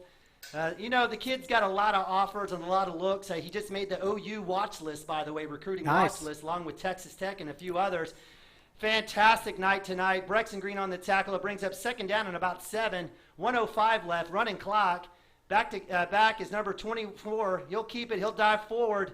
And he's brought down by Joey Wilson. Nice job there by the nose tackle. For a short gain, that'll bring up third down with about 52 seconds left. If you're just joining us, you've missed a good one. It's been a fun game to call. We're going to have Coach Shackelford hustling his butt up here to do a little post-game interview. And it's a haul. We do have an elevator. But don't leave us. We'll definitely have some post-game analysis. And Coach Shack, 3rd down and 2. It's the keeper going to his left. Number 24, Noah Roberts, will get enough for the first down. Nice patient run there as Cashion is playing it somewhat safe, allowing for that 3-man front to take up the brunt of that 5- and 6-man blocking team. 27 seconds, 26 here in the fourth quarter. Cashion up 40-27. It looks like Coach Tucker is going to go ahead and say, hey, white flag. And with that, it's your Cashion Wildcats, home of 865, coming into Stillwater on a beautiful night here on a Thursday night. God bless Coach Tucker agreeing to put up his JV team. And you know what? God bless everyone for us having a chance to play. And with that, it'll be your Cashion Wildcats with a COVID-19 wave from the sidelines, victorious over the Stillwater Pioneers, 40-27 here on an awesome night from Stillwater, Oklahoma. So they can't slap hands at the end of the game because they've just been tackling each other the whole time, or? That's exactly it, which makes absolutely no sense because we've shook hands. Anyway, sorry, I was confused okay. there. Hey. But yeah, I mean, great game. Like you said, thanks to Coach Tucker and the Stillwater High School to let us get up here and play their JV team. That is, I mean, there's some kids out there that we're playing tonight that next year will be stars out on a Friday night, And the thing is, when you have the numbers that they have on the sideline, we talked about it all game long, power in numbers. Those kids over here getting the rest, going out there and playing, man, I'm just proud of the boys over there in white to keep fighting. Every time that we kind of thought we had the game in hand, that JV team, they weren't going away. They were ready to. They were trying to fight. This is their chance, Chris. Yeah, too. I mean, they want to get out and play at a varsity level and win. And that's what their opportunity was. And they gave it all they had and gave a great fight. And man, it was awesome to see a team out here competing with the Cashion Wildcats and making it a game instead of just being one of those things where it's over before halftime. I love seeing the competition, and man, great job by the Cashion Wildcats. Great job by the boys from Stillwater coming in or letting us come up here and really getting in a good hard-fought game. Yeah, so joining us here is our man Lane. We've got stat rundown. We've got 3 guys here. And you're exactly right. I mean, here at the end, we're passionate about football. We love the idea. Lane, you're just going to stand back here? I'll just stand back here. Okay, brother. All right. We're passionate. We love our football. But, at the end of the day, we give thanks to God for the opportunity to come out here and be a part of this, right? To watch our kids play football on a Friday night. Thanks to the Stillwater administration for stepping up. I'm telling you, a lot of people asked, or Coach Shack asked a lot of people. Right. There was a lot of folks that could have played this weekend. They didn't. They didn't want any part of this. So God bless and kudos to Coach Tucker giving his team. And you know what? Their JV got better today because they played us as well. So with that, we'll go to a quick commercial. We've got our man Lane here. We've got Chris in the background. We'll go to a quick timeout. We'll come back with some stats. And we've got Coach Shack giving the rundown with his team. And we'll hopefully get him up here with some last thoughts. But we really appreciate you guys staying with us here on an awesome night, Thursday Night Football live from Stillwater, where your Cashion Wildcats go up and are victorious 40-27 over the Stillwater JV. Hang tight with us. We'll be right back in a couple secs. Cashion Shape Up Fitness is locally owned and operated with no contracts or sign-up fees. I can sit right here. Our rates start at only $30 per month, and we have tanning available. Everything you need to work on your health and fitness. Sit down so right here. contact Amber Lee to sign up today. 405 538-8248. And don't forget to check us out on Facebook, Cashion Shape Up Fitness. We can stand. You want to use the little camera? Yeah, I was about to say we could use the little camera.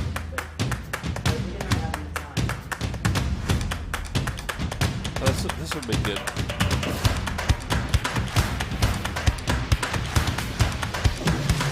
thank you guys for sharing your space with us.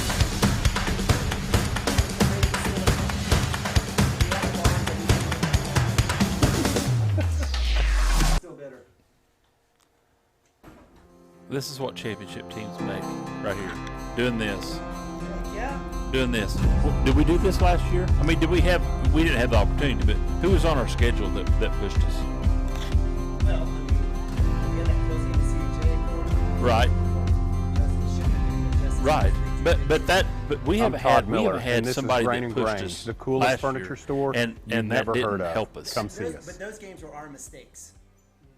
Last year, like that wasn't Right. No. Right. Yeah. It was. Dr. Matt It Dieselhorst was at we let 'em Dieselhorst in. Sports and Orthopedics We can let help 'em in the you game. get We game day didn't. ready. Dr. But, man, Dieselhorst works with this is how you athletes of build all a ages, state taking a championship team, coordinated approach is when to you push accelerate these return to kids. play and maximize athletic performance. His work with pros in sports training, injury prevention, bracing, functional rehabilitation, and imaging works seamlessly with his medical and surgical expertise. Get started by going to Dieselhorst Sports and Orthopedics. Let Dr. Matt Dieselhorst get you back on the field, backing all Oklahoma athletes on the field and off.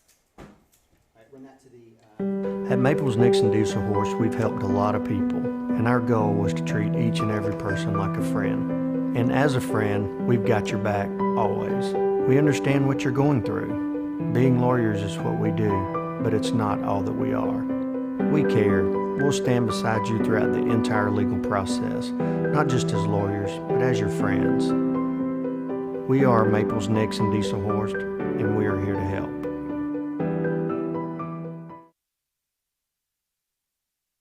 Have a pest problem? Call Rural Pest Solutions today. We offer as-needed services as well as a variety of treatment schedules. We're family-owned and operated, and we specialize in treating life's smallest problems: spiders, ants, roaches, termites, mice, and more. For both residential and commercial, we're ready to solve your pest problems today. So call Rural Pest Solutions in Cashion, 405-238-6565. Proud supporter of Wildcat athletes.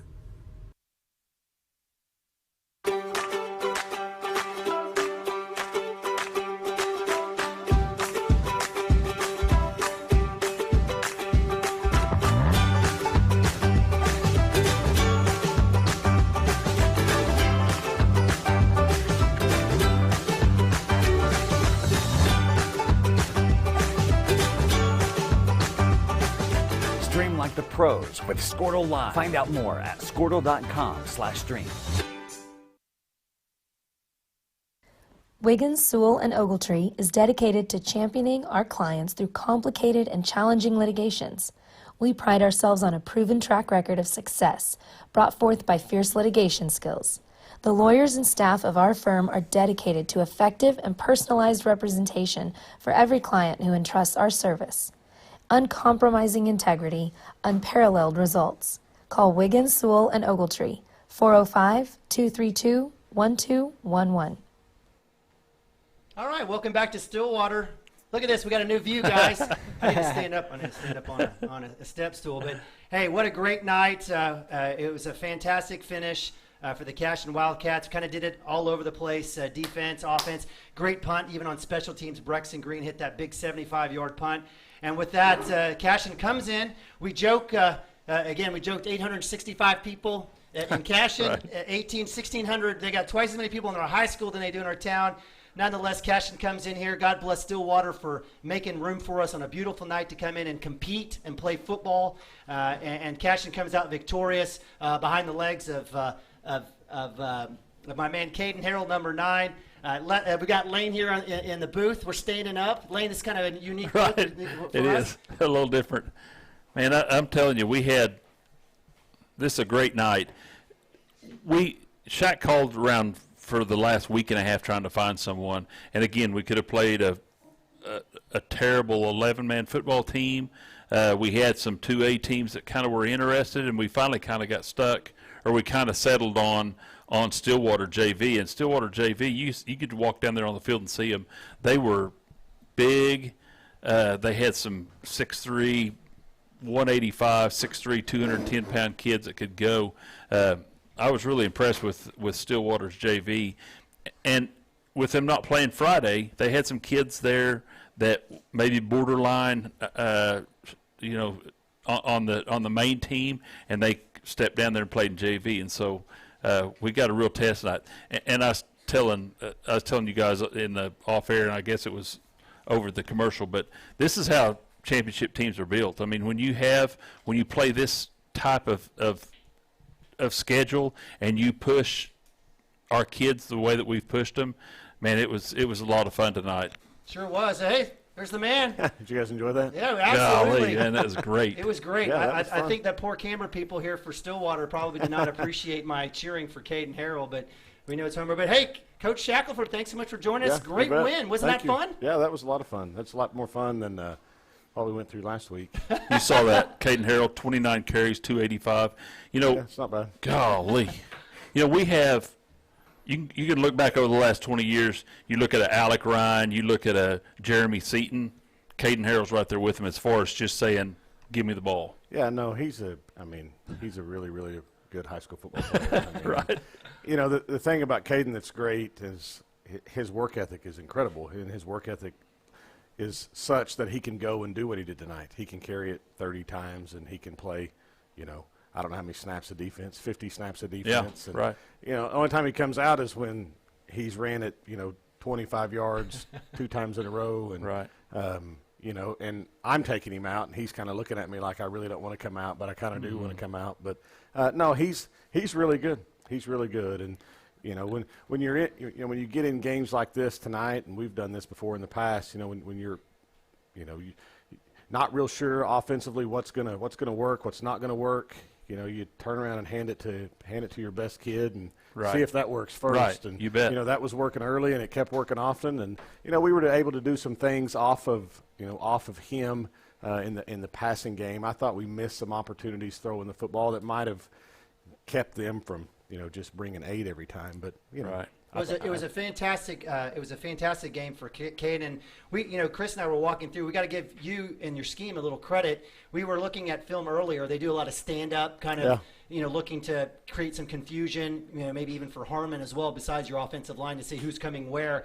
But we love the fact that you put, we were joking, you put Caden Harrell basically down in Norman in the pistol. And what that allowed, what we saw was that first push, he was able to see, get past, and find the hole. Was that something that you guys thought of just this week, or is it something you've been tinkering with for the season? Well, we do a little bit of it. Did we die? Here, come on over here. Come over here. We do a little. I mean, we do some stuff out of the pistol in some of our run game.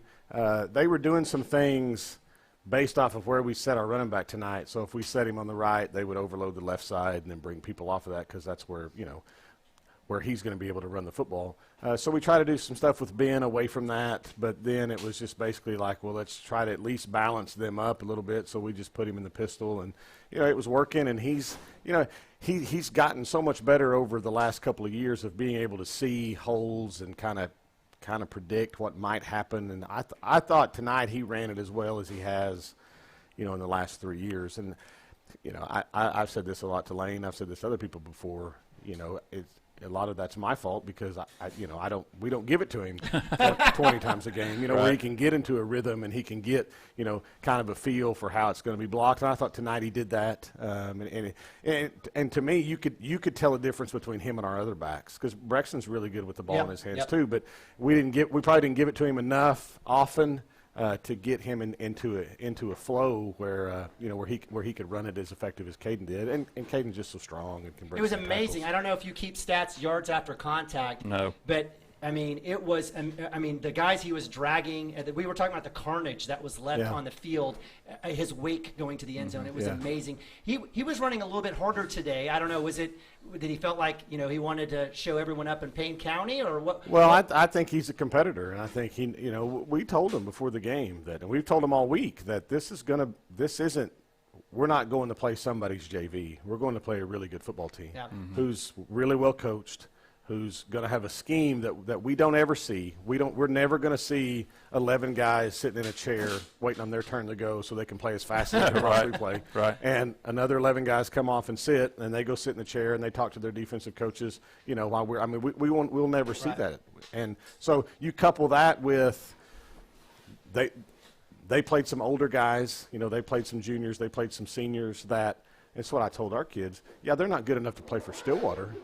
That doesn't mean they're not good enough to play for a whole bunch of other schools across the state of Oklahoma. Just because you can't play for, probably the second or third best team in the state in any class doesn't mean that you can't play football. So, I told the kids after the game, I made a lot of coaching decisions over the years. I thought coming here and playing this game tonight was one of the better ones. Oh, just I think so too. Just because what it allowed us to do and see and test our kids with really nothing on the line, So right, and we got down. We were behind a little bit, and so it put a little bit of pressure on them kids, and it was really I thought it was fantastic. And we were able to get into even like against Thomas. There really wasn't a time where I felt like our kids were probably stressed, or we were behind, or we were in some 3rd and longs or 4th and goal situations, kind of like where we were tonight. And I thought we could have played a lot better offensively. To be honest with you, I thought we left a couple of touchdowns out there. I was really impressed with Max Brown. Max played really, really well, and he didn't quite show up the second half, but that first half he showed up. Yeah, he played well. He played really well defensively too, I thought. Right. In coverage and tackling. It's hard to tackle people in space. And they're ripping the ball out there, and it's him and that wideout with no one really around on a hitch route or on an out route. And if he misses the tackle, it's a big gain. I thought that was really good. I thought the pass he caught right before halftime was really good. Right. Well, let's shift to defense. So, again, we haven't seen that many points scored on a Tony Wood defense in a long time. Yeah. And well, so 7 of those were my fault. Is that right? Well, we threw the pick 6. Well, okay. Well, fair enough. But the idea, and we did have some turnovers that kind of gave some short yardage as well. But the idea is that they didn't necessarily. They had one good drive, but a lot of it was on just big plays with the big pass play. The 2 big pass plays, we felt like they missed the holding call, as well as pass interference. But it was a lot of big plays for Stillwater. Yeah. What were the key takeaways from you on the defensive side? I thought we were going to be in a lot of trouble after their first drive, just because the pace that they were playing at and what it was doing to us. I really thought it was going to have a huge effect on how we were going to be able to function on both sides of the ball, because we were so gassed. And I thought our kids did a really good job of just kind of calming down and understanding that it didn't have to be a frantic pace. We could just go back to the line and line up and get the call and play. And I thought once we settled down defensively, I thought we really played pretty well, other than they throw and catch really well. They throw and catch really well with their varsity, so they're going to do it here. Yeah. They do it. Their offensive line is as good as anybody that we've had or we've played against. I mean, that offensive line that was out there was really, really good, and they were able to give their quarterback time, and they did a good job of protecting him. And the running backs are good. I think I told somebody this. I think it gets lost sometimes when you say, okay, well, we're going to go play somebody's JV. Well, right, if you go play a 6A team's JV, you're going to play a lot of younger kids. Right. Well, if you play us, you're going to play a lot of. You're going to see. We have sophomores out there that are playing for us, and we have juniors that are out there playing for us. That's our varsity. Our JV is the freshman kids that are standing on the sidelines. Right. So I thought for the most part, defensively, I thought we played really, really well. I think this whole game is going to pay dividends down the road of the stress that got put on them kids and just the quality of team that we played. Yeah. No, I mean that was the hope. I text Tucker. And Coach Barner and I are pretty good friends. We've known each other for a while, but I texted him last week and was just kind of asking him, if they were going to play, if they were not going to play, whatever. And then I texted him Sunday morning, was like, do you have a JV game? And he said, yeah. And then he texted me back Sunday night, and he's like, well, we don't anymore. We can play if you guys want to. And I jumped at the chance. We kind of toyed after that about, well, maybe we'll try to go play somebody in our class, but there's nobody out there that can. Well, and what I told the kids after the game is I know this for certain. Nobody in our class is playing anybody that good this week. Right. Right. There might be teams in Class A that are as good as them. I don't know. I haven't seen everybody. I'd find it hard to believe, but there's nobody better than them. There's no one's no one's doing what we did this week. So hopefully, I sound like a broken record, but I just can't wrap my mind around how many kids we lost last year, and we're as good as we were last year. And our defensive line is not quite as good, but our linebackers are better than they were last year. Our offenses, we have more skilled kids this year than we had last year. I've just been impressed with how good we have been. I'm surprised about how good we've been. Well, I think this happens at a lot of places like Cashion, but I think there's as long as you don't lose a bunch of them. I mean, I know we lost a lot of players last year, some really, really, really good football players, but we also brought a lot back. So, you're like Max Brown, for example. Max doesn't have a choice but to play well. I mean, Right. because the expectation when Max comes out there from guys like Jacob and Caden and Brexton is you have to play well. If you don't play well, then we're not going to be very good. So I think you add that to those kids. Camden's the same way. Jackson's the same way. It's, your expectation is you're replacing Ryan Baker, if you're Jackson. Do we expect you to be as good as him? No. But do we expect you to be really good? Yes. So you're going to have to get yourself to that point. We can teach you the technique, but I can't coach your motor. You're going to have to play hard. Right. Camden, you're going to have to play hard. Max, you're going to have to play hard, have a short memory, do all those things. And then you just, as the season goes on and those guys play and they play against us in practice. And I tell you, the other thing that we've been able to do that a lot of schools haven't is we play JV games. And you come watch Max playing a JV game, and you can see him from our first JV game until the one we played the other day. He's so much better. He's so much more confident because he just plays. He just gets to play. And people lose sight of how important it is to just go play. That was my whole deal this week is we can't afford not to go play. And I can't imagine why there are coaches and schools out there that are just saying, nah, we'll take the week off. Because it can be gone tomorrow. It can be gone tomorrow. It can be gone tomorrow. But even if it's not, you got to play. We can't simulate this anywhere. We can't do it. Well, Coach, we were so glad. We weren't sure you were going to make the haul all the way up here. Well, there's an elevator. Plus, I needed to get some steps in because I think my partner's holding me down on the weight loss challenge. Well, Cashion moves to 7-0. We go back to district play next week. Week after next. We have the off for fall break.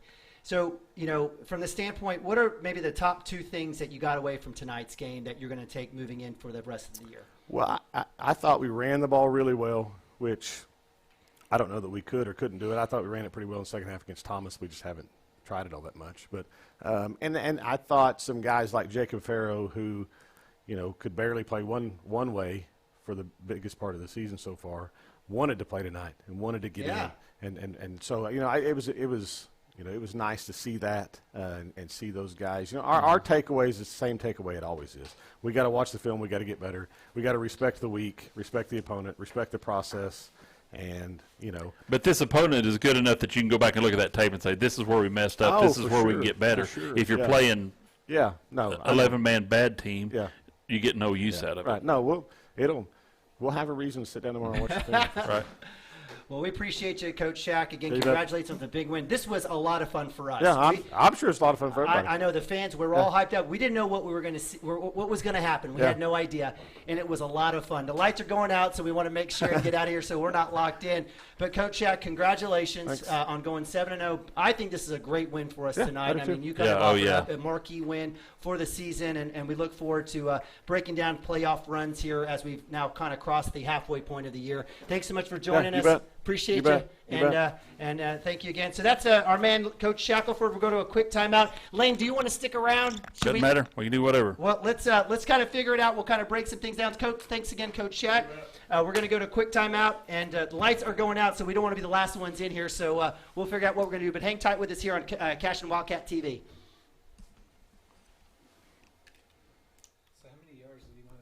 For 31 years and counting, Community State Bank has taken great pride in being your hometown bank. With branches located in Cashion, Dover, and Hennessy, CSB strives to reflect the small-town hospitality these communities are known for. Our friendly staff is here to serve you and provide one of the best banking experiences around, equipping our customers with the latest in banking technology combined with a personal, down-home relationship. Come into one of our local branches or visit us at www.mycsb.com.